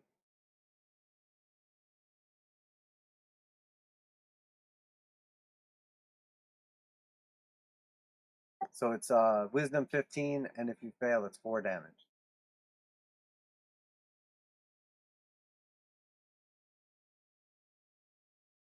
Four damage to the one that Terry's fighting.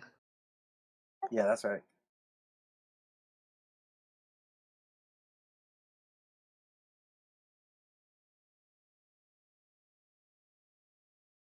'18 hits.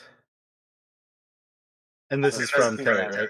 Yeah, from Terry, 13 damage. Gotcha. So that should be enough to kill with that first one.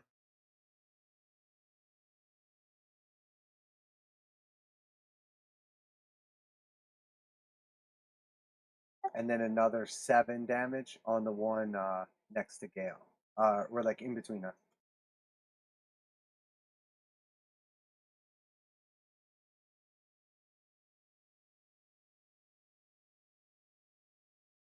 All right, in between Gale and Terry.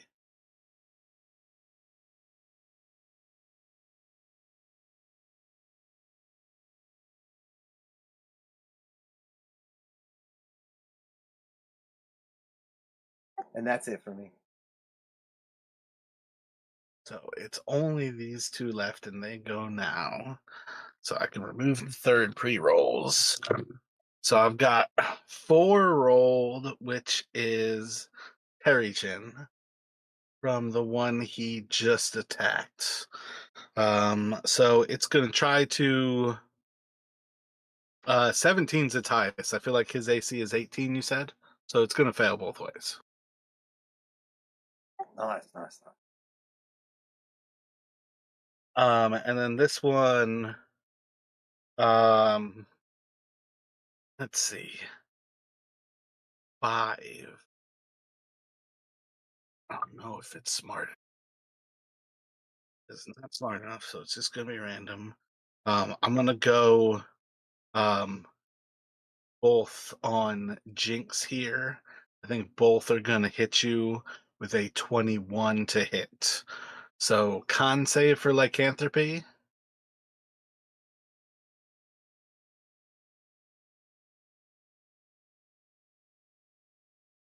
Yeah, it's natural 20.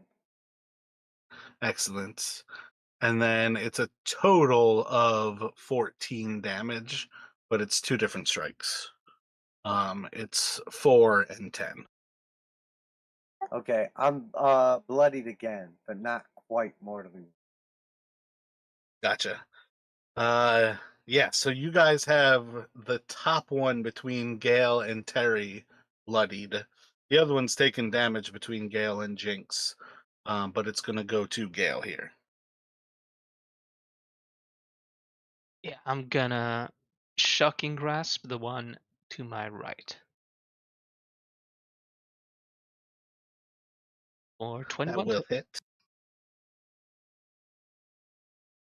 10 damage. It's gonna leave it lethally wounded. Let's see if Billy can finish it off.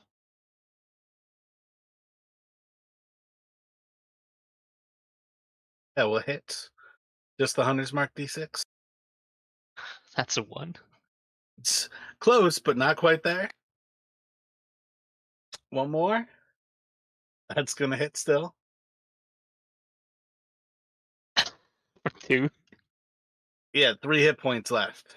That's gonna leave him with a 1 hit point. That guy literally just needs hit right now.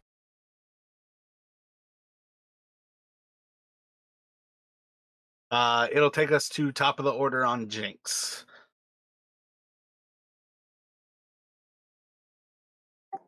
Look like a dead dog walking. 15. Vicious Mockery saves. Um, okay, and then Terry's gonna go ahead and attack. Okay, so he has uh 11 right now, and he has Bardic Bardic Inspiration. Inspiration is an auto hit.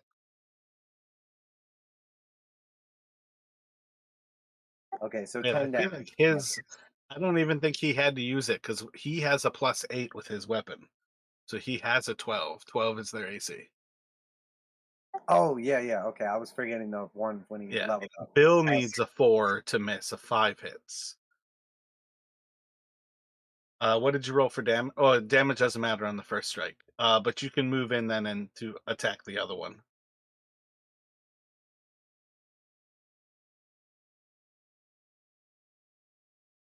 So it'd be You guys are 13. fighting on a pile of bodies.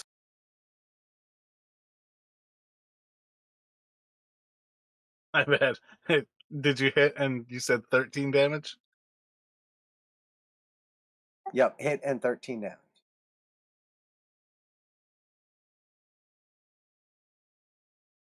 All right, that technically puts him then.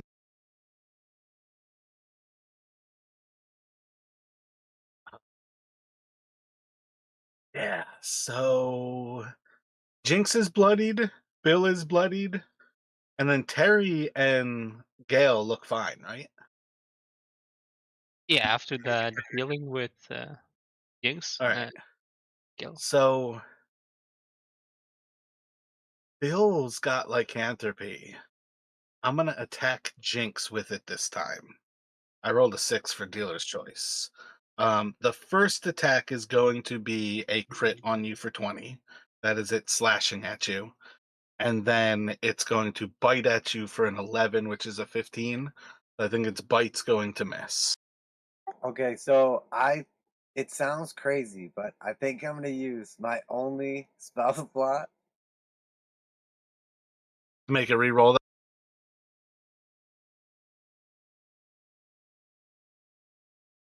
Yeah, all I have left is my 4th level spell slot.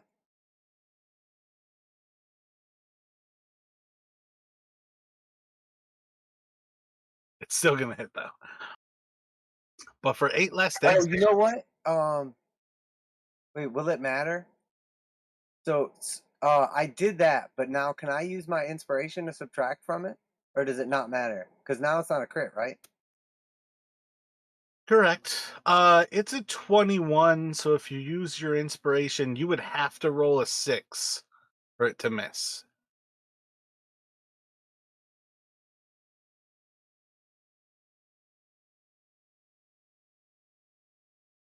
So like, is that on a d6? Yeah, yeah, yeah. Oh, it's only a 5. Yeah, Okay. just enough that it still hits you. But it's not doing like the auto 8. It's 2d4 plus 2. So it's going to do 8 damage. Okay, I am still standing. You don't have a choice though. Now you have to use that healing staff to help yourself. It's going to go to Gale. Gale is gonna shocking grasp it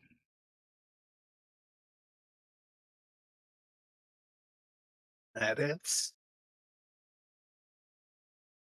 for 5 damage. What trash damage. Uh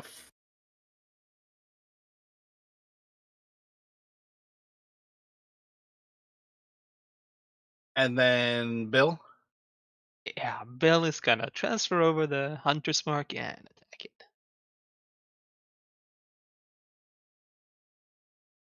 that'll hit. for 5 5.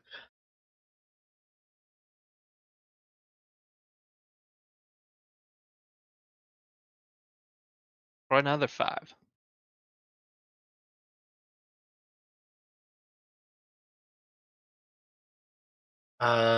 Then this will bring us to Jinx. So that thing is bloodied and taken plenty of damage. This thing is nearly mortally wounded.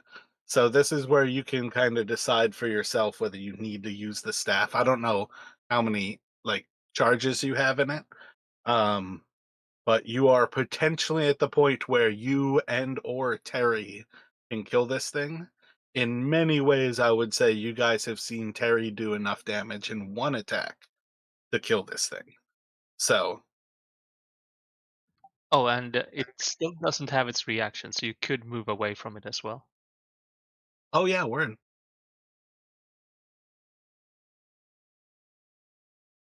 My bad. Do you want to move away with Gale and or Bill? No, I want them close. Gotcha. Yeah, so I still have 5 charges left in the staff right now.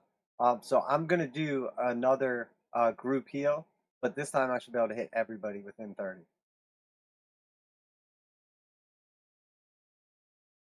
How many charges is the group heal? 5. So like if I don't Okay, do so you'll anything have to else, roll. yeah, I do it twice, but then I have to roll to see if it breaks in the morning. But I mean, the other option is just heal myself, and like I feel like this pretty much end, but it's not worth taking the chance. I don't think. So everybody gets back 20, or like the NPCs get back. What is it, 4 dice 3. or 3? 3 dice.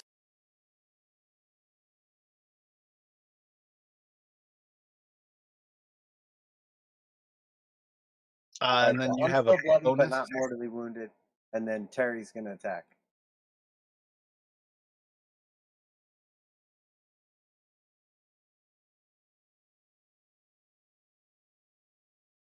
That's gonna hit.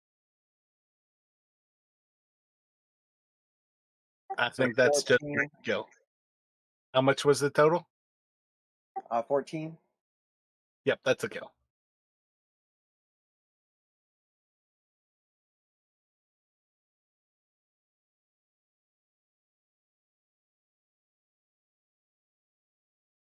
So let me have you guys do like let me have each of you roll like investigations with advantage.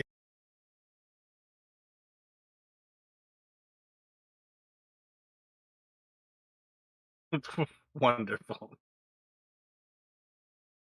Let's see, I got a 15 with Gale. And I Oh, a got 15 now? 22. Yeah, with 7 plus 8. So the wolves don't actually carry weapons. You can basically see like most of them are effectively like wearing rags at this point, like the little bits of clothing that didn't fall off them as they change, but are otherwise effectively just like naked commoners. Um, Nothing really to separate them like from any other person. They don't really carry anything to distinguish them. Um, with enough recognition, I think you can find, like, once you notice one of them has like an ankle branding, you can kind of notice that they are all branded on their ankles with just a small mark, but basically effectively something that gives you all a sense to track them back to House Flatham. Uh, but otherwise, they don't really travel with any sort of like anything here. You don't recognize any of them from when you all first met here, when you were talking with Kalrescent.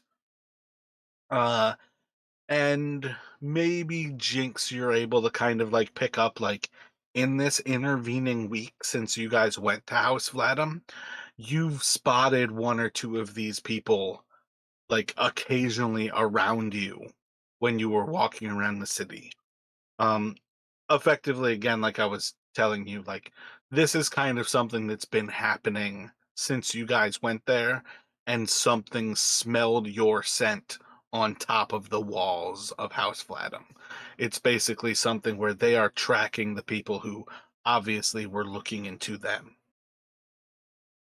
As far as the barbarians go, there's no reason not to find some coin and some gems with them.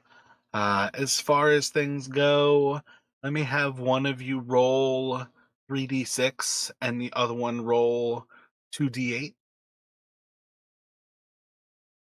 I got 12 on the 3d6. And 7 on the 8s. Gotcha. So you can find like 120 gold worth of just gold nuggets. It's just like raw gold nuggets. And then what'd you say, 7 on the d8s? Yeah, that's right. Gotcha. And then just 7 gems that are about like say 10 to 15 gold apiece on the barbarians. That's just kind of monetary wise. They each had a collection of javelins. Most of them had like great swords, some of them had great axes. If you wanted any of those mundane weapons, you guys are welcome to collect them. Do, do, do, do. You saw the 2 females had effectively kind of fetishes, things that would very similarly resemble things like what druids will tend to carry. But basically, you could kind of like make out that they were sort of like the leaders of this pack. Um, and I think you would notice that they had some provisions with them as if they were breaking into the city, but were also meant to kind of survive on these provisions. So I think that would kind of like stick out a little bit as something extra. With a 23 roll on that, I'm kind of thinking Jinx picks up on some level they were supposed to break into the city. They were not necessarily meant to break into a busy city square and cause a ruckus. They were probably meant to break into the city and kind of disappear. I think all of you had the dream where barbarians were inside of the city walking under like cloak and shadow and started to attack already from within. So that's kind of where this is kind of fulfilling that like start of your dreams. I think that was with the dreaming apothecary that you all kind of shared that dream. That's kind of what this was getting at here is it's the start of it would appear the barbarians are tunneling into the city, tunneling underneath your walls, and they are trying to blend themselves in. Granted, they're gigantic, but there are gigantic people who live in this place anyways.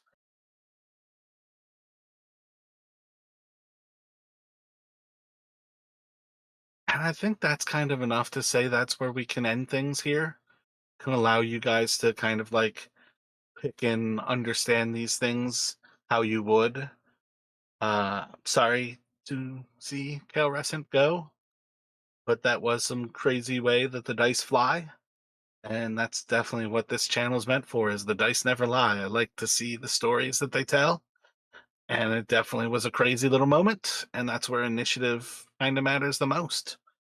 It's part of why I hate always having you guys on a single initiative, is how much can happen in between. But even how we had it today, where you guys were separated by your initiative, it's still like made a lot of the randomness of how initiative plays. So I hope you guys had fun there. I hope you guys still kind of pick up some stuff for the Tolus adventure, and we can kind of pick up still with things in the up Speaking and of coming. picking up, I'll use my action to pick up the rest of Kalrescent. Yeah, yeah, you're good to go. You guys can recover Kalrescent. Like I said, I was rolling for those three events. Like it's always a slight chance that the Vi are gonna find you, but I was rolling for the possibility of the werewolves the whole time, that I was also wondering when I would have the barbarian thing happening.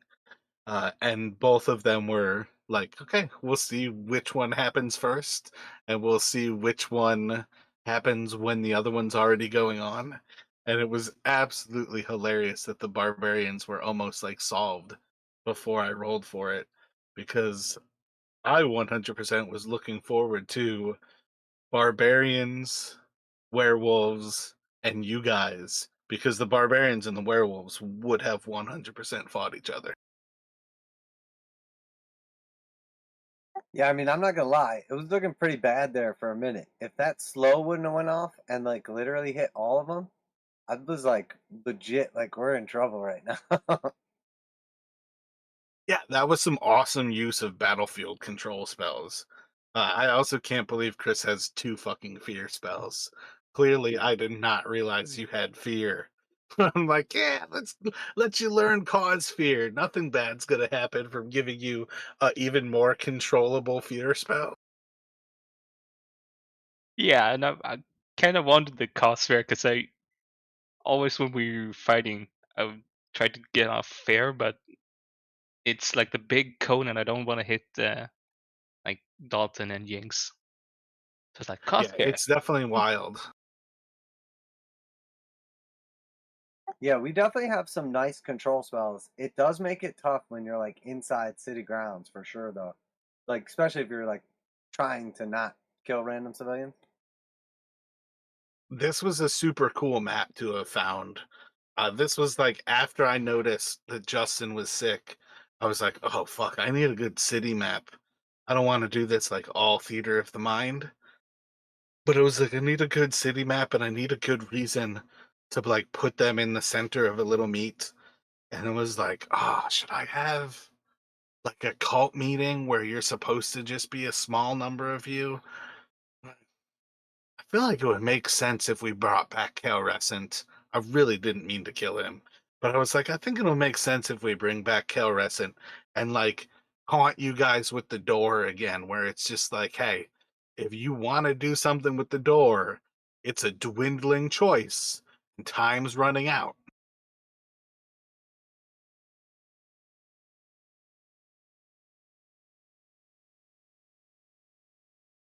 But yeah, I thought that was an awesome, for being a last minute like pivot away from going back underground into the cult lairs. I thought that was an awesome session. Definitely combat heavy. I kind of knew that, but I really also knew like the introduction of the barbarians kind of had to be epic. I mean, it certainly was climbing out of a sinkhole, basically. I love sappers. I think that's one of like the coolest things in the world. And then to like recognize that like we had sappers like in like ancient, well, not necessarily ancient times, but in pretty freaking ancient. No, really, they are ancient times, because we did it even before we had gunpowder, where you would dig into castles. Like we've always had sappers, and it's such a cool thing. It's horrific, really. It's such a horrific thing to imagine digging a tunnel in the dark where a candle that you would use for light saps away your oxygen and makes it even more dangerous for the digging, all the time while you're like hot, dark, can't see, muddied, and you're just like, I hope we're going in the right way. The ground can crumble out from underneath or from above you at any time. It's such a badass fucking such a cool thing to focus on. I didn't even think to describe them. Yeah, it was definitely a good introduction to the barbarians, and it was fun like facing off with them. It's also something different that we haven't really fought where, we need to do like high damage because we're more like of a chip damage squad with the occasional high damage. We don't really have like a lot of like big damage consistently. Yeah, I'm just. Yeah. Oh, No, go ahead. yeah, I was gonna say I'm just so sad because I have like the what is it called? The Phantasmal Killer. Seems like a pretty good spell. I have never gotten it off yet. Like the first one I used it against was the one who was immune to fear, and now the second just like they rolled high. Fuck. Yeah, I try to like save my reaction to like make them re-roll when somebody uses like a big spell, um, to like help it go off. But it seems like for whatever reason it never happens.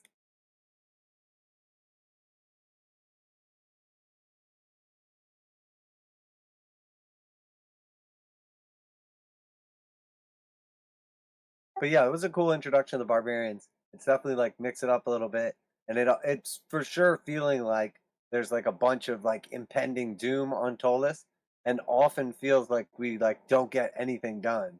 They're like we're like not getting any closer to like beating this. Yeah, that's definitely kind of a weird sense because I definitely think like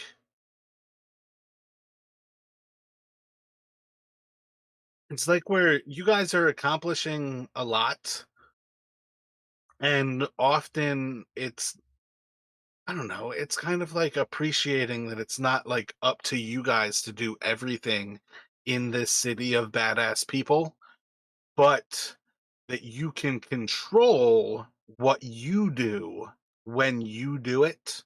When you put other people in charge, things still get done.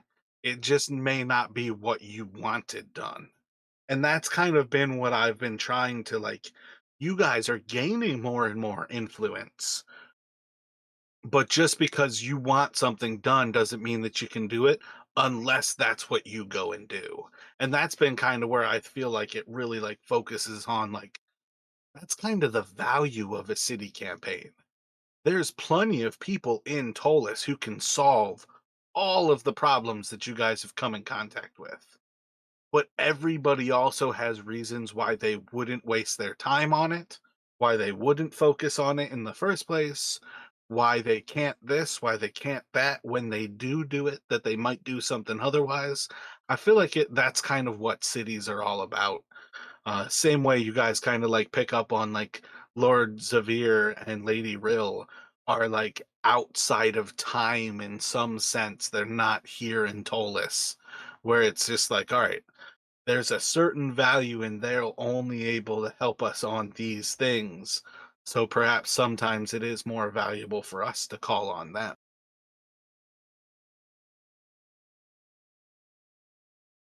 Yeah, I didn't mean so much that